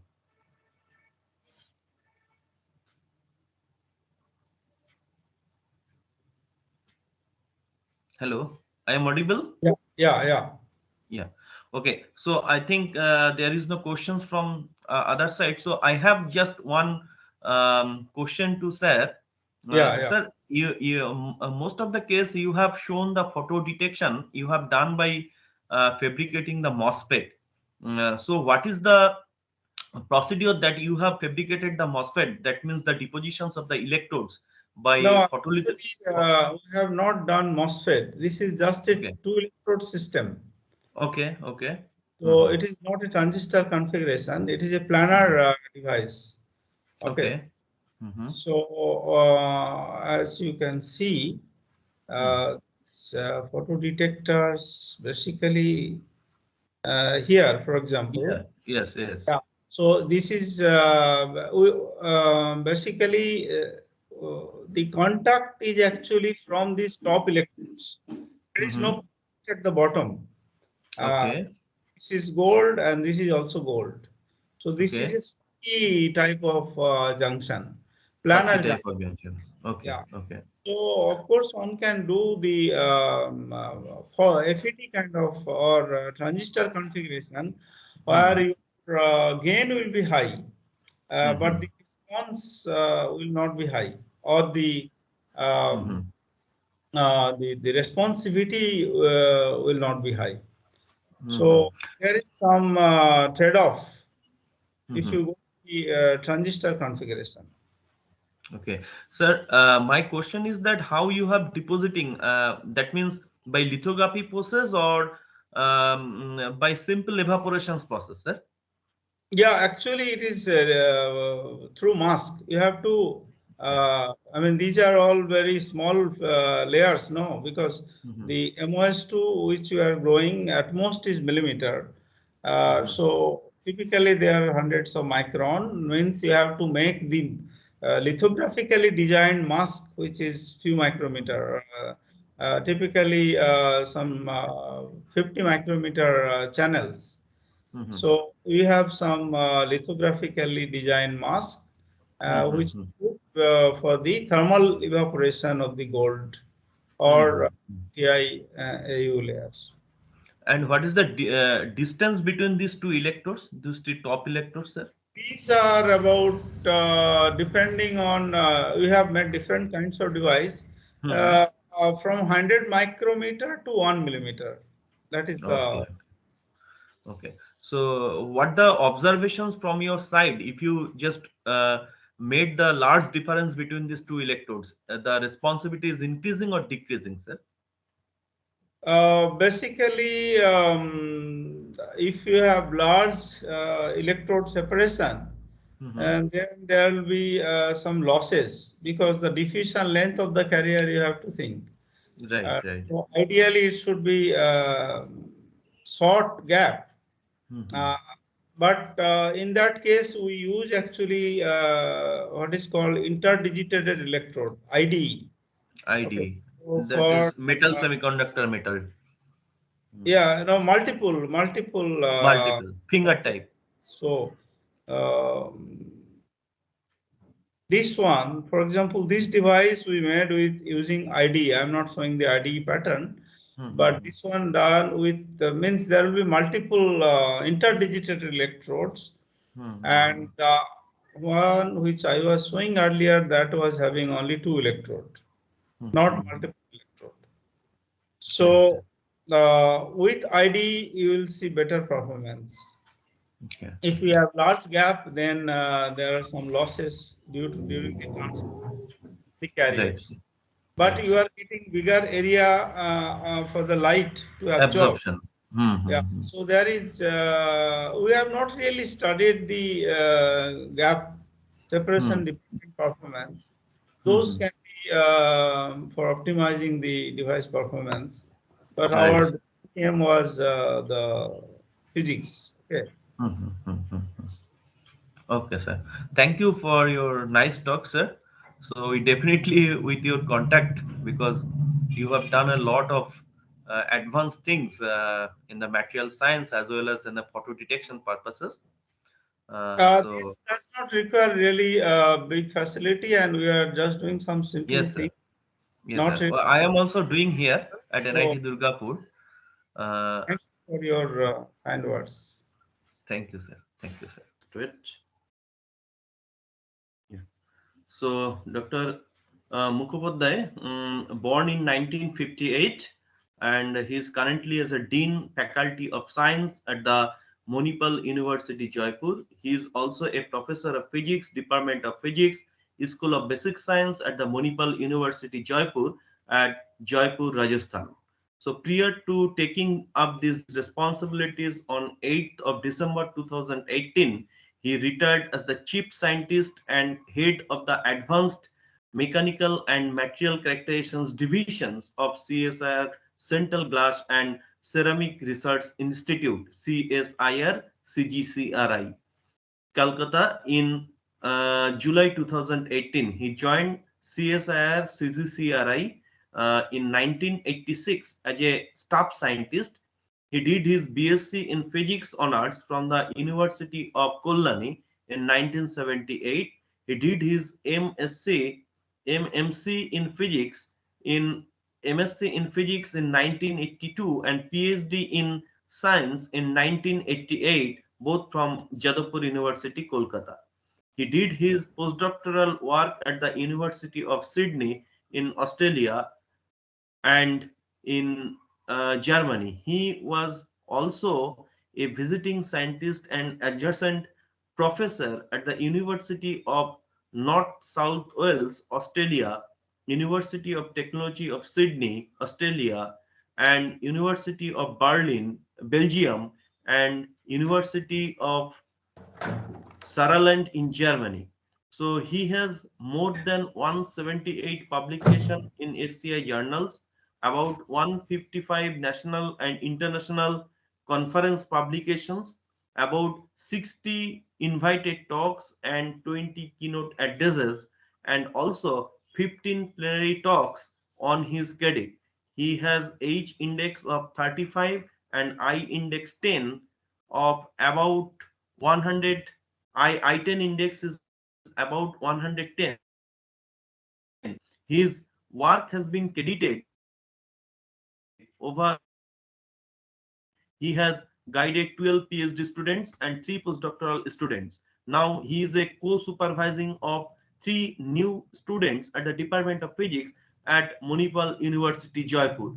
He has handled projects worth of few tens of crores of INR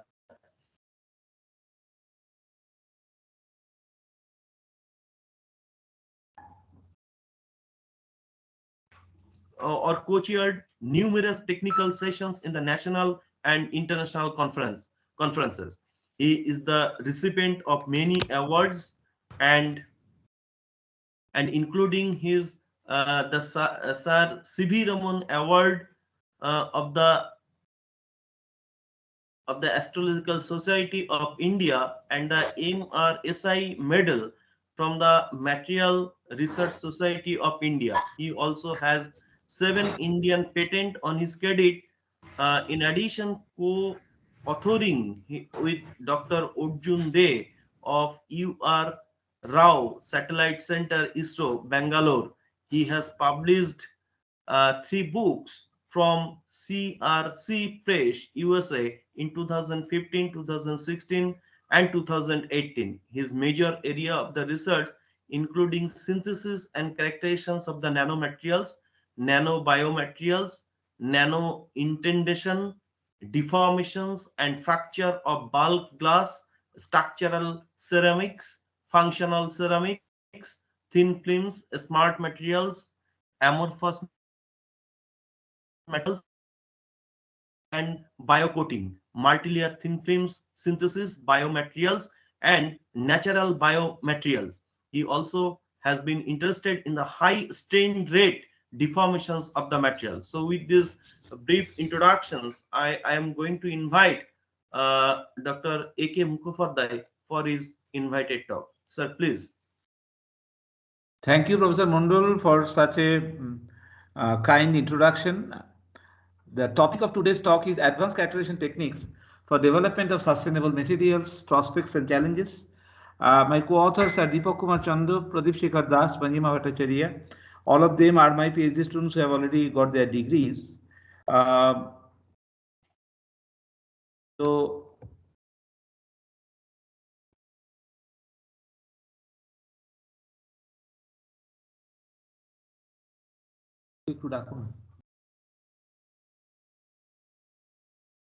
what we are going to talk about, I guess that conference has been focused on sustainable materials, and obviously that's a very important topic, no doubt, and we are focusing on the need for advanced characterization techniques. But before I start, let me also give a brief introduction to my organization, which is the Manipal University, Jaipur. And this is the Manipal group of institutions which actually had started way back just after independence, or in fact, it started before independence, in fact. And as you can see, it's going all over the places. Manipal College of Medical Sciences in Nepal, then Sikkim, Dubai, Malaysia, Antigua, and 2011 Manipal University Jaipur was established. Also, the Manipal Academy of Higher Education, which is MAHE, is a Institute of National Excellence declared by the Ministry of Human Resource Development, MHRD. This is in Manipal. So, Faculty of Science Leadership is myself and Dr. Lalita Lirvani, who is Professor of Chemistry and Director of the School of Basic Sciences, and the head of the departments, Professor Ashima from Physics, Professor Kalpana from Mathematics, Professor Vijit from Biosciences, Professor Rahul from Chemistry, and Professor Devarshi from Computer Applications. So the structure is Dean, Director, Heads, like that, and we have to our credit, we are the first state private NAC A+ grade University of Rajasthan. Within only 10 years of our existence, we have achieved it. NIRF University ranking is 100 to 150. Engineering private university ranking is 86, and management is 76 to 100. And we have 5 engineering departments, also NBA accredited. And this is 5-star GRIHA rating we have. And our total publication crosses 400 plus. Funding is more than 6 crores. And our projects and industry connects are very much. And as you can see that we have patents, MOUs and other IPs.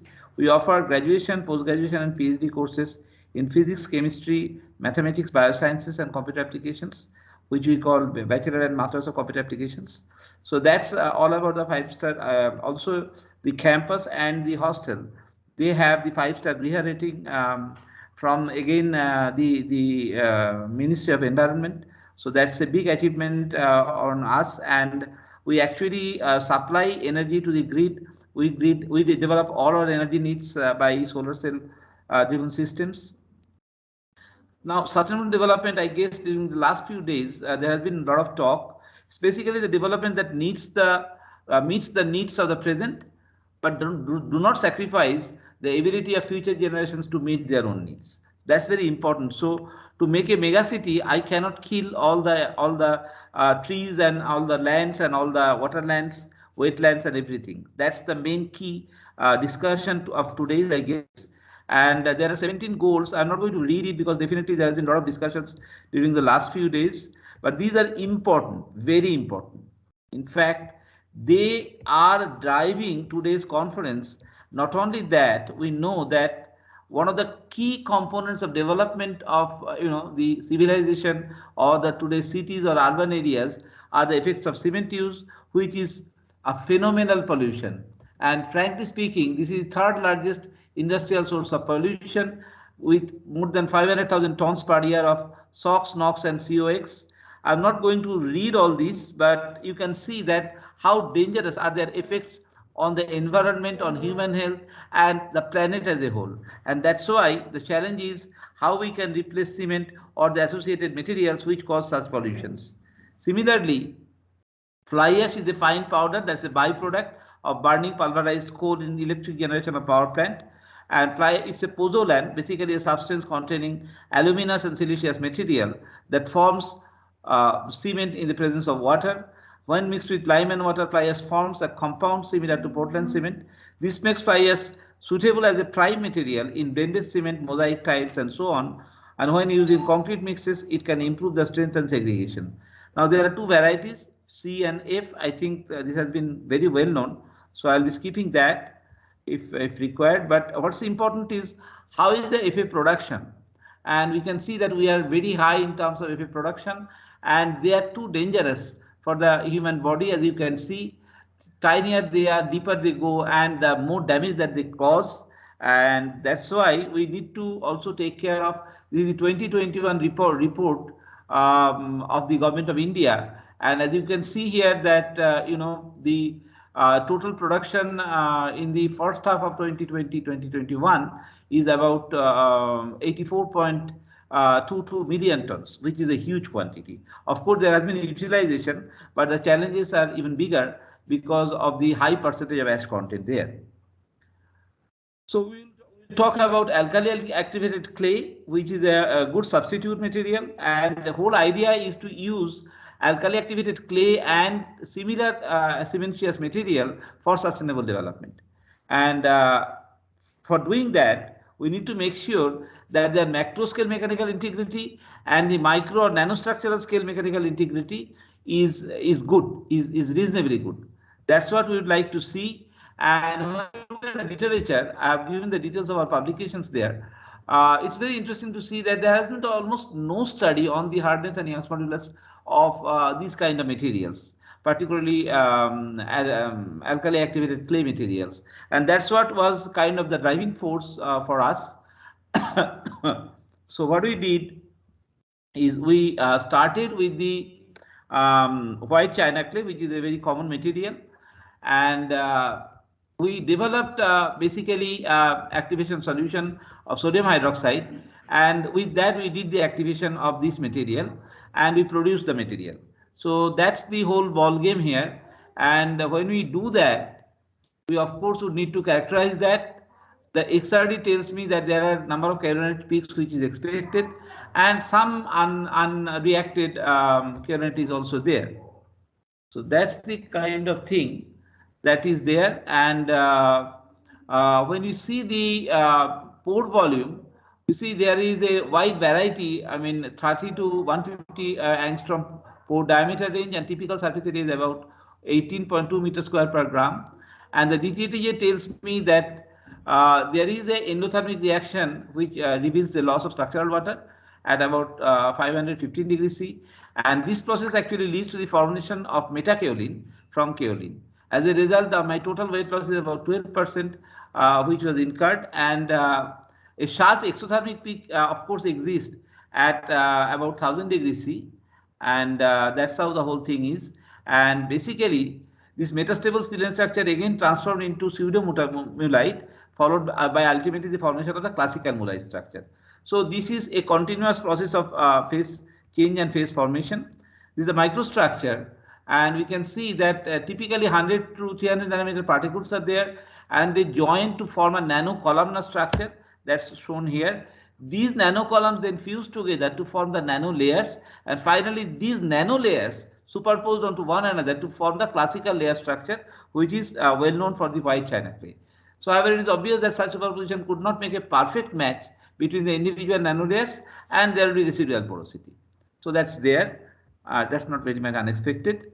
However, the TM gives me confirmation that yes, basically the presence of surface charge makes them agglomerate, and nanoparticles join to form the nanocolumnar structure, as was also seen in the FESM studies.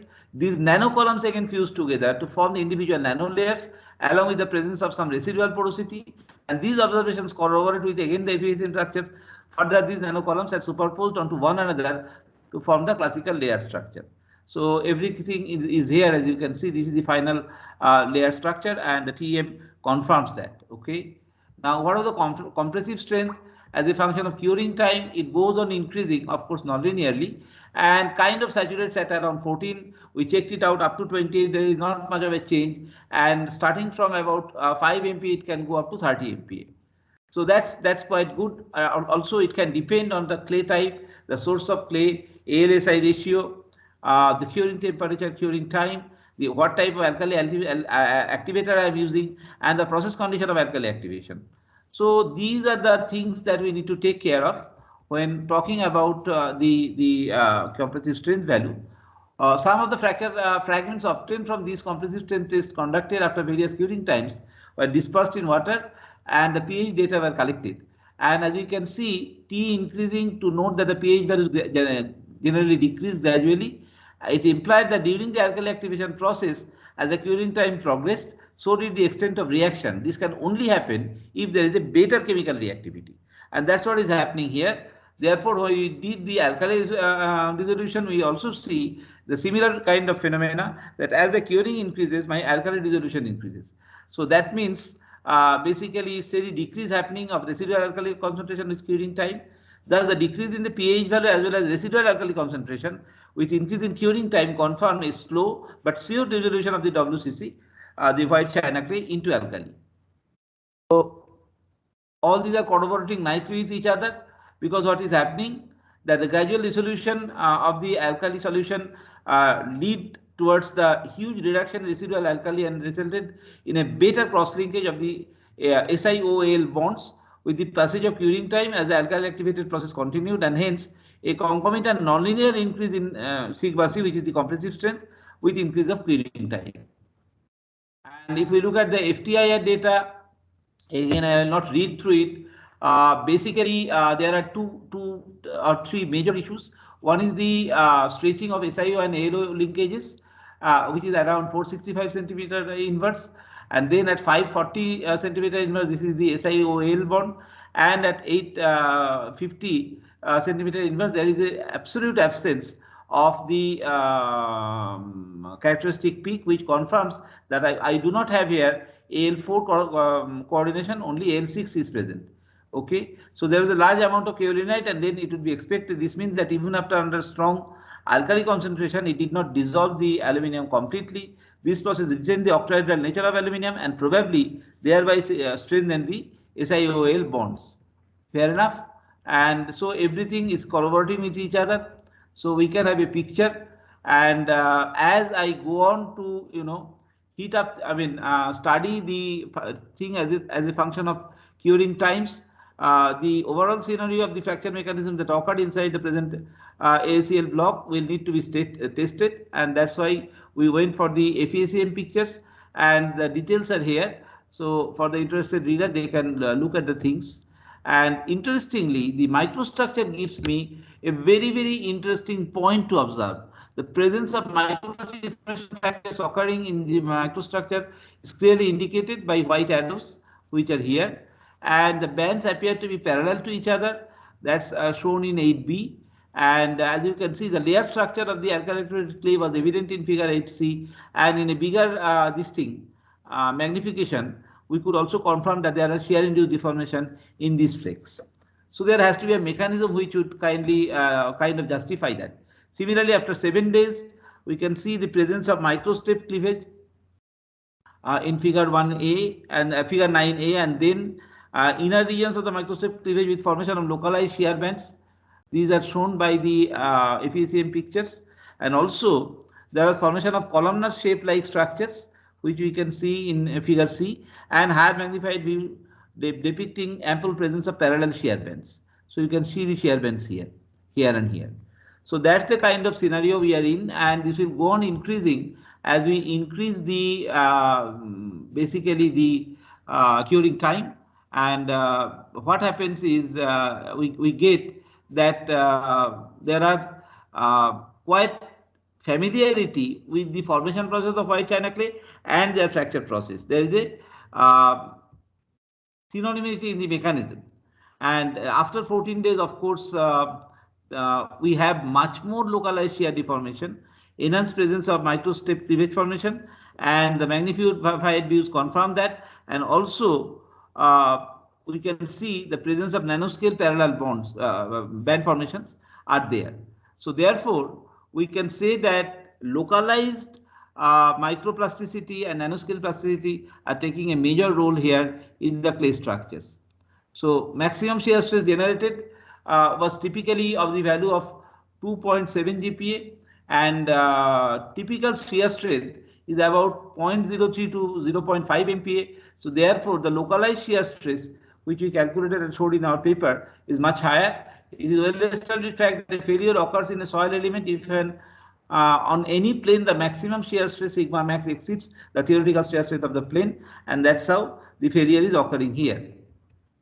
And this is the model which we proposed and which has been very well accepted by the community, that there is a basically a branching of the or component division of the compressive load or the force, and then the structure tries by such local microplasticity and shearing to accommodate the strain that is coming from the loading train. So that's the details of the model, and we'll skip the details for the time being in terms of saving time. Coming to nano indentation, it is a technique by which you can measure the load versus displacement plots, and as a function of depth, as a function of position, or as a function of phase. And these are the guiding equations, which is due to the famous paper by Oliver and Furr. This is the setup from CSIR Central Glass and Ceramic Research Institute. This is the Fisher scope, and we have actually 3 machines there at CSIR CGCRI Kolkata, and we can calculate the nano hardness value and the Young's modulus value. These are of course the reduced modulus. So inverse of this will give me the modulus value, and EI is for the indenter and ES is for the sample. And since I experimentally measured this ER value, and EI is known for the diamond, which is the indenter here, so we can calculate the value for the sample. And this is the typical load displacement plot, as you can see, that you go on loading up to the maximum and then unload, and from the linear part of the unloading plot you can do this calculation. So in our case, what we have seen is that there is microscale plasticity, nanoscale plasticity is there, which are called poppins in the corresponding literature, and these are the typical load displacement behavior. This is the value of hardness, and this is the value of Young's modulus. Young's modulus was of course load independent, and here we can see that there is a strong dependence of hardness on the depth of indentation, which is HF. And we can also calculate the values at which these load jump or critical load points. So between them the value is delta P, and similarly between the different points there the value is critical depth difference. This is the critical load difference. This can be very easily calculated out, and what we found, it was a new finding, that both the critical load difference and the critical depth difference, all of them follow an empirical power law with R square of 0.95 or more, which is also evident from the graphs plotted here. And not only that, The shear stress also follow a similar value, and the tau max here, as you can see, is between 0.2 to 0.3, whereas tau theoretically is 0.7, which is 20 to 5%. So localized shear is possible, and that's why our elastic recovery also increases with load, and therefore more of the energy that goes into plastic deformation, that decreases with load. The ratio of the plastic energy to total energy, that decreases with load. And there is a, as you can see, a power load relation that is varied. It's a log plot, and basically what we conceive is this, that there is a, between the clay layers there is a 1.44 nanometer gap, and water is there. So at low load there is lesser elastic recovery, but at high load the system punches out the water which was compressed, and there is greater elastic recovery, and which is actually matching with the picture here. So that's the scenario, that's the model that we proposed, and it was well accepted.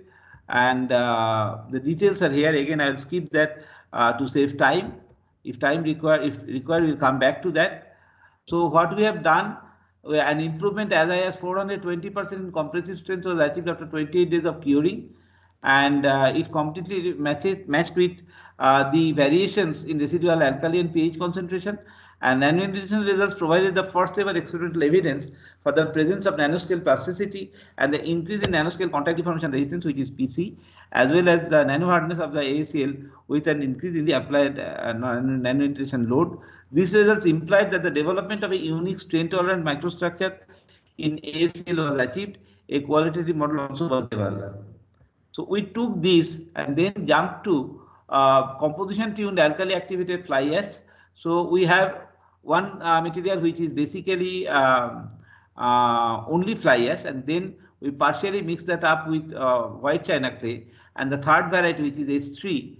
So the first one is S1, the second one is S2, and the third one is S3, and there we mix up most of the pores are filled up by white china clay and glass fiber, very small amount.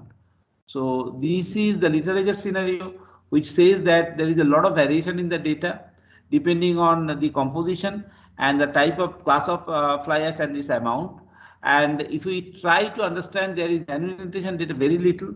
As you can see here, there is almost nothing in the literature, barring a few effort. Compressive strength data is of course there, but there is very little data on nanoindentation induced hardness and Young's modulus value. So that is one of the main target point which we try to achieve. And fly ash, of course, we collected from Kolaghat, which is near Professor Mondal's place, not very far, I guess. And I'm not again going to read it. My S1 sample is basically alkali activated fly ash. And when we add 88% fly ash and 28% white china clay, we have the sample S2. And 88% fly ash with 18% white china clay and 28% e-glass fiber gives me the sample S3. So all are alkali activated, and basically then we do the pressing and get the blocks and their nanomechanical testing and macromechanical testing and nanoindentation testing. This is the chemical composition of fly ash and china clay, as you can see, and there is quite a bit of variation as expected, of course. And this is the hardness data. So the variation of nano hardness of the samples S1, S2, S3 with the curing at a constant curing time of 1 day, and similar data for 7, 14 and 28 days are also there, and then we can compare all of them as how the scenario is, and we can see that the data for S3 is the best one for all the samples, among all the samples. Okay, and this is the XRD data which confirms the results are similar for S1, S2 and S3, and relative amount of quartz phase as well as the amounts of unreacted alkali decreased in the alkali activated fly ash with the number of days of curing. So more cured it is, so more reaction happens, unreacted materials are lesser. Okay, and what you see here is again the nanoindentation behavior of the samples S1, S2 and S3. S1, S2 and S3. As you can see from pH plots, it is clearly seen that the final depths of penetrations were the maximum and minimum for S3 and S1, sorry, S1 and S3. So S3 will have the highest hardness and S1 will have the lowest hardness. And exactly, sorry, S2 and S3. And exactly that's what happens when you see the data.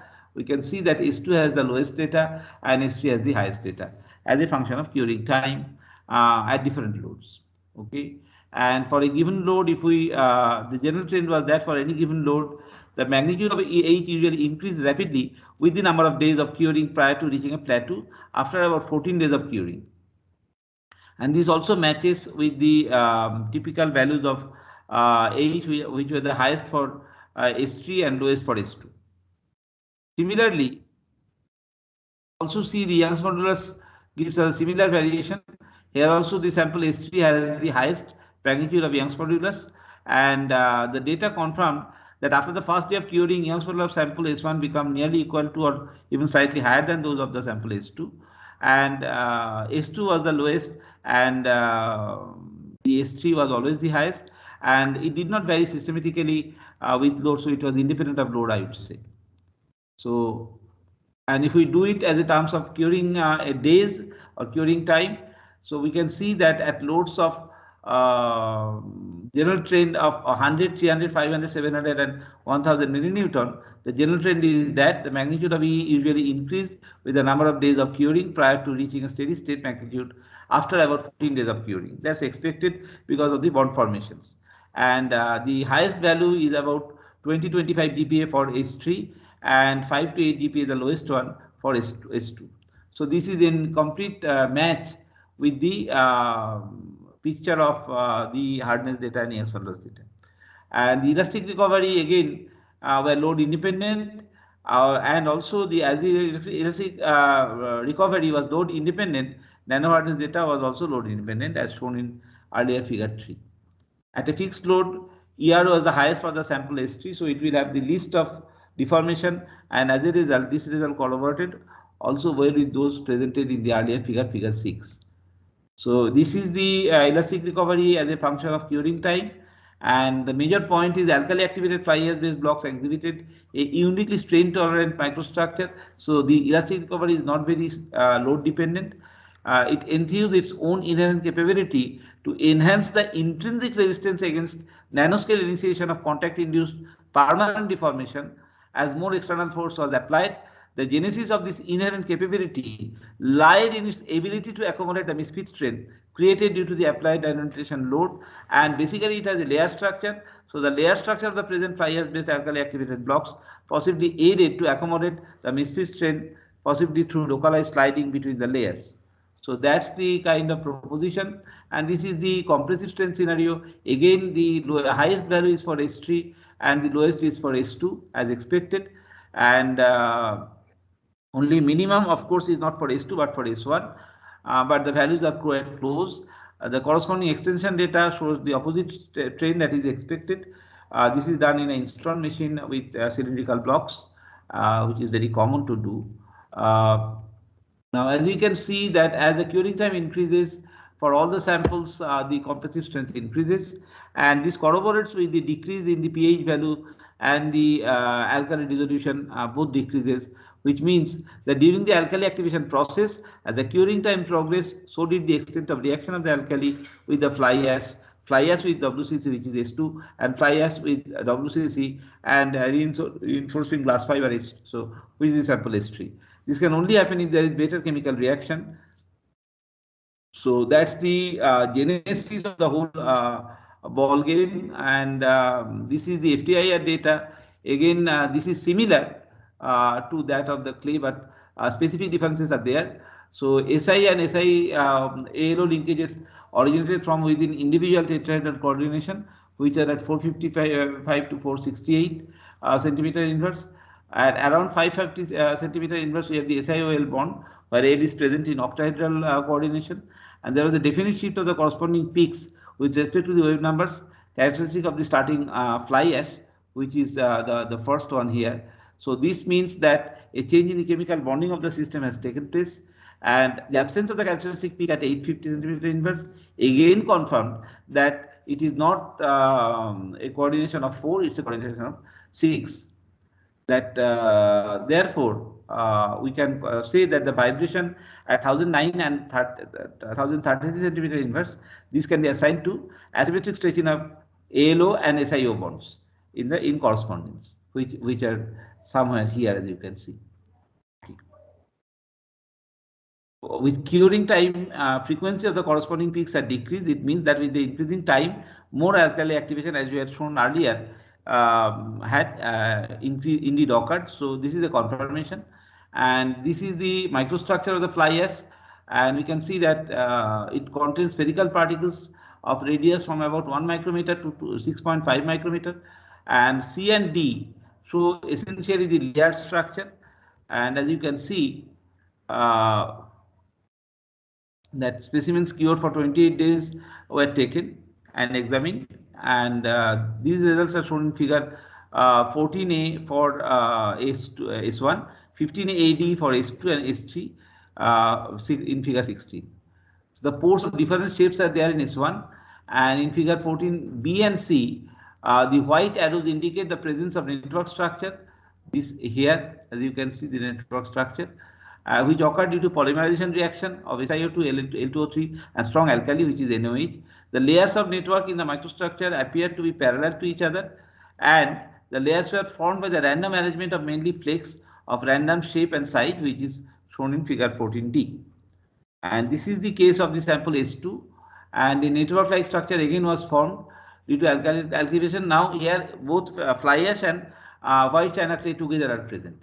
So the microstructure appeared to be denser. It had a higher density corresponding to S1, which are 1.245 gram per cc. This is 1.36, and both plates P and the flakes F are present, and we have shown that here the plates are here and the flakes are here, and basically their size and shape are random, and failure process of S2 appeared to be more tortuous compared to that of S1. S1 was brittle, but this one appeared to be more tortuous, and obviously then this will give rise to more strength value. Okay, the characteristic presence of network as well as layers of network in the microstructure are very evident. This is the sample with both fly ash and glass fiber. So from the photomicrograph presented in figure 16AD, it is clear that a network-like structure was formed in the sample S3 due to combined activation of fly ash, white china clay, and glass fibers. Further, the microstructure of S3 appeared to be most dense. You can see here compared to that of S1 and S2, because it happened because it had higher density, and comprised of the plates of white china clay, the flakes of fly ash, and glass fiber. So all of them are present. So the failure process becomes more tortuous, and the characteristic presence of network as well as layers of network are visible in both figure B and C, and that's what gives it that kind of a strain tolerant behavior. And the glass fibers are shown within these white circular regions, and a high magnification view of this region is also shown in a bigger magnification in figure D. So the micrograph shown in 16B, C, and D confirm two aspects of the failure process. One is that the glass fibers took significant load in the load bearing process prior to debonding from the matrix as expected, and the glass fibers had a random size distribution. All the microstructural units, that is the plates, the flakes, and the glass fibers, have taken part in building the sample's intrinsic resistance against compressive failure, and hence possibly made the failure process the most tortuous among all the samples, that is S1, S2, and S3. So here is the mechanism that we propose, that basically S1 at the least density, therefore the crack propagates very easily through the pores, and it has the smallest load bearing solid contact area, so it has the smallest value of the strength, which is 27 MPa. Going to S2, what happens is basically it has slightly higher density, and therefore the higher density means that it has second largest load bearing solid contact area. As a result, it has a little higher strength value of about 30 megapascal. And when we go to the third one, it has the highest density, 1.41 gram per cc. Therefore, the fibers took up the load as the fly ash matrix breaks, and failed only when locally their breaking strength was exceeded, and only after the local debonding was completed total compressive failure occurred. Therefore, as shown in the corresponding view to the section, the retarded crack propagation through the occupied pores now the ports are filled up by both the fibers and the flakes from the fly ash. So naturally load bearing contact area is much higher. As a result, it has much higher strength. So that's the kind of scenario, and it has about 42 megapascal of strength. So this is just a repetition. So to summarize, the major conclusions are the alkali activated samples prepared from mixture of about 8 to 8% fly ash, 18 to 8% white china clay, and 2 to 8% chopped tea glass fiber showed spectacular, like 167% improvement in nano hardness and 200% improvement in Young's modulus, respectively, over the control values of about 0.3 GPa and 7.02 GPa realized in only alkali activated fly ash samples after 28 days of curing. So comparison is on the 28 days of curing.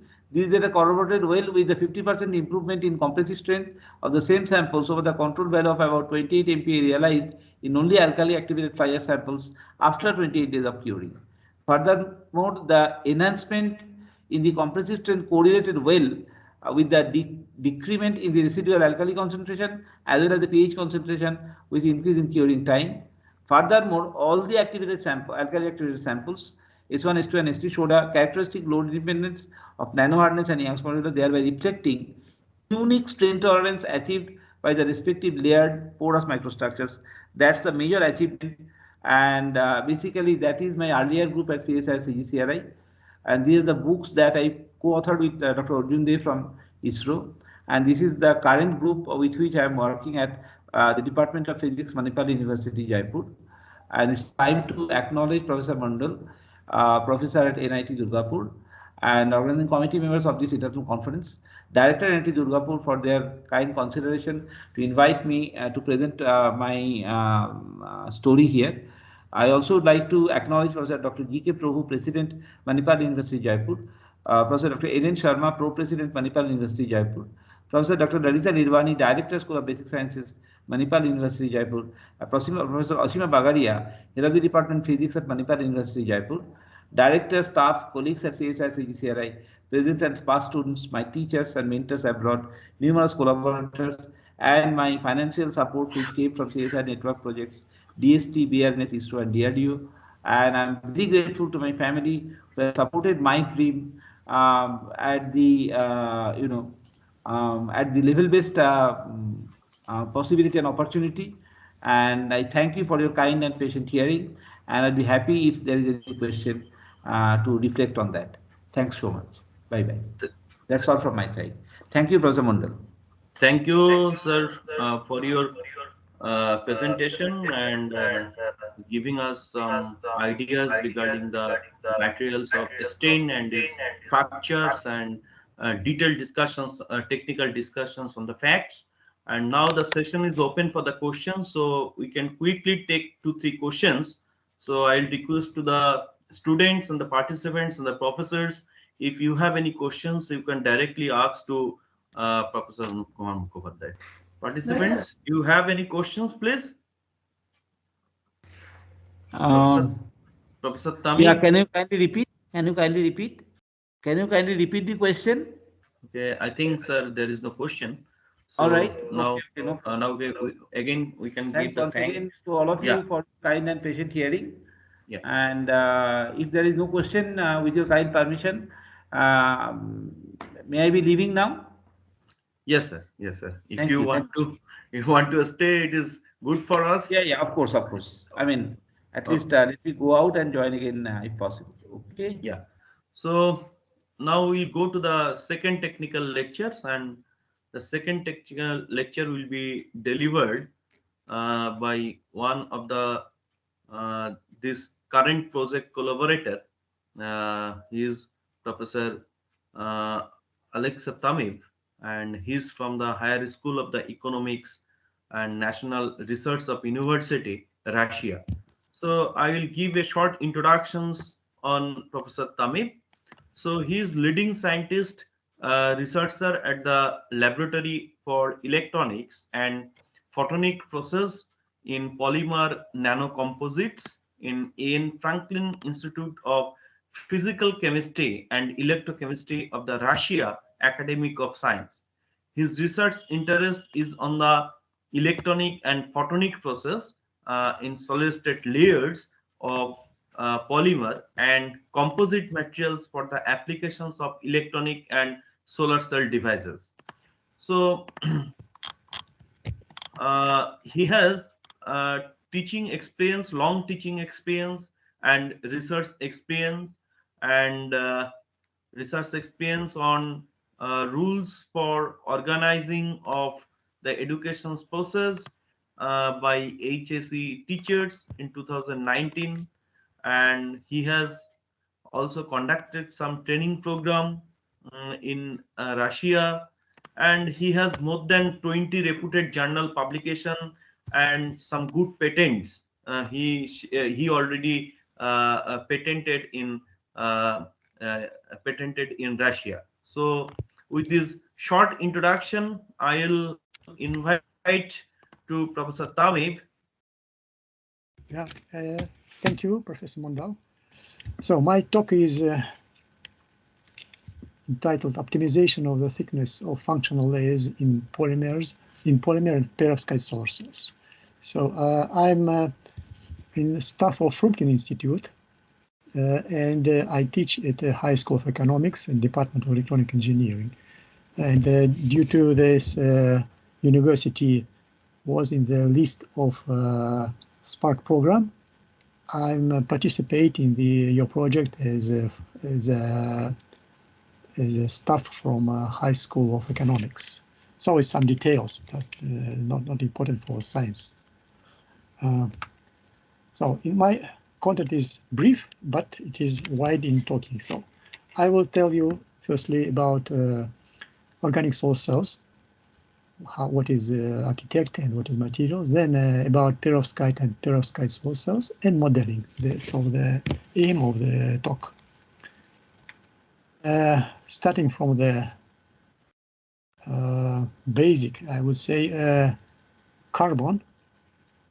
It's an atom, which is one of the main atom, on which are based our life and many polymers and organic materials.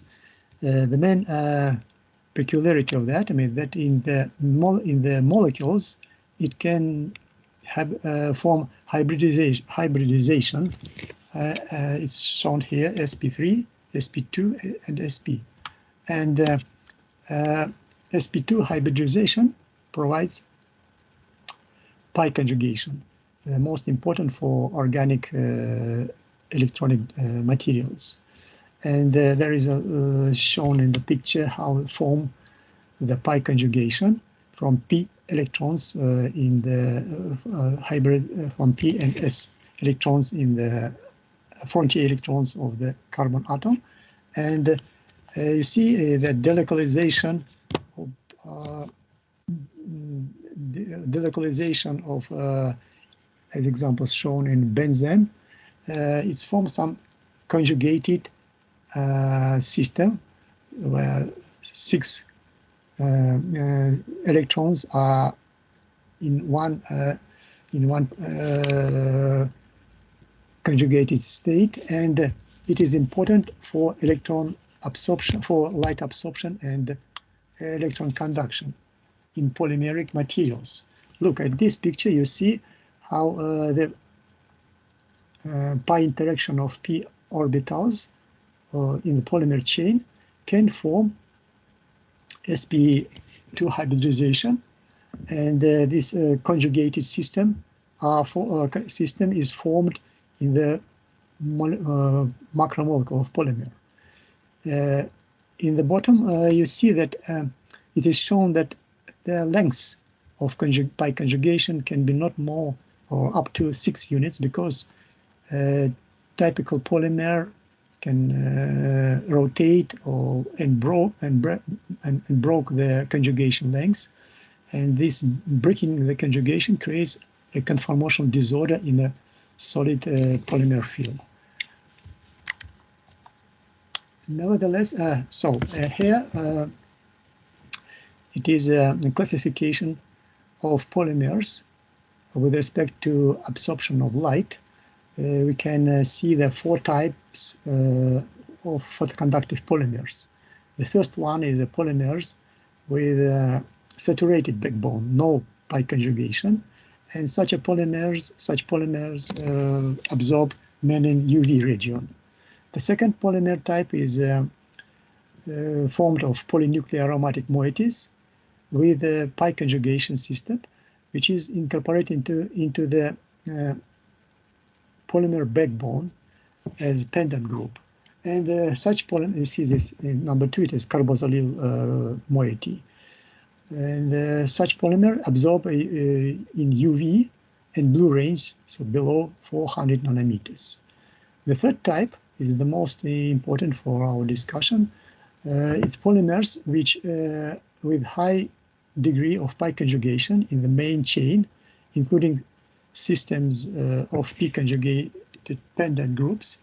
And such polymers absorb in a visible range and in up to near infrared range. And the fourth one is, as an example, shown the possibility of sigma conjugated backbone. It's where sigma electrons are conjugated. It's also absorbed like the first type in a UV region. And when forming a thin polymer layers or thin photoconductive layers of organic materials, we can classify it into 3 types of composite or solid film layers, solid films. The first one is consists of polymers with charge transport sites, either in a main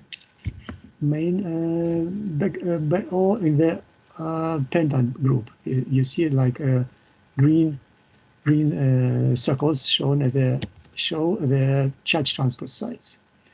And low weight molecules or small molecules also can be used for preparation of thin films, either without any matrix or so it can be dispersed from solution or by vapor evaporation in a vacuum. And the third type is so-called molecular doped polymers, when you use polymer incorporate in which is small molecules incorporated. Small molecules are used as a charge transporting or photoactive molecules. So it's a composite material. What is the most important for these materials is that they are soluble in conventional solvents, and they form amorphous organic material, amorphous solid films, and it's inevitably contain traps, so chemical impurities or structural defect, as I told before. And these traps hinder charge transport. And I now talk about this, how it can be used, how they, such as thin polymer and organic molecules are used in solar cell and in bulky drug reduction. So firstly, what I would like to show you that it is a IV curve of a dyed structure, because the devices of solar cells has a dyed structure. It's shown in the bottom of this slide. So we have 2 electrodes, top and bottom, and between them are photoactive and other functional layers. So you see, look at the IV curve. The black line, it is a dark IV curve in the darkness of dyad, and red line it's photo IV curve of a dyad. What is of it is it's important to stress that in the first quadrant, in the top right quarter, it is an area in which organic light emitting diodes operate. It is a direct bias, in the direct bias of the diode. And in the right, you see the list of functional layers which are form, which form all AED. From the bottom to the top, it's about 10 functional layers. Similar functional layers, without a combination, of course, layer, form solar cell. It is shown in the bottom. And solar cell operation area in the IV curve is the fourth quadrant in the bottom right. In this quadrant, you see that IV curve is it means that you extract energy from the diet. On the left bottom quadrant, it is an area where photodiodes operate. But in my talk, we consider photovoltaic solar cells, PV solar cells, which works in the fourth quadrant. And there is an important point is a V of open circuit and short circuit current, and a maximum power point. It's in the middle of this red curve on the right bottom quadrant. It's a characteristic of solar cell. But for solar cells in the bottom, you see that there is at least 5 functional layers. So it's an electrode, indium tin oxide. It's a transparent semiconductor electrode. And period process, it is a conventional or typical whole transport material. Then photoactive layer, photoactive composite, and electron transport layer, ATL. And in the bottom is a metallic electrode. What is important that all these functional layers, I mean charge transporting and photoactive layers, are not more than 200 nanometers. So it's very thin layers.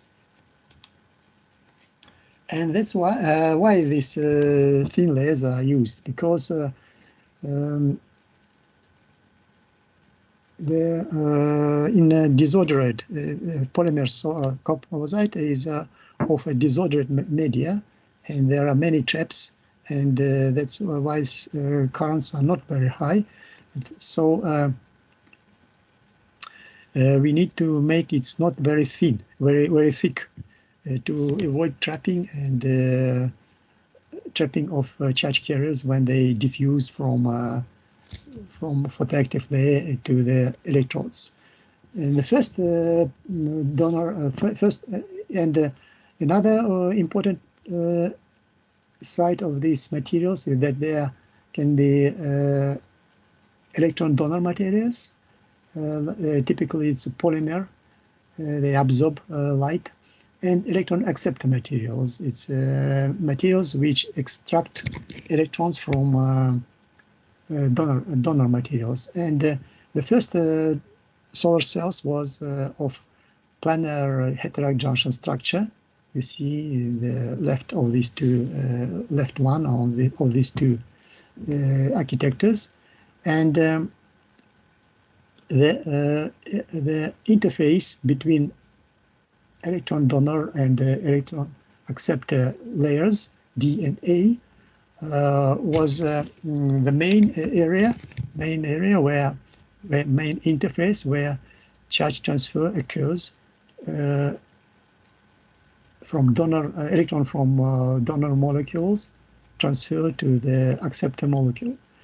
But the area is limited, and to increase the interface area, it was developed a concept of bulk heterojunction.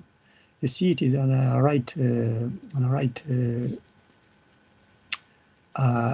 structure, architecture of the solar cell.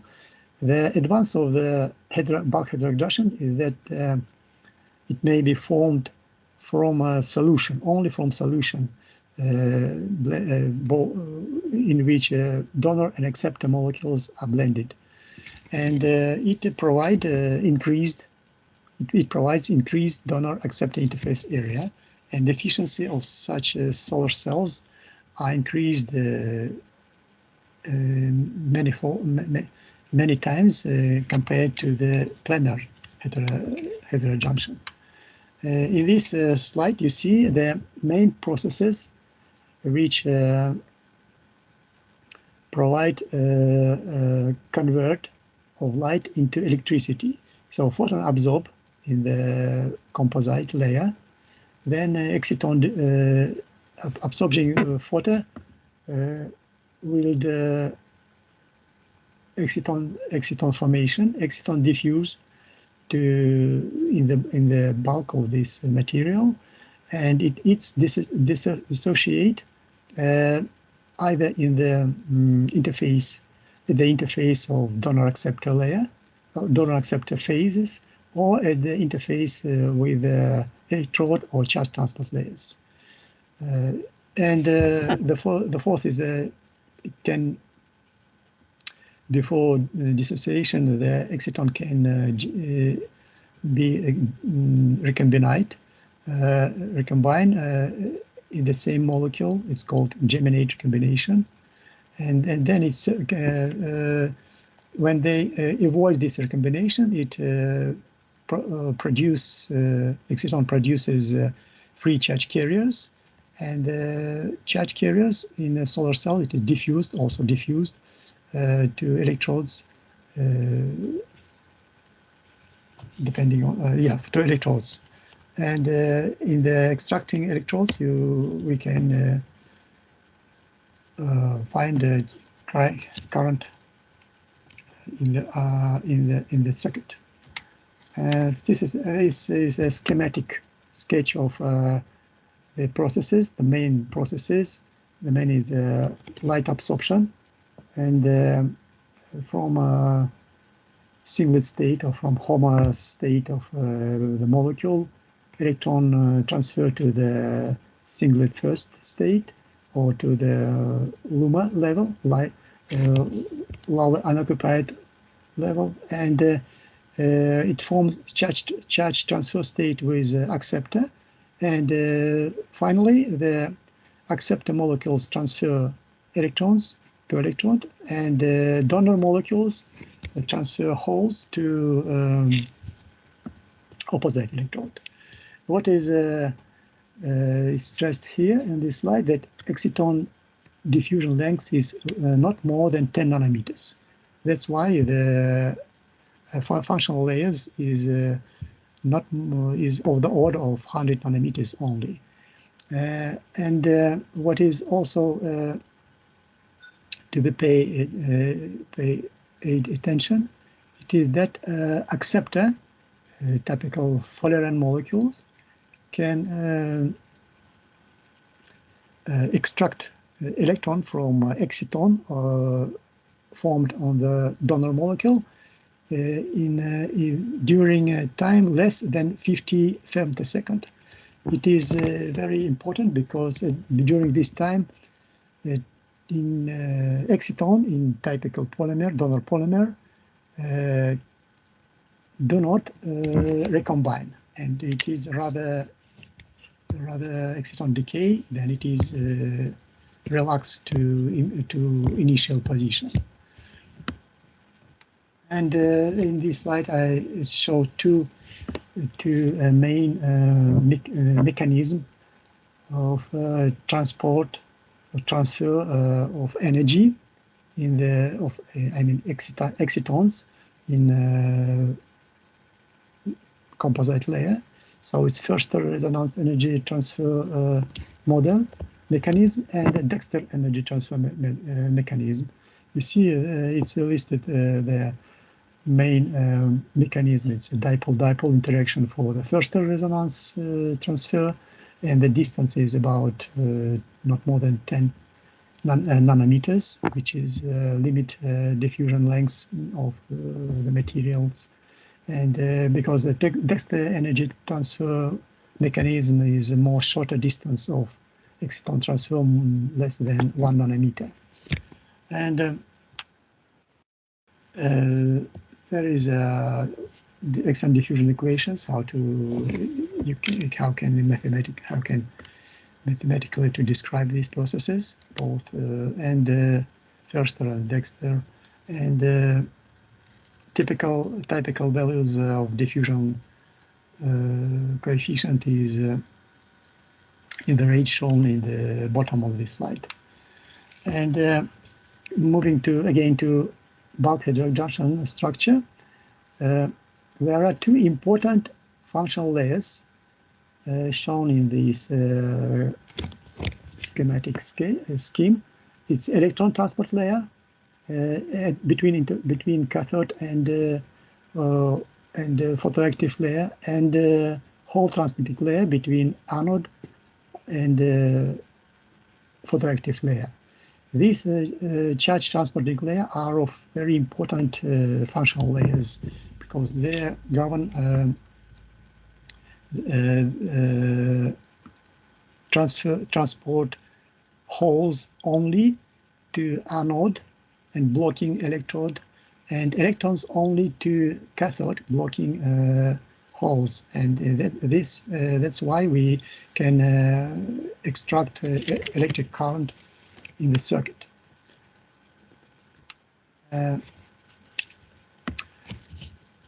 Looking from energetic states in composite materials or polymeric disorder media, we can consider or compare them with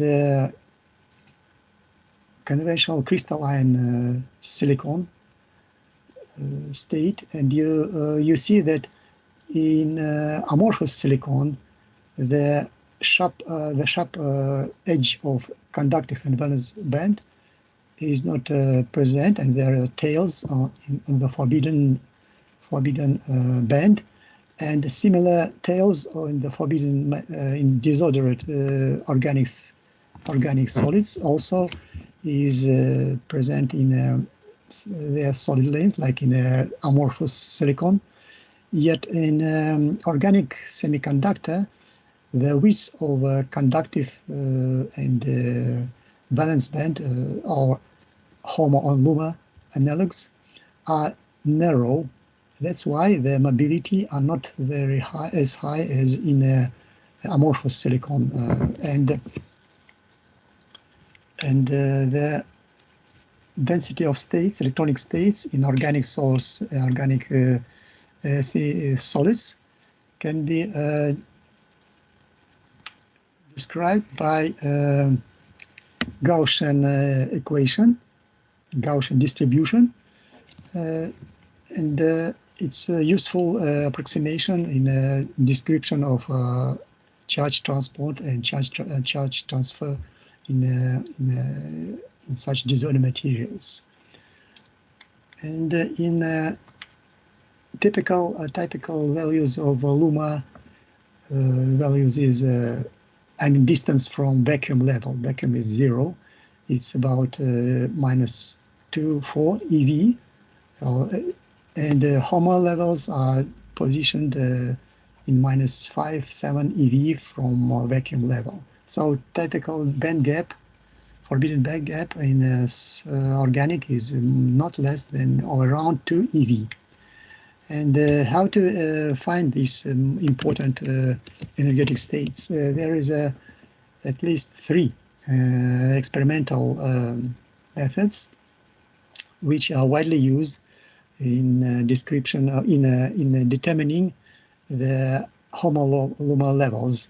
The first one is cyclic quantimetry, and then is ultraviolet photoelectron spectroscopy, and the third one is can be used also Kelvin probe force microscopy.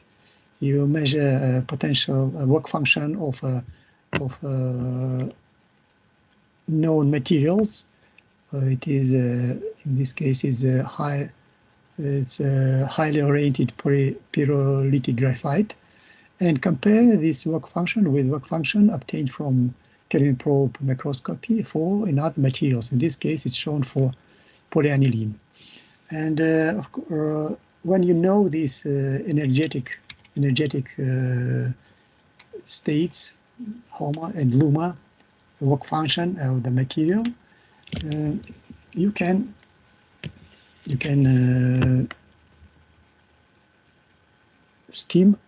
prepare a scheme of the energetic levels and to make some composite with matching HOMA-LUMA of donor, acceptor, and charge transporting layers. Another point in this in the energetic states of these bands, HOMA-LUMA levels bands in organic, is that the mobility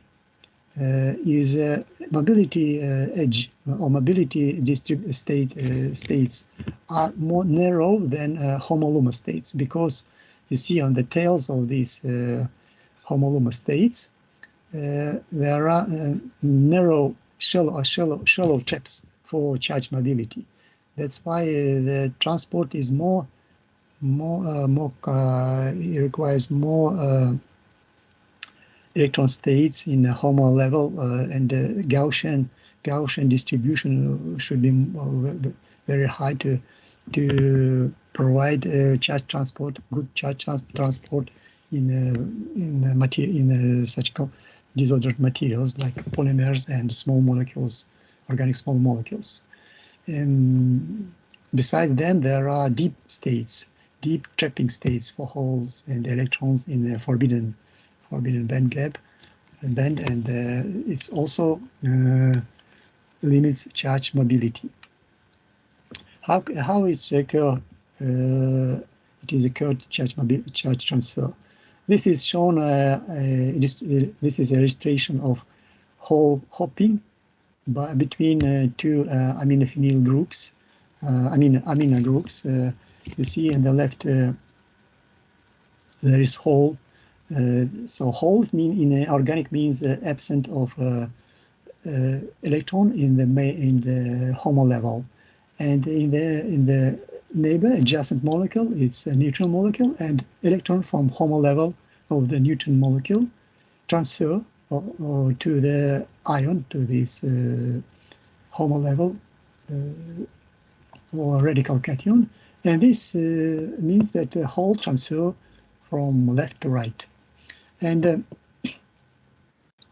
in this transfer, it can be like, it's considered like hopping transport, and its hopping transport may be hopping with tunneling if the barrier is not very wide.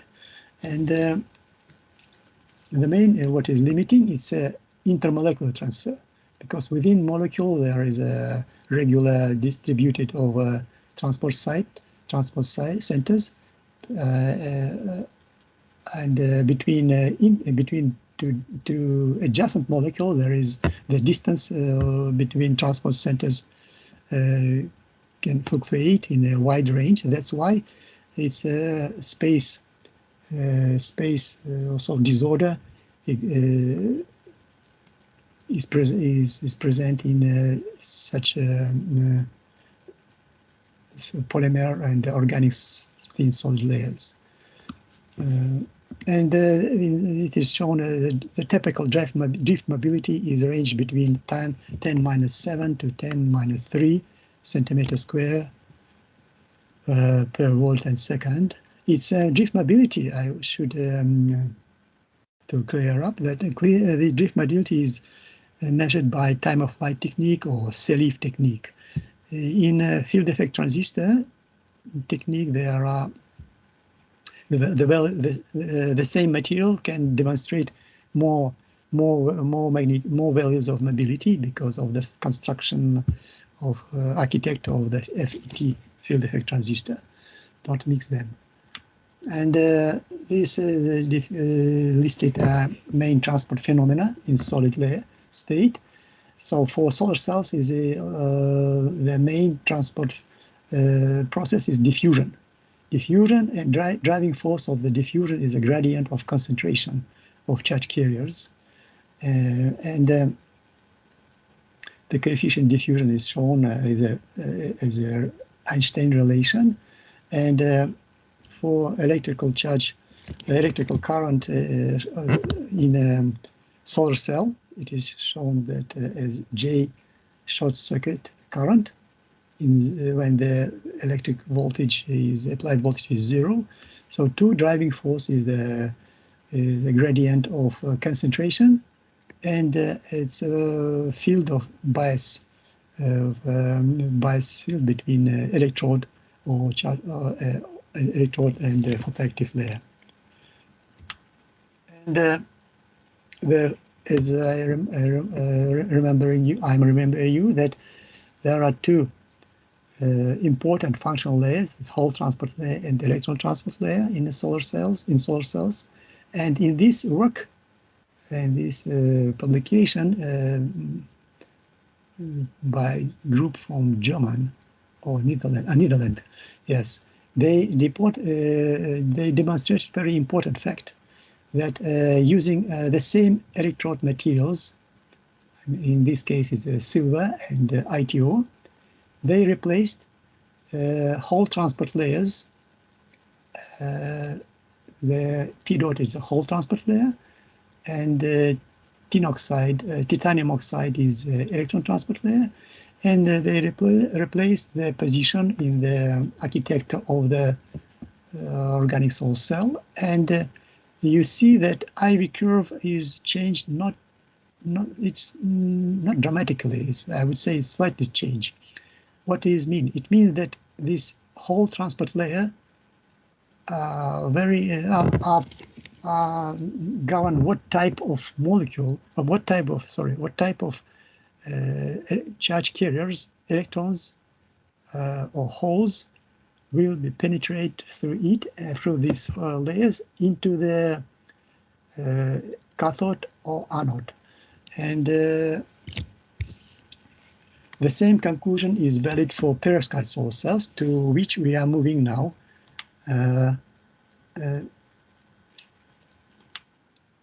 Perovskite is, I demonstrate here only MAPI, so-called MAPI. It is methyl ammonium lead iodide perovskite. It has a structure, is a crystalline material, unlike to polymer or small molecules in the solid film. And perovskite forms microcrystals in a layer. And what is important advances of the material? The first one is it is a small, relatively small exciton bonding energy. It's about 1.5 eV, and that's why it's absorbed in the whole UV and V's range of light spectra. Then in the layers of the materials, in the microcrystalline, the polycrystalline layers of perovskite layer, the electron diffusion length is range from 100 to 1 micrometer, 100 nanometer to 1 micrometer, and that's why the perovskite layer can be as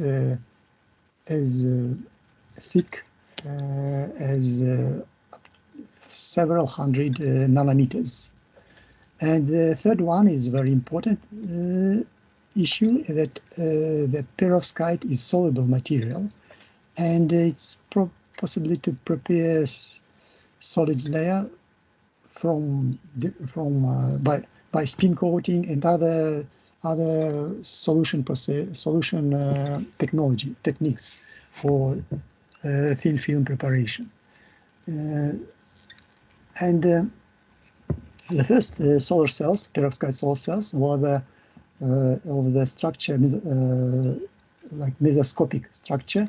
It's shown in the bottom left area image, because this structure was described by Professor Saleh from Kanazawa University, and it is the first was used the first because perovskite material was firstly used in dye synthesized solar cells or Gratzel type cells, which which cathode forms of titanium dioxide particles, and then it appears that perovskite can form solid thin layers itself, and the planar structure of solar cells was prepared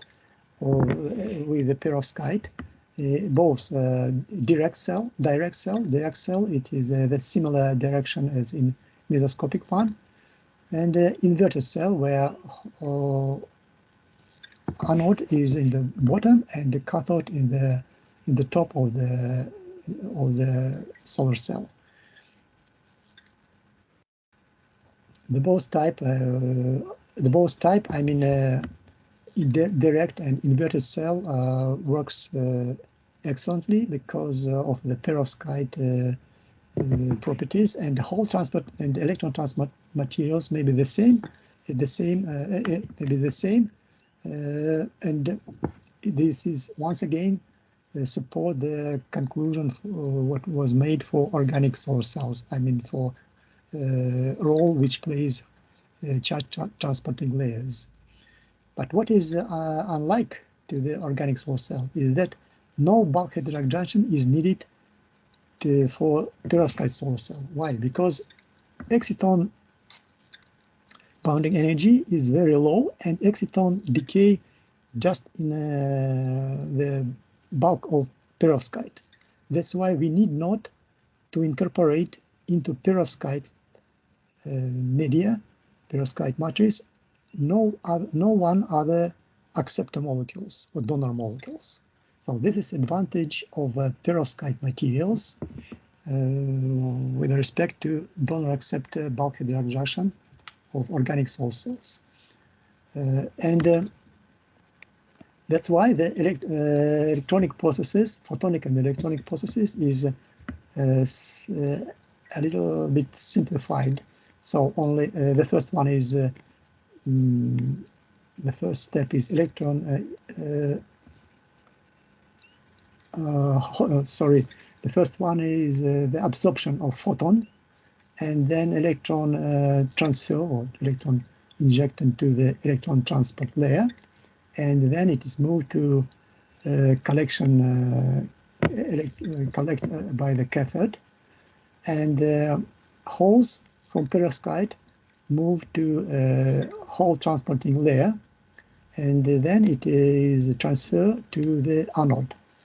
And the parasitic parasitic process is the fifth and the sixth. So it may be charge recombination from whole electron transport lumen level to perovskite HOMA, and from perovskite lumen level to whole transport layer. So it is of importance that charge mobility in charge transporting layer should be sufficiently high in order the rate of transfer electrons and hole to electrodes will be prevail before the rate of recombination. And in this slide listed are shown some materials which are used as electron transport materials, both inorganic and organic. And in this slide, you can see the whole transport materials used in perovskite solar cells. Again, both inorganic, organic, low molecules, small molecules, organic, and polymers. The main of them is, as I told you, that is energetic matching energy levels, HOMA, LUMA, and mobility of charge carriers. What is this? What is important for these materials? Now, this was so kind of reminding or introduction into the main part of my talk. It is some concluding part of my talk. It's modeling of solar cells in operation for organic solar cell and polymer solar cell and perovskite solar cell. What is the motivation? Motivation is that for when chemists develop new material, firstly they can synthesize not big quantity, not much material, not big quantity, around maybe 100 milligrams, and to use to test applicable of these materials in solar cells. You have to test many properties, optical, charge transporting, and field formation, morphology, and so on. And you have wasted a lot of material to testing these necessary properties of the new material. And one of the important or key maybe parameter of solar cell material, solar cell layers, functional layers, is a thickness of charge transporting layer and photoactive layer of polymer, either polymer or perovskite.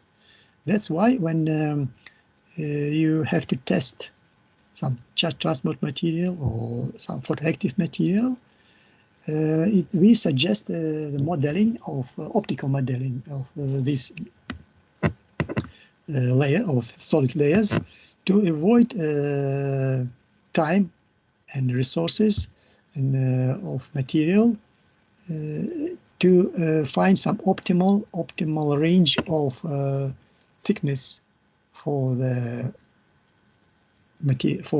functional materials. And we use in our simulation we calculate light absorption profile.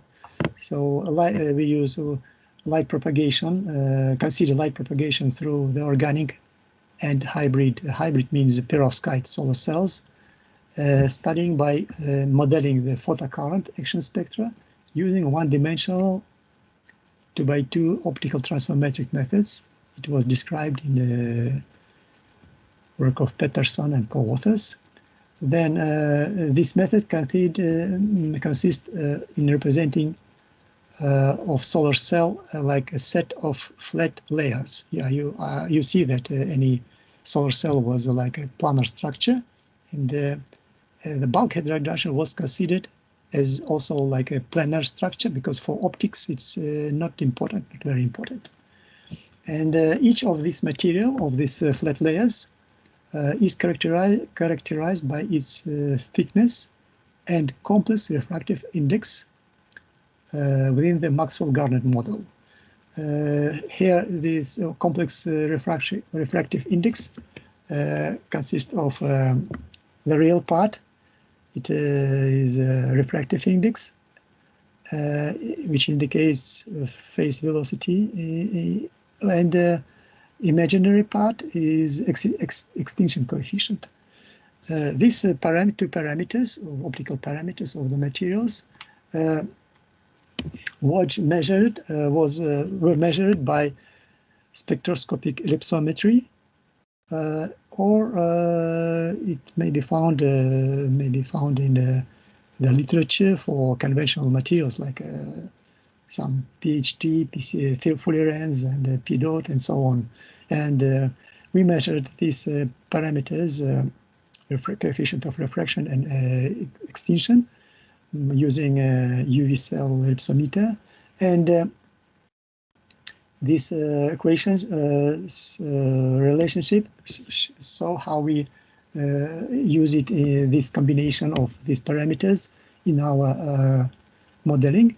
The Burgerman model are gave not very proper results. And so why we use Maxwell-Garnett approach, shown in this middle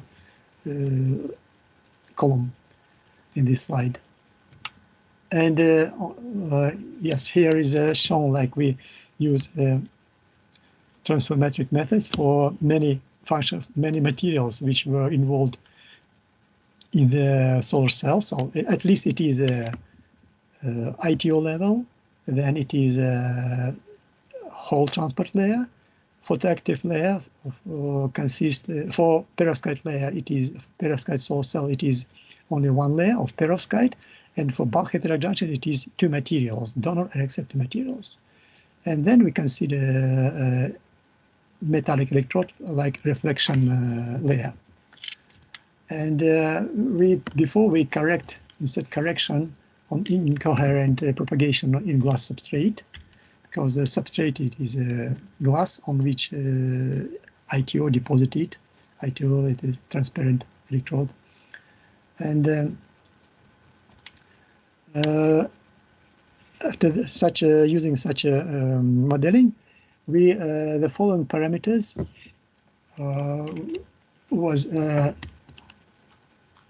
were assessed from modeling. First is light absorption in the photoactive layer, where is lambda is wavelengths, big A is absorption coefficient, S is radiation power density, and then we assessed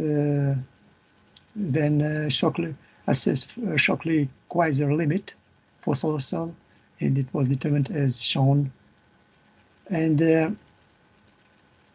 exciton generation, finally exciton generation rate for photoactive layer, which is determined like this relationship. Here is the parameter which we are interested in, the D, the thickness of photoactive layer. G, it's exciton rate,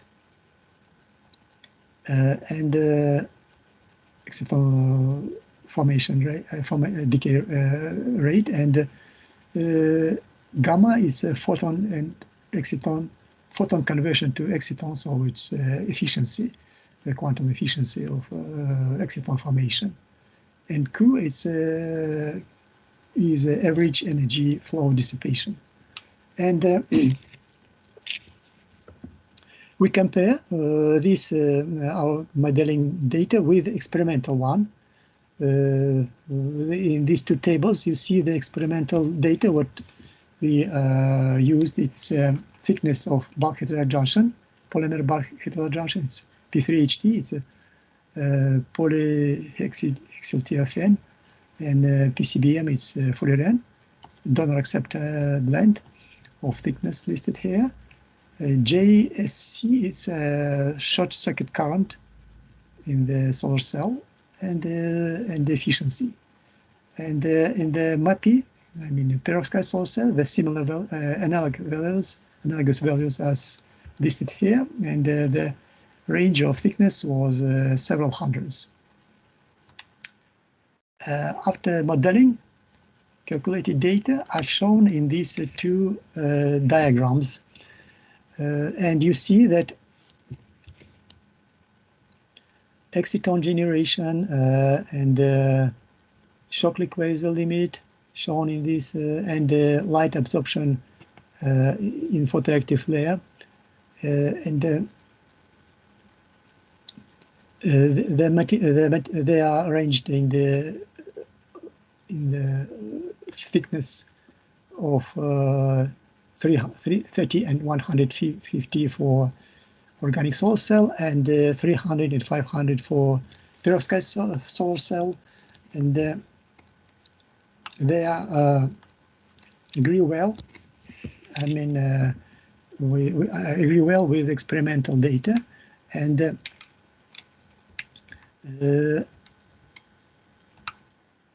what one can see, we conclude that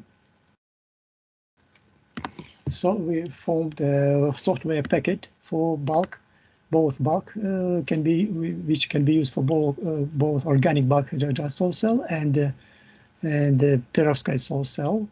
The matrix transfer method was used to explain theoretically the experimental effect of thickness and optical parameters, and it is an efficient method, I mean testing method, to validate proof of concept regardless to the nature of the photoactive layers. So because you see, we use disorder materials like organic molecules, polymers, and polycrystalline films of perovskite.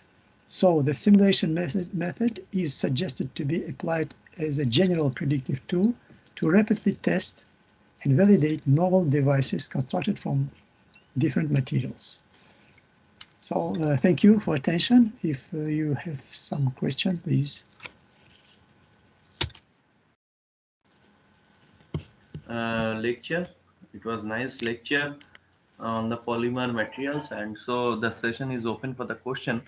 So participant and professors who are present here, please ask questions to Professor Tamim. He is ready to answer your question.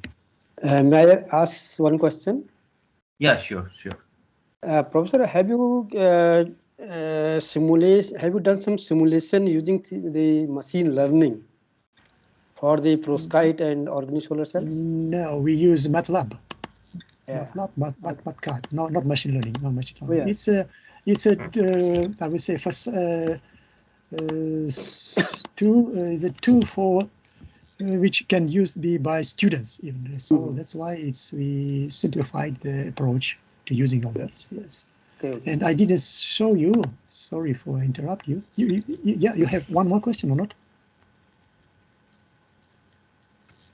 These are all the theoretical calculations, or they are experimentally observed?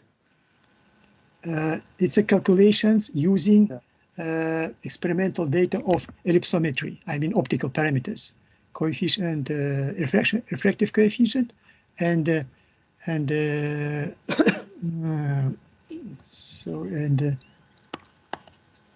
so complex index, refractive index we used, and these parameters were measured by ellipsometry. Look, where is it? Okay. Here. Yes. Yeah. Yes. This is only what you need. So you need measure absorption and this refractive index. Okay. Thank you. And what we did before, I didn't show you because I have not time. I think we test this software and this material on the bulkhead radiation shown in this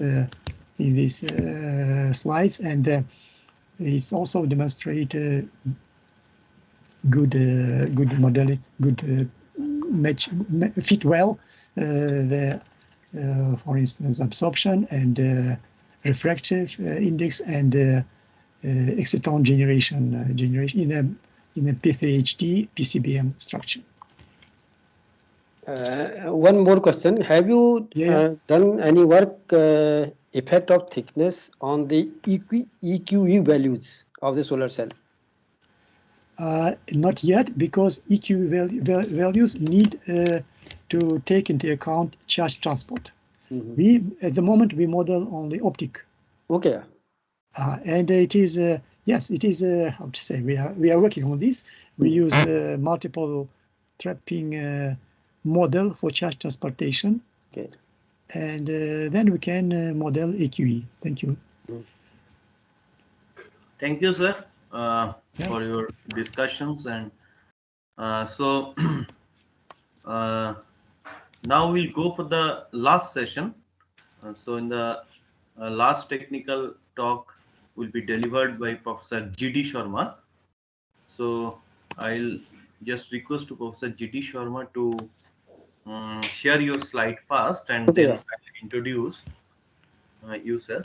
Okay. First, let me introduce Professor G.D. Sharma. So Professor G.D. Sharma is working as a senior professor of the physics and dean research and development at the LNM Institute of Information Technology, deemed University Jaipur, and India since November 2015.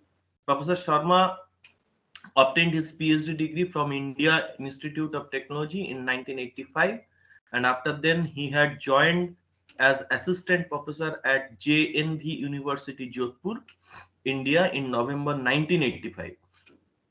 After then, he had appointed as professor of physics and electronics in 2004 in same university. In 1990s, he was awarded a appointed awarded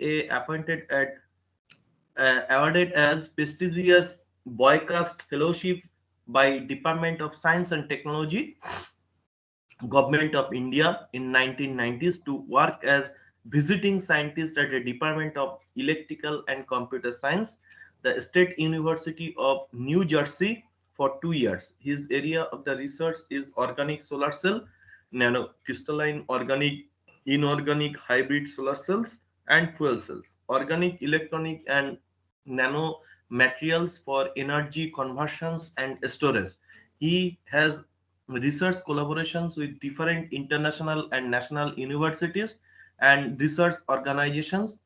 He has completed many research projects funded by DRDO, ISRO, DST, CSIR, and DOIT, Government of India. At present, he is running 4 international projects, that is Indo-Russia project, Indo-France project, BRICS project, and Indo-Taiwan project on organic photovoltaic devices. One major project funded by the Solar Energy Research Initiative, DST, Government of India, is also current going on, total cost of rupees 1.5 crore. He has delivered many invited and plenary lectures in many international conferences in India and abroad. Subject expert in Project Advisory Committee, Department of Science and Technology, Government of India.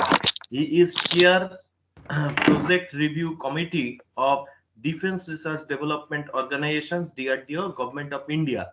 In December 2020 and October 2021, Professor Sharma has been featured in worldwide ranking of top 2% scientists by Stanford University, California, USA. He is subject expert in European Commissions for Project Evaluations, Russia Science and Technology Foundation, Moscow. Professor Sharma published more than 325 research papers, reviewers, and members of editorial board of many international journals. His Google citations is 8,500, H index is 47, and I10 index is 240.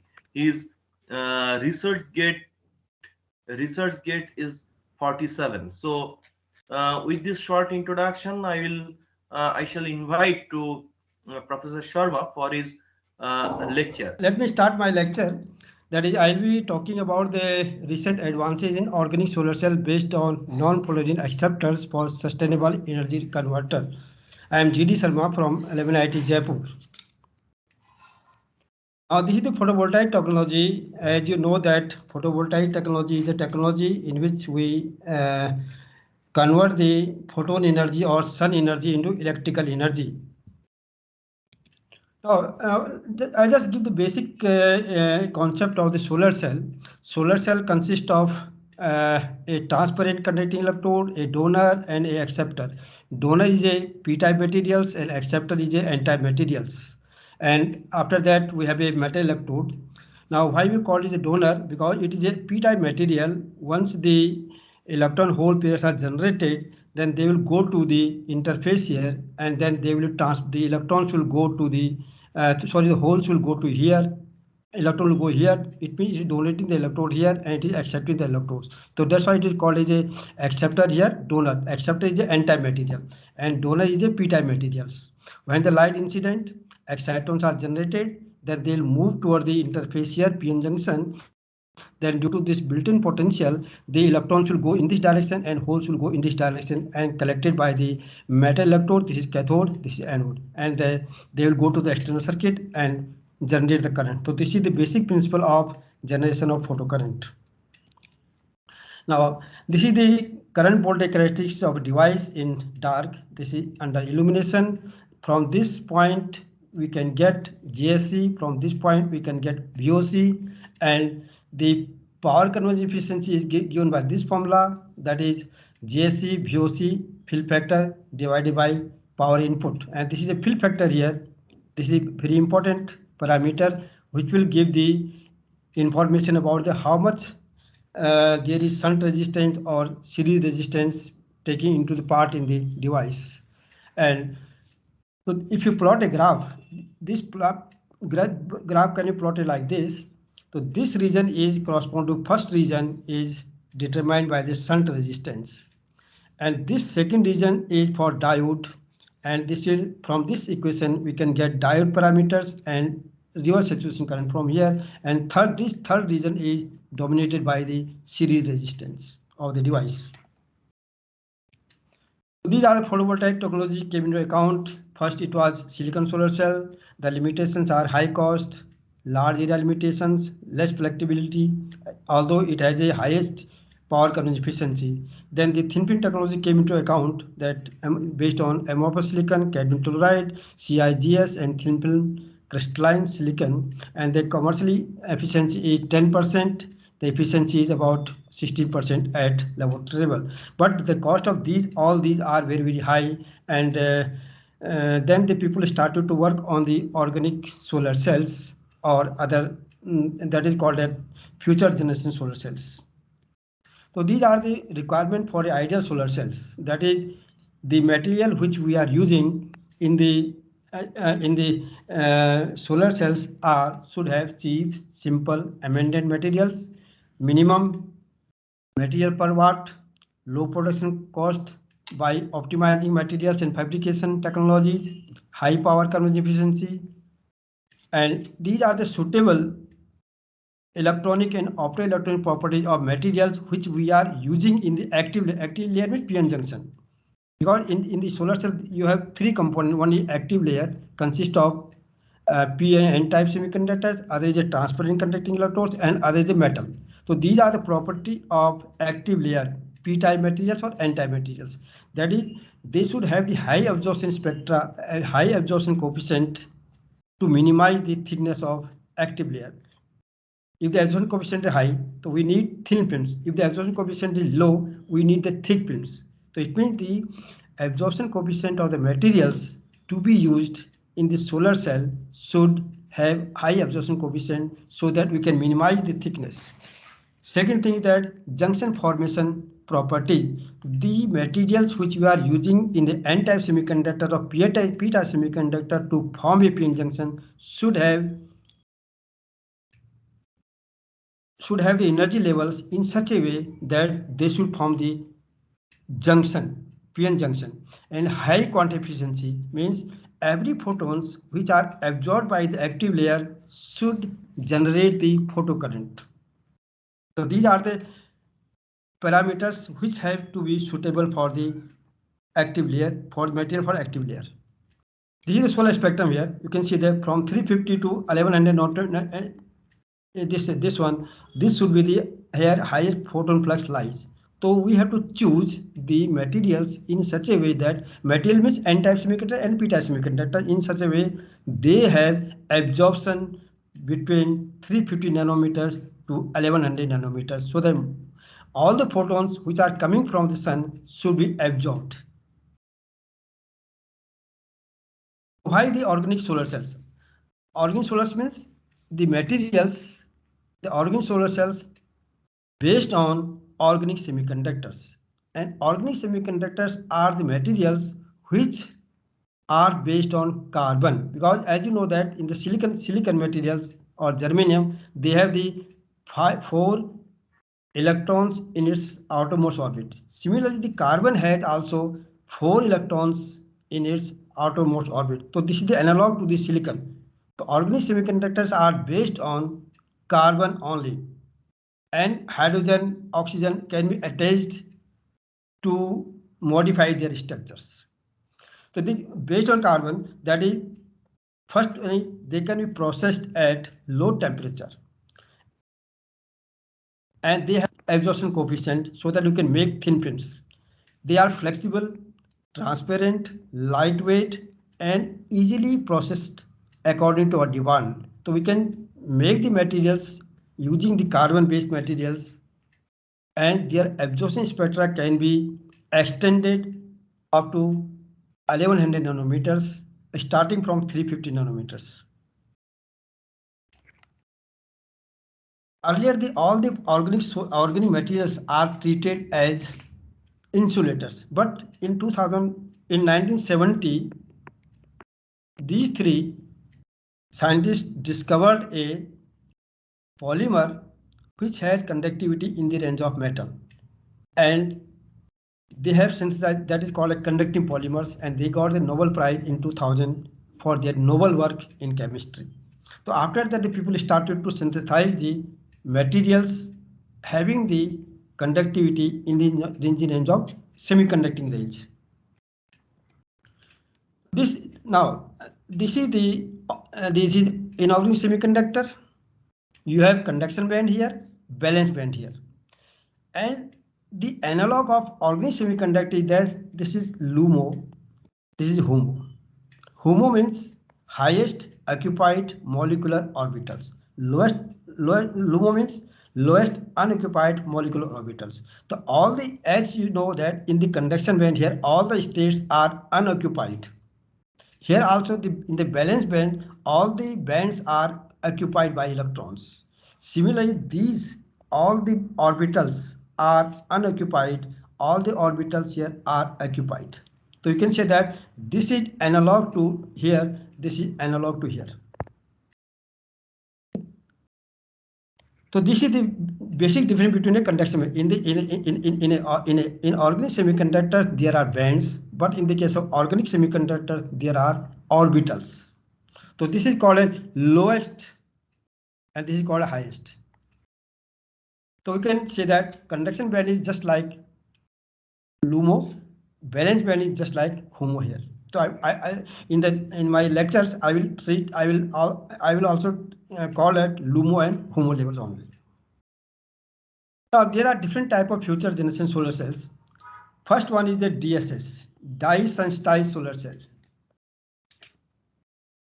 Second one is the organic solar cells.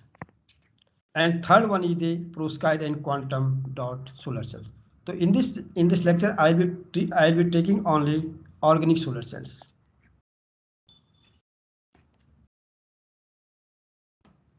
There are different types of donor. We can make a donor acceptor molecule. This is donor, this is acceptor. This molecule, this molecule, this molecule, these molecules are typical donor unit. These are all called as acceptor unit. So if you want to make a molecule, DA molecules, so we have to take this or this, take this or this. So by selecting appropriate donor and appropriate acceptors, we can make penalty of molecules or polymers. So this is the one molecule here. This is another molecule, another unit here. So this is your acceptor unit. This is your donor unit. Now if you combine these two, the band gap can be tailored. You can shift it here. You can shift it here. So by shifting the LUMO level and HOMO level, by a proper combination of proper selection of donor unit and acceptor unit, we can tailor the band gap as well as absorption spec profile. So we can make penalty of molecules or penalty of polymers. So the LUMO level will depend upon this and the HOMO level depend upon this. Because they all have different electron donating ability. These all have different electron accepting or withdrawing ability. Suppose this is one, if it is strong, suppose this is weaker. So now if you take this one, so it is called a stronger donor and weak acceptors. Similarly, we can make stronger donor, stronger acceptor or weak donor molecules or polymers. So this is the beauty of the organic semiconductors, that we can tailor the LUMO level, HOMO level according to our demand. Suppose we want a semiconductor of 1.35 electron volt. So we can change it. Suppose we want a wide band gap, maybe 1.989 electron volt. We can change it. we can select it. We can select it. So we can make penalty of organic materials, organic small molecule, semiconducting or polymers by selecting these acceptor and donors. I'm not going to this. Okay. Now,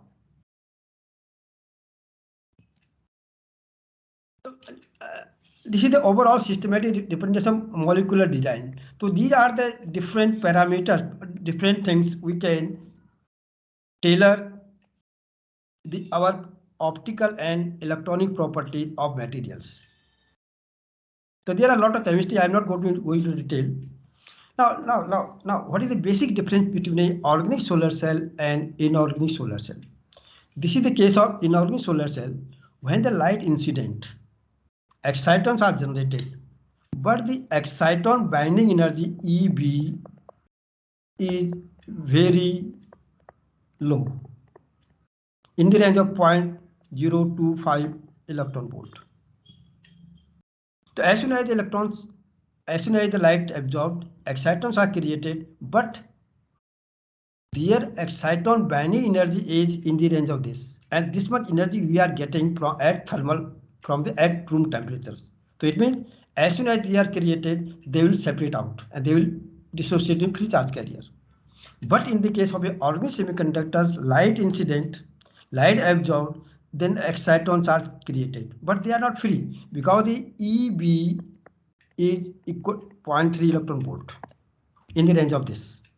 So it means we need some internal built-in potential which will be the driving force for exciton dissociation into free charge carriers.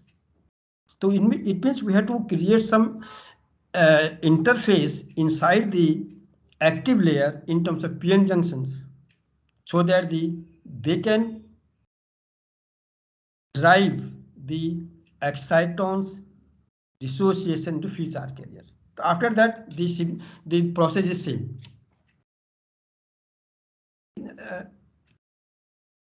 In the early stages of organic solar cells, there is called a single layer solar cell.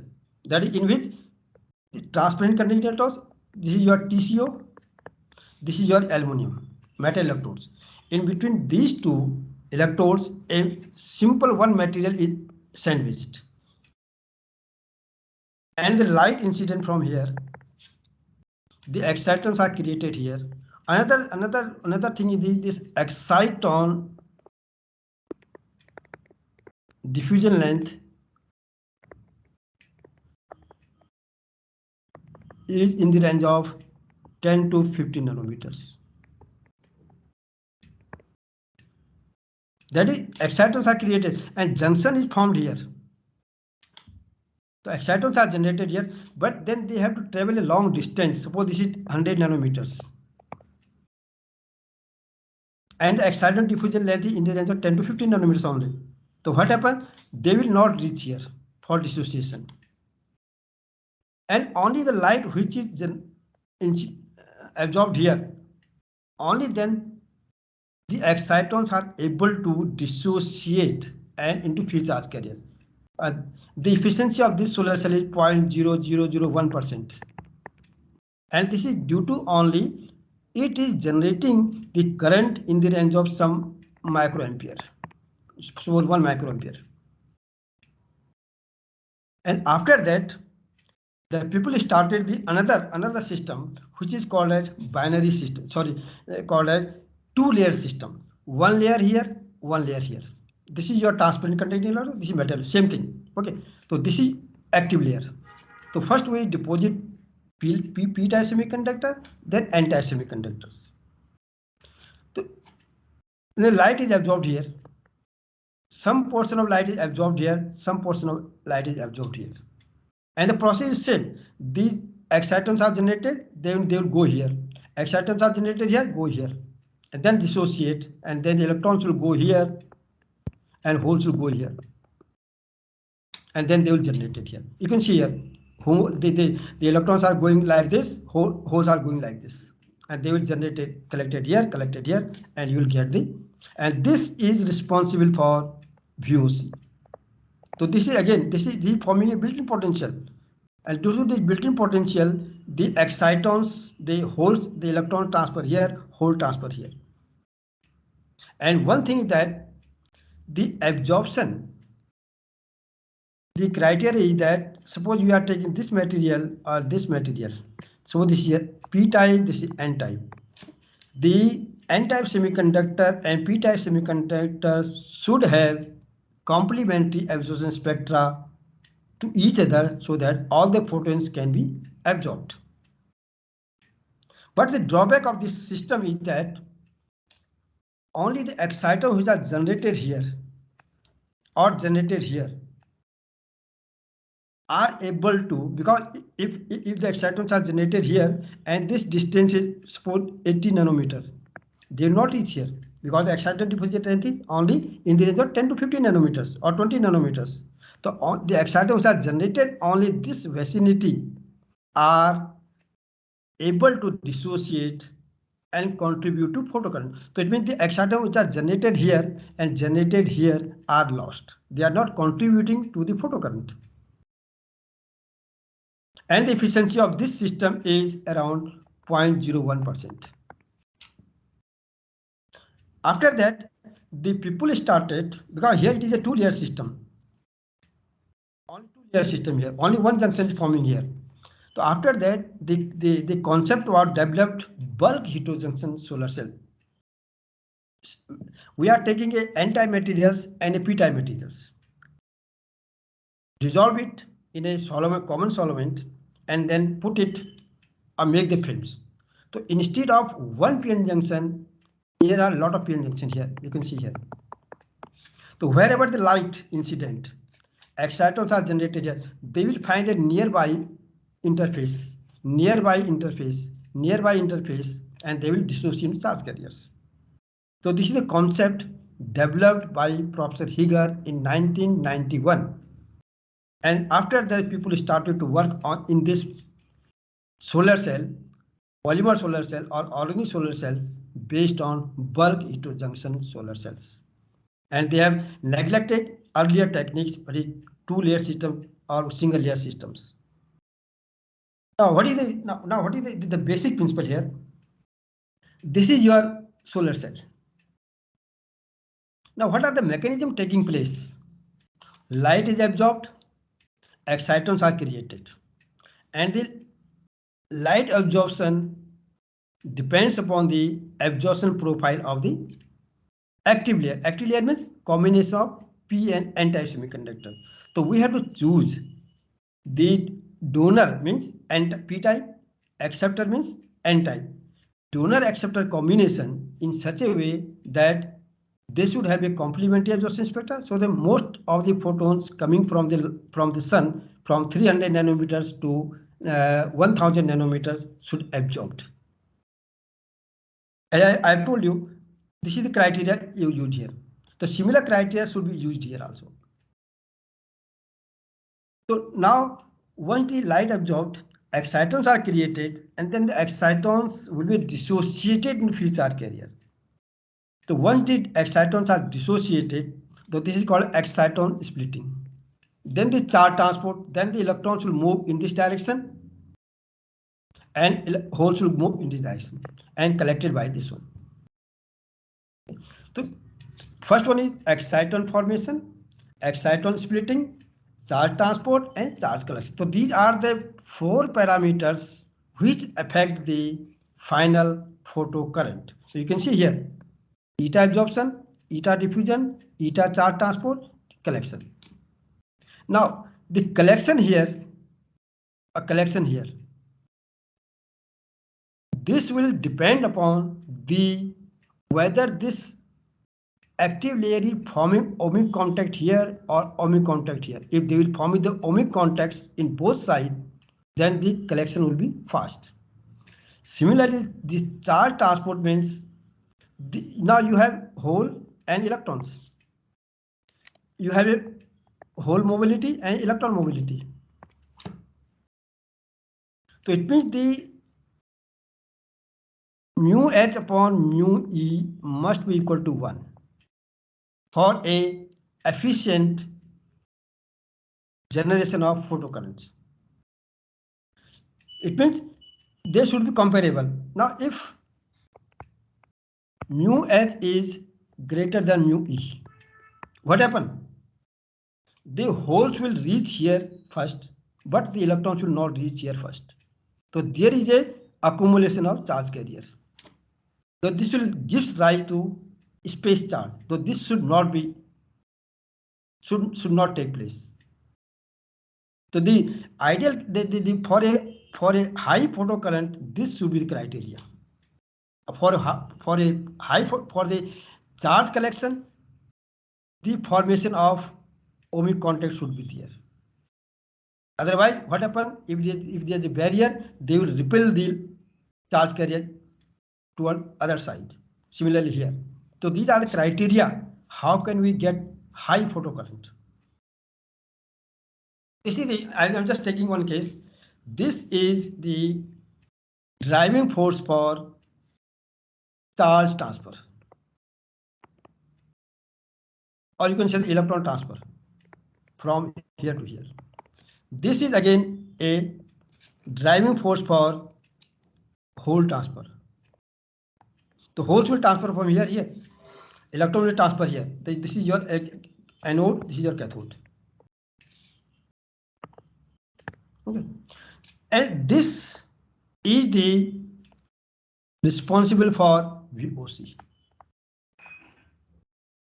This offset should be greater than 0.3 electron volt. This also should be greater than 0.3 electron volts. If this is less than that, what happens? The electrons will not transfer here, or holes will not transfer here. So this is the condition here. That is the LUMO offset for efficient photo-induced electron transfer and photo-induced hole transfer should be greater than this. Now, if you want to increase the open circuit voltage, because the VOC, because the PCE is equal to JSC VOC upon FF here PIN. Okay. So we have to increase this, we have to increase this, we have to increase this. All these parameters should be increased. JSC will depend upon this parameter, this offset. VOC will depend upon this offset. Now, if you want to increase the VOC, either you have to get it here or you can get it here, so that this offset should be increased. But what happens if you are going up here? This offset will reduce. Similarly, if you are going down, this offset will also get reduced. So there is a trade-off between the short circuit current and VOC. So we have to select the donor and acceptor in such a way that we should get maximum photocurrent or maximum open circuit voltage. There is another parameter which is called as voltage loss or energy loss. Now, if you want to reduce this one, what happens? We have to select a material, either donor or acceptor, those who have high dielectric constant. And if the material have high dielectric constant, then the exciton binding energy will be smaller. Because this is proportional to 1/epsilon. The dielectric constant. If you are going to increase it, it will go down. It means if it is going down, this can be reduced. This can be reduced. So we can go down here, we can go up, or then we can have this is called energy loss. The energy loss can be reduced. I'm just going here.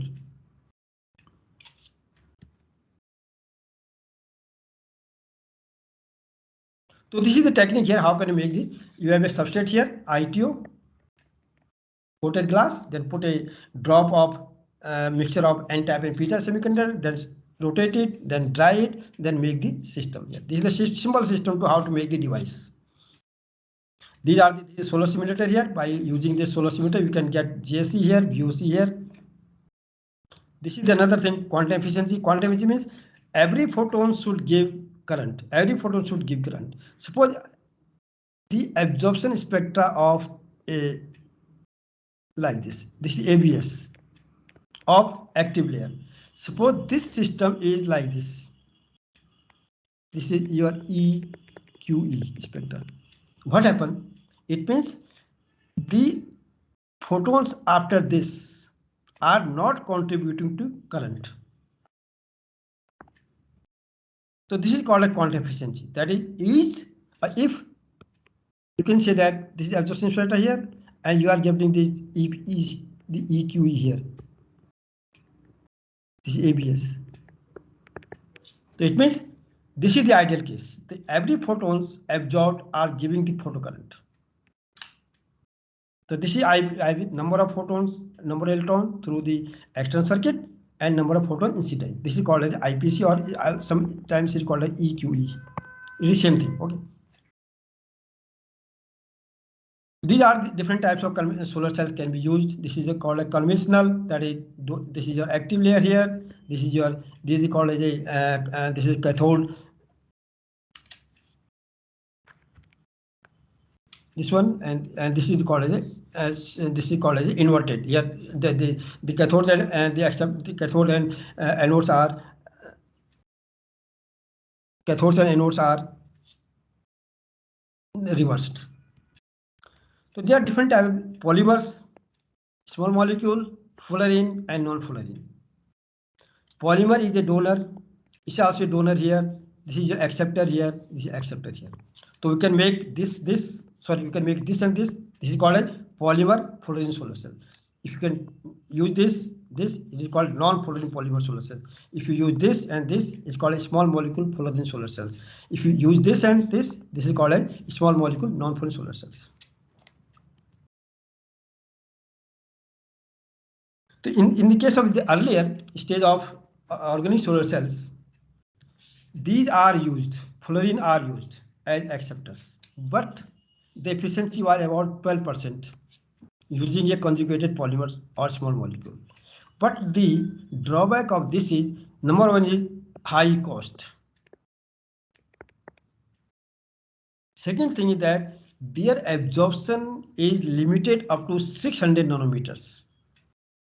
And their LUMO and HUMO cannot be tailored according to our demands. We cannot tailor, we cannot change this one. They are fixed. The last one is that the energy loss is in the range of 0.7 to 0.8, and which will lead to low voltage, open circuit voltage. So these are the drawback of a fullerene solar cells. Although the one advantage is that they have high electron mobility due to their three-dimensional surface. You can see three-dimensional. These are the advantage, but disadvantage are these one. Number one most important is high cost. Other is limited absorption. So it means we need, if you are using this one, and suppose this is the absorption spectra of fullerene here. So we need a acceptor donor which is absorption spectra like this, up to 1000 nanometers. This is a donor here, acceptor here, this one. But it is difficult to make a donor which has absorption from this range to here. It is very difficult because in the organic semiconductor, whatever their bandwidth is in the range of 100 to 200 nanometers only. This. So it means we need a acceptor like this, So after that, the people started to work on non-fullerene solar cells. These are called as non-full acceptors. And the energy loss is up to here. This can be up to here. So if your energy loss is this, it means we can increase the open circuit voltage. And they are low cost, easily synthesized by the material scientist, strong absorption spectra. Their their LUMO level, HUMO level can be tailored. They are soluble in most of the green solvent, that is those the solvents which are not harmful for environment. So these are the this one I just already taken here. So now this is non-fluorine here. Absorption coefficient high, short saline can be increased. Their absorption, molar absorption is high, GSE can be changed. Energy level, if low lying LUMO level, VOC go up. Low lying HOMO level, VOC go up. So we can change, and then geometry can be changed, and the morphology can be changed. So these are the all parameters, all the characteristics of a non-fluorine acceptor which are used now in a organic solar cells. Earlier, I am not going to here.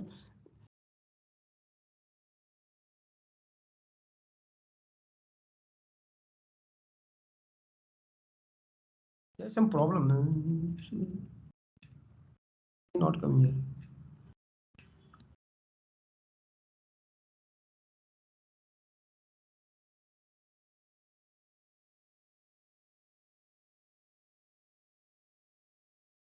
It's not.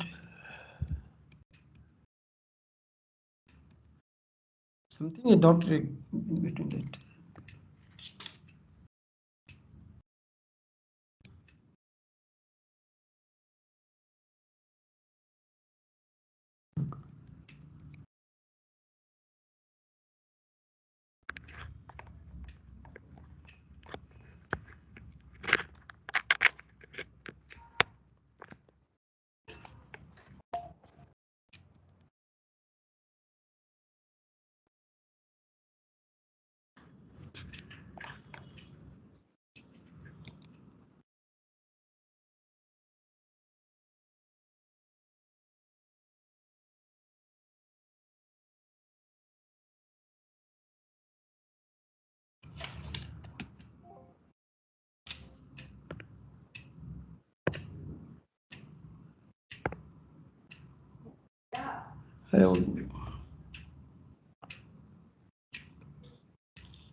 This is the one type of the non-fluorine which was discovered in 2013.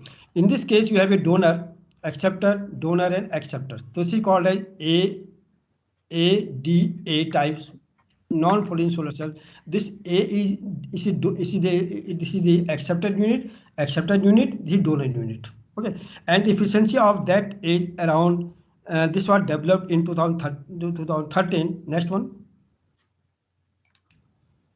And this is the another type of acceptor, and the efficiency was about 2.43%. Next one. And after that, in 2015, the Zheng and his research group developed another type of non-fluorine solar cell, and they reported 3.93% efficiency. And this is again after that. This is another type of acceptor here. You can see here, if you compare these two acceptors, only the difference is your core part. And here the efficiency was 6.31%. After changing this, they got the efficiency about 11.21%. And here they have used the here, and this is our work, but this is another work by another group in Japan, in China, and they have only changed this one. They are same. So you can see that, and they have used same conjugated polymer, and the efficiency was about 11.21%. Next. Yeah, this is the done we have done with the help of this Spain and Russia. They have developed the non-fluorine acceptor here. You can see the LUMO level. The energy band diagram is this, and this is this is a small molecule. So here this is called a small molecule non-fluorine solar cell. So after the optimization, we have achieved the efficiency about 7.76%, and this was reported in Journal of Material Science.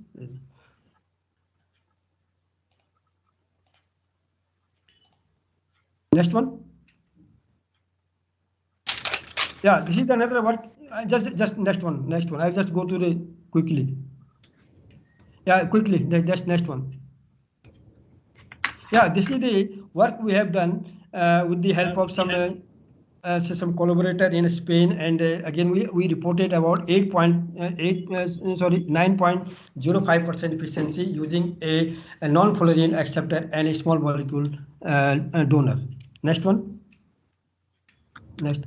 Okay, this is the work in 2020. Sorry, go back. Yeah, and the efficiency was about 14.2% in 2018. So it means in the 2013 it was 2.4%, and now it is 2018 it is 14.2% efficiency. Again, next one. Next one. So this is another non-fluorine acceptor developed by a Chinese group.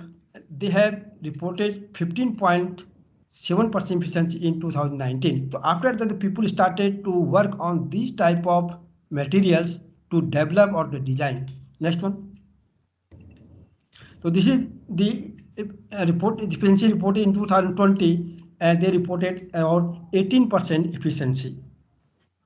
Next. This is the work we have done. Done by some other group. They have reported 18% efficiency on non-fluorine polymer solar cells. They have used this is a conjugated polymer. This is called a wide band gap conjugated polymer. This is called a narrow band gap acceptor, and combination of these two, they have reported 18% efficiency in 2020. Next one. This is another work we have done. This is a non-fluorine acceptors. This is a conjugated polymer, and we have reported about the efficiency. Go next. Efficiency of about 14.12%. This is reported recently in 2020 by us with the help of the Spanish group. Next one. There is another type of solar cell which is called ternary solar cells, because it is difficult to, because we need from 300 to 1000 nanometers, but it is difficult to synthesize a material which has absorption from 300 to 900 nanometers. Even it is impossible using one donor and one acceptor. Then the people started to work on ternary system, that is using 3 organic semiconductors. They may be 2 donor, 1 acceptors, or 2 acceptor, 1 donor. And the process is same. That is called a ternary bulk heterojunctions. That is, by using this, we can enhance the light harvesting property of the materials.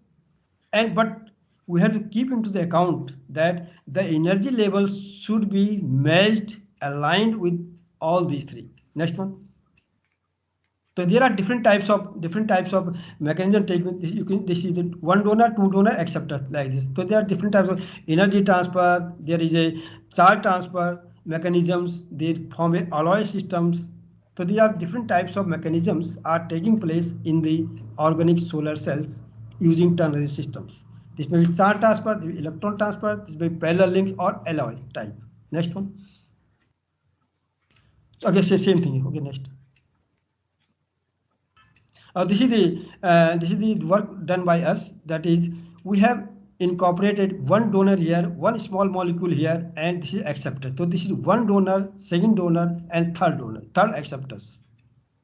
We got efficiency of about 15.19% efficiency. These are published in Solar RRL. You can see this is the polymer here. Sorry, small molecule. This is your polymer. This is your narrow band gap Y6 acceptors. So you can see this is absorbing this light, this is absorbing here, this is absorbing here.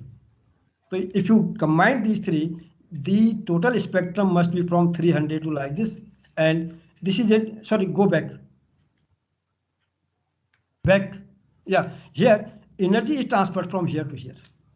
And to get the evidence from here, we have to measure the absorption spectra and photoluminescence spectra to get more detail about whether there is a charge transfer, there is a energy transfers. So these are the methods by which we can get information about the different type of mechanisms. Next one. This is another materials, another work we have done. That is, we have used a narrow band gap here, donor acceptor here, acceptor. So here one donor, two acceptors. This is a medium band gap acceptor, you can see here, and this is the narrow band gap acceptors, and this is your small molecule wide band gap donor. So by combining this, so we got efficiency about 14.5% efficiency.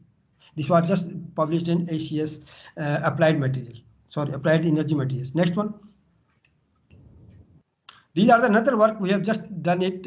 That is, this is reported by another group. That is, they have reported 18.6% efficiency. This was published recently in Advanced Material, and they have used one acceptor here, donor here, and two acceptors, and got efficiency about 18.6% efficiency. Next one. This is the most recent paper published by some Chinese group. They have reported 19% efficiency. They have used one donor here, two acceptors here.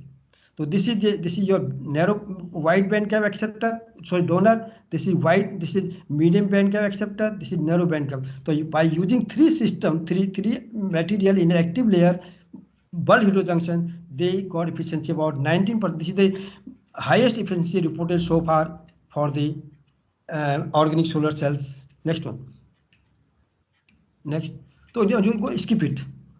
So now this is the, you can see back. This is the developed by. Next.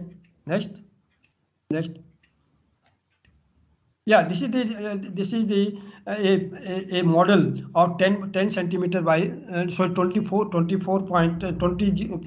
centimeter square, efficiency about 19%. This is the different type is the model here. Next. This is a simple model we have developed with Russian group, and the area is 12 by 12 centimeter. The efficiency is around 8.3% efficiency using a polymer and a non-fluorine acceptor solar cells. Next one. So there is another application of solars or polymer solar cell or orange solar. These can be used for a semi-transparent system. That is, you can put it on a roof, and the materials used for that, they should absorb light beyond 600. Because in the case of if you want to use it for an agricultural point of view of a greenhouses. Wait. Next one. This is another application that we can put in a roof type in the back of the soldier. Next one. These are the for semi-transparent organic solar cells. Next one. This is again the semi-transparent solar cells. Next one. Now there is another type of application for organic solar cells, that is, they can be used for IoT, indoor applications, and they can drive the sensors, wearable electronics, biomedical treatments. Because what happened, some of the organic materials absorb light up to 700 nanometers. If you want to use for indoor applications, the emission spectra of your LEDs or fluorescent light is only up to 750 nanometers. So you can use. So these are the different types of this. You can say that maximum efficiency is about 19% using polymer solar cells. For transparent is around 13%. For small molecule, it is going about 18%. Next one. So this now you can see that you can compare the cost. For the polycrystalline solar cell, the cost is $3 per watt. And for dye-sensitized solar cell, the efficiency is 12.6%. The cost is around $0.5 per watt. Organic solar cell it is $0.2 per watt. For perovskite solar cell, it is same around this one. Next one. This is the payback. The lowest is for organic photovoltaic solar cells. And the maximum greenhouse emission is for organic photovoltaic solar cell. So now conclusion that the organic solar cell started in 1991, and earlier it was 0.1% solar cell, or 0.1% efficiency. After the discovery of bulk heterojunction, the efficiency is improved up to 18 and 19% for single junction binary active layers. And the key parameter is that in the earlier stage, when the fluorine were used for as acceptors, the voltage loss is around 0.8 electron volt. But now using the non-fluorine, the voltage loss is or energy loss is around 0.1 electron volt, and the efficiency can be increased up to 1.15% efficiency. Now, in our case, we have achieved maximum efficiency about 15.25% efficiency, and voltage loss is 0.48 electron volt. And the maximum efficiency reported in literature worldwide is 19%. Yeah, this is the last slide. Thank you very much. Okay, thank you, sir, for your nice talk. And now, so we directly go to the panel discussion. So we have a panel discussion session now. So I think Professor Nunji also has joined now, and we have some of the participants here. Professor Tamib is here, or yeah, Professor Tamib is here. So we have some panel discussions kind of thing, so we can express our views regarding the SPARC webinar that we have organized, and some of the improvement that we have to done in the next SPARC webinar that we'll organize within 2 months. So I'll ask to the professors, they are present here all over the webinar, as well as the participants are present here, and then we'll go directly to the valedictory session. So I think Professor Tamib can start first. Sorry, I'd like to ask a question, Dr. Sharma. Yeah, okay. Yeah, yes, sir. You can ask. Can you speak a little bit loud? Okay. Dr. Sharma, do you hear me? Yeah. Yeah, okay. Do you hear me? Yeah, I can hear you. Okay. I wonder, first one, I saw that you collaborate with academician Khakhlov and Dr. Keshtov. So tomorrow, Dr. Keshtov comes to my lab. We discuss his new polymers. Who, Keshtov? Yeah. I can give him greetings from you. Yeah. Okay, I tell him. So, but I'd like to ask you about your non-fluorine acceptors. Can you tell what is it easy or not to purification or cleaning the new materials? I mean, from catalyst impurities and so on. Actually, I am not a chemist, because I am getting all the materials either from Russia, from France, from Spain, because my Spanish group collaborated synthesizing the non-fluorine, and the polymer most of the polymer are synthesized by Keshtov. So you use it as received? Yeah, we used for the device fabrication only, and because we have this BRICS and Indo-Russia project with us. I see. And some of the non-fluorine we are getting from Chinese group, and the group who reported 19% efficiency recently, we are also collaborating with him, his research group. Yeah, good. Thank you. Yeah. Now, sir, you can express your views regarding this webinar. I think it's so. You give me a talk. Yeah, you give me a word. Yes.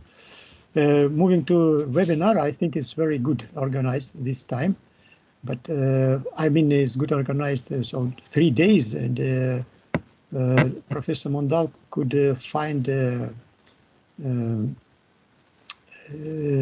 good scientists who presented their work, and I find also interesting results and new findings for me. And what I say that, of course, it was very difficult to match time shift because from one side of the world to another side of the world, participants were involved into the webinar, and some of the presentation I missed because of very early beginning. So if Professor Mondal could make some video to download the presentations, or to organize some website with these presentations, it would be nice. So I'll do that, sir. I'll do that. I'll keep it in mind. Everything is recorded, so I will try to send it in a website, or maybe I'll create some channels so that everybody can see this one. Okay, sir. Yeah. Channel for participants of SPARC, or channel or to everybody? Channel to the participants of this webinar, sir. Okay, good. I agree. And so next I'll go to the Professor Nunji. Professor Nunji, can you on your video and can express your views regarding this webinar, please? That was a very interesting workshop, and also I must acknowledge that the time lag is complicated because it is early morning in Canada, and it is late at night or late in the evening in India. So that makes it a little bit complicated. But the quality of the presentation was excellent, and the use of Teams was very efficient. Actually, the system works very well all over the planet, because I was just listening to the presentation of Professor Sharma, and really the video is perfectly clear, and the sound is perfectly clear, and the scientific quality also, of course, the reports of such high efficiencies is outstanding and very innovative. That's very interesting. So thank you very much. I appreciate that. That's a very, actually it's one of the best meetings I have attended recently in regard to the quality of the presentations and the interest of the topics. Thank you, sir, for your comments, and I am very happy that you present at the meeting, at the inauguration session. Though it was a midnight for you, I'm very happy. Yes, it was a little bit difficult, but I wanted to listen. Unfortunately, I couldn't listen to Professor Tamir, but I wanted to listen to Professor Shaidu Zaman Sohel from Kanazawa, because he told me that he asked me to please attend, so I waited for his conference, which was 1:30 a.m. in Canada. Yes, sir. Very usual time. Yes, I know that. Okay, so now we go to the participants. Participants, please on your video and share your views, so that in the next time we can improve what the problem you have already faces to attend this webinar, or to anything you want from us improvement. Please on your video. Some Shing is there. Can you on your video and can share your opinion, please?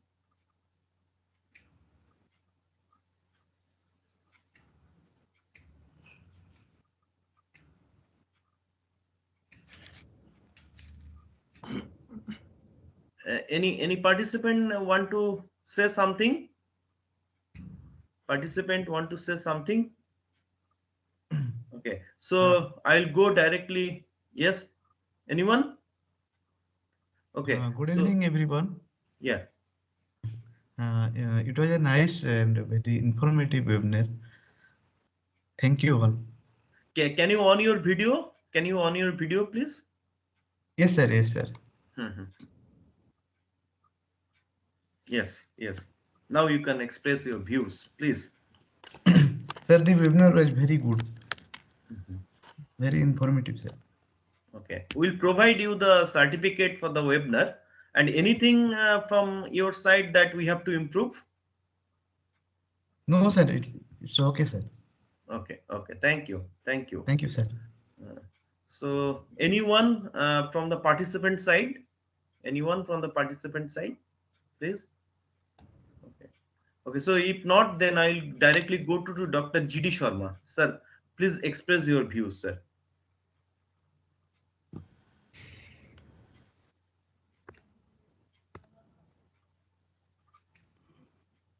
Yeah, we are audible. Just on your mic. Yes. It was on. It was on previous. Yes. Thank you very much, Dr. Mondal, giving me a chance to give a talk in this conference, in this workshop. Actually, I came to know only on when Professor Gokhale called me about this conference. Then he requested me to give a talk in this conference. Then I told him that if the organizer requests me to give me some time to give this presentation, then I will make a presentation. And I'm thankful to the Dr. Mondal giving a chance. And I got a chance to interact with Tambi because he's from Russia, and I have a long collaboration with Russia since 2020, 2012. And I had been visiting frequently to Russia before this COVID. We had the Indo-Russia project also. We have the BRICS project, but in this project we could not able to visit Russia due to this COVID. I don't know when this COVID will go up and have a chance to interact personally. Yeah, and, you're welcome. And we also missed the same thing this time. This project was like that. Collaboration with my collaborator in Canada, Professor Harvey in Starbeck-Bonn University. He's also providing some small molecule non-acceptors to me, and that these acceptors we are planning to use for indoor application, that's IoT, because there is a lot of application of organic solar cells for indoor application. That is, we can use our LED light or fluorescent light to drive our mobiles or our sensors. That is a new area of photovoltaic techniques, because that cannot be achieved for silicon solar cells. Because silicon solar cell has the absorption spectra beyond 700 nanometers going up to 1100 nanometers. But there are many materials, organic materials can be designed which has the absorption spectra up to only 700 or 750 nanometers. So this is a challenging area for sustainable energy conversion. And as you see, as I have given in the slide, that the price-wise or cost-wise, if we are able to convert our laboratory devices into modules, the prices can be goes down very fast, very sharply. But only thing is the stability is there. We have to check about their stability and for sustainable energy converters. But I am sure that the organic solar cells can be used for the indoor application using the artificial light. So this is the part of the artificial intelligence. You can club with the artificial intelligence or artificial light to drive the IoT system. But can be used for space also.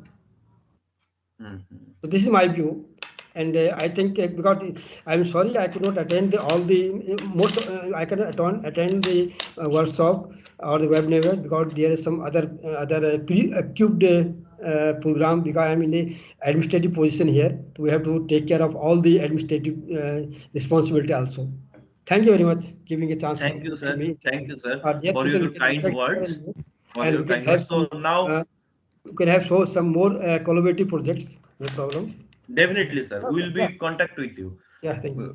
We will be in contact with you, sir. So now we directly go to the vote of thanks. So I will invite to Dr. Rabindra Barman. He is the co-PI of this project, of this SPARC project. He is from the Mechanical Engineering Department. He is Assistant Professor of Mechanical Engineering Department of NIT Durgapur. So Dr. Barman, can you on your video and can give the vote of thanks, which is the last part of our webinar. So, Honorable Chairperson of BOG, National Institute of Technology, Durgapur, Professor Sadanand Sadashiv Gokhale, respected Professor Anupam Basu, Director, NIT Durgapur, respected Professor Ganesh Datta Sharma, Department of Physics, the ALNM Institute of Information Technology, India, respected collaborator, Professor John Michael Nunji, Queen's University, Canada, respected collaborator, Professor Alexi Tamik, Higher School of Education, Economics, National Research University, Russia, respected Dr. Mohammad Saiduzzaman Shoel, Kanazawa University, Japan, respected Dr. Iyer Galbo Gobato, Federal University of San Carlos, UFSCAR, Brazil, respected Professor Mohammad Hanini, University of Nottingham, UK, respected Professor P. Chakraborty, Director, IIST Shibpur, India, respected Professor K.K. Chatupathi, Jadavpur University, India,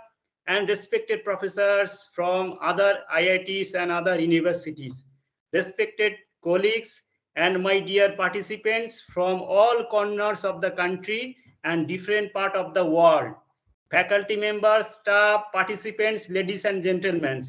It's my proud privilege to present the vote of thanks on this occasion. I, on behalf of the organizing committee and NIT fraternity, extend a very hearty vote of thanks to all dignitaries who have graced this occasion today despite their busy schedule.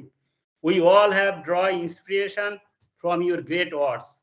I express our sincere thanks to Honorable Chairperson of BOG, National Institute of Technology, Durgapur, Professor Sadanand Sadashiv Gokhale, for accepting our invitation to grace this occasion and for his support from time to time throughout the planning and execution of this webinar, both morally and officially. We, of course, are benefited by your keynote lecture as well. Thank you, sir.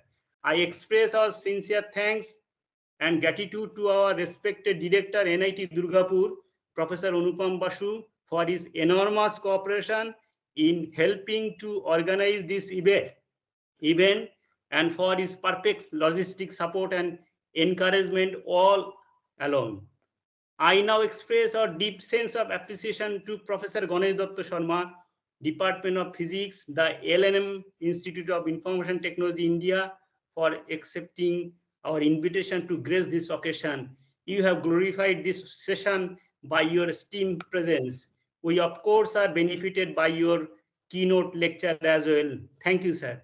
I also take the opportunity to thank our respected collaborators, Professor John Michael Nunji, Queen's University, Canada, and Professor Alexi Tamik, Higher School of Economics, National Research University, Russia, for their technical support to organize this webinar.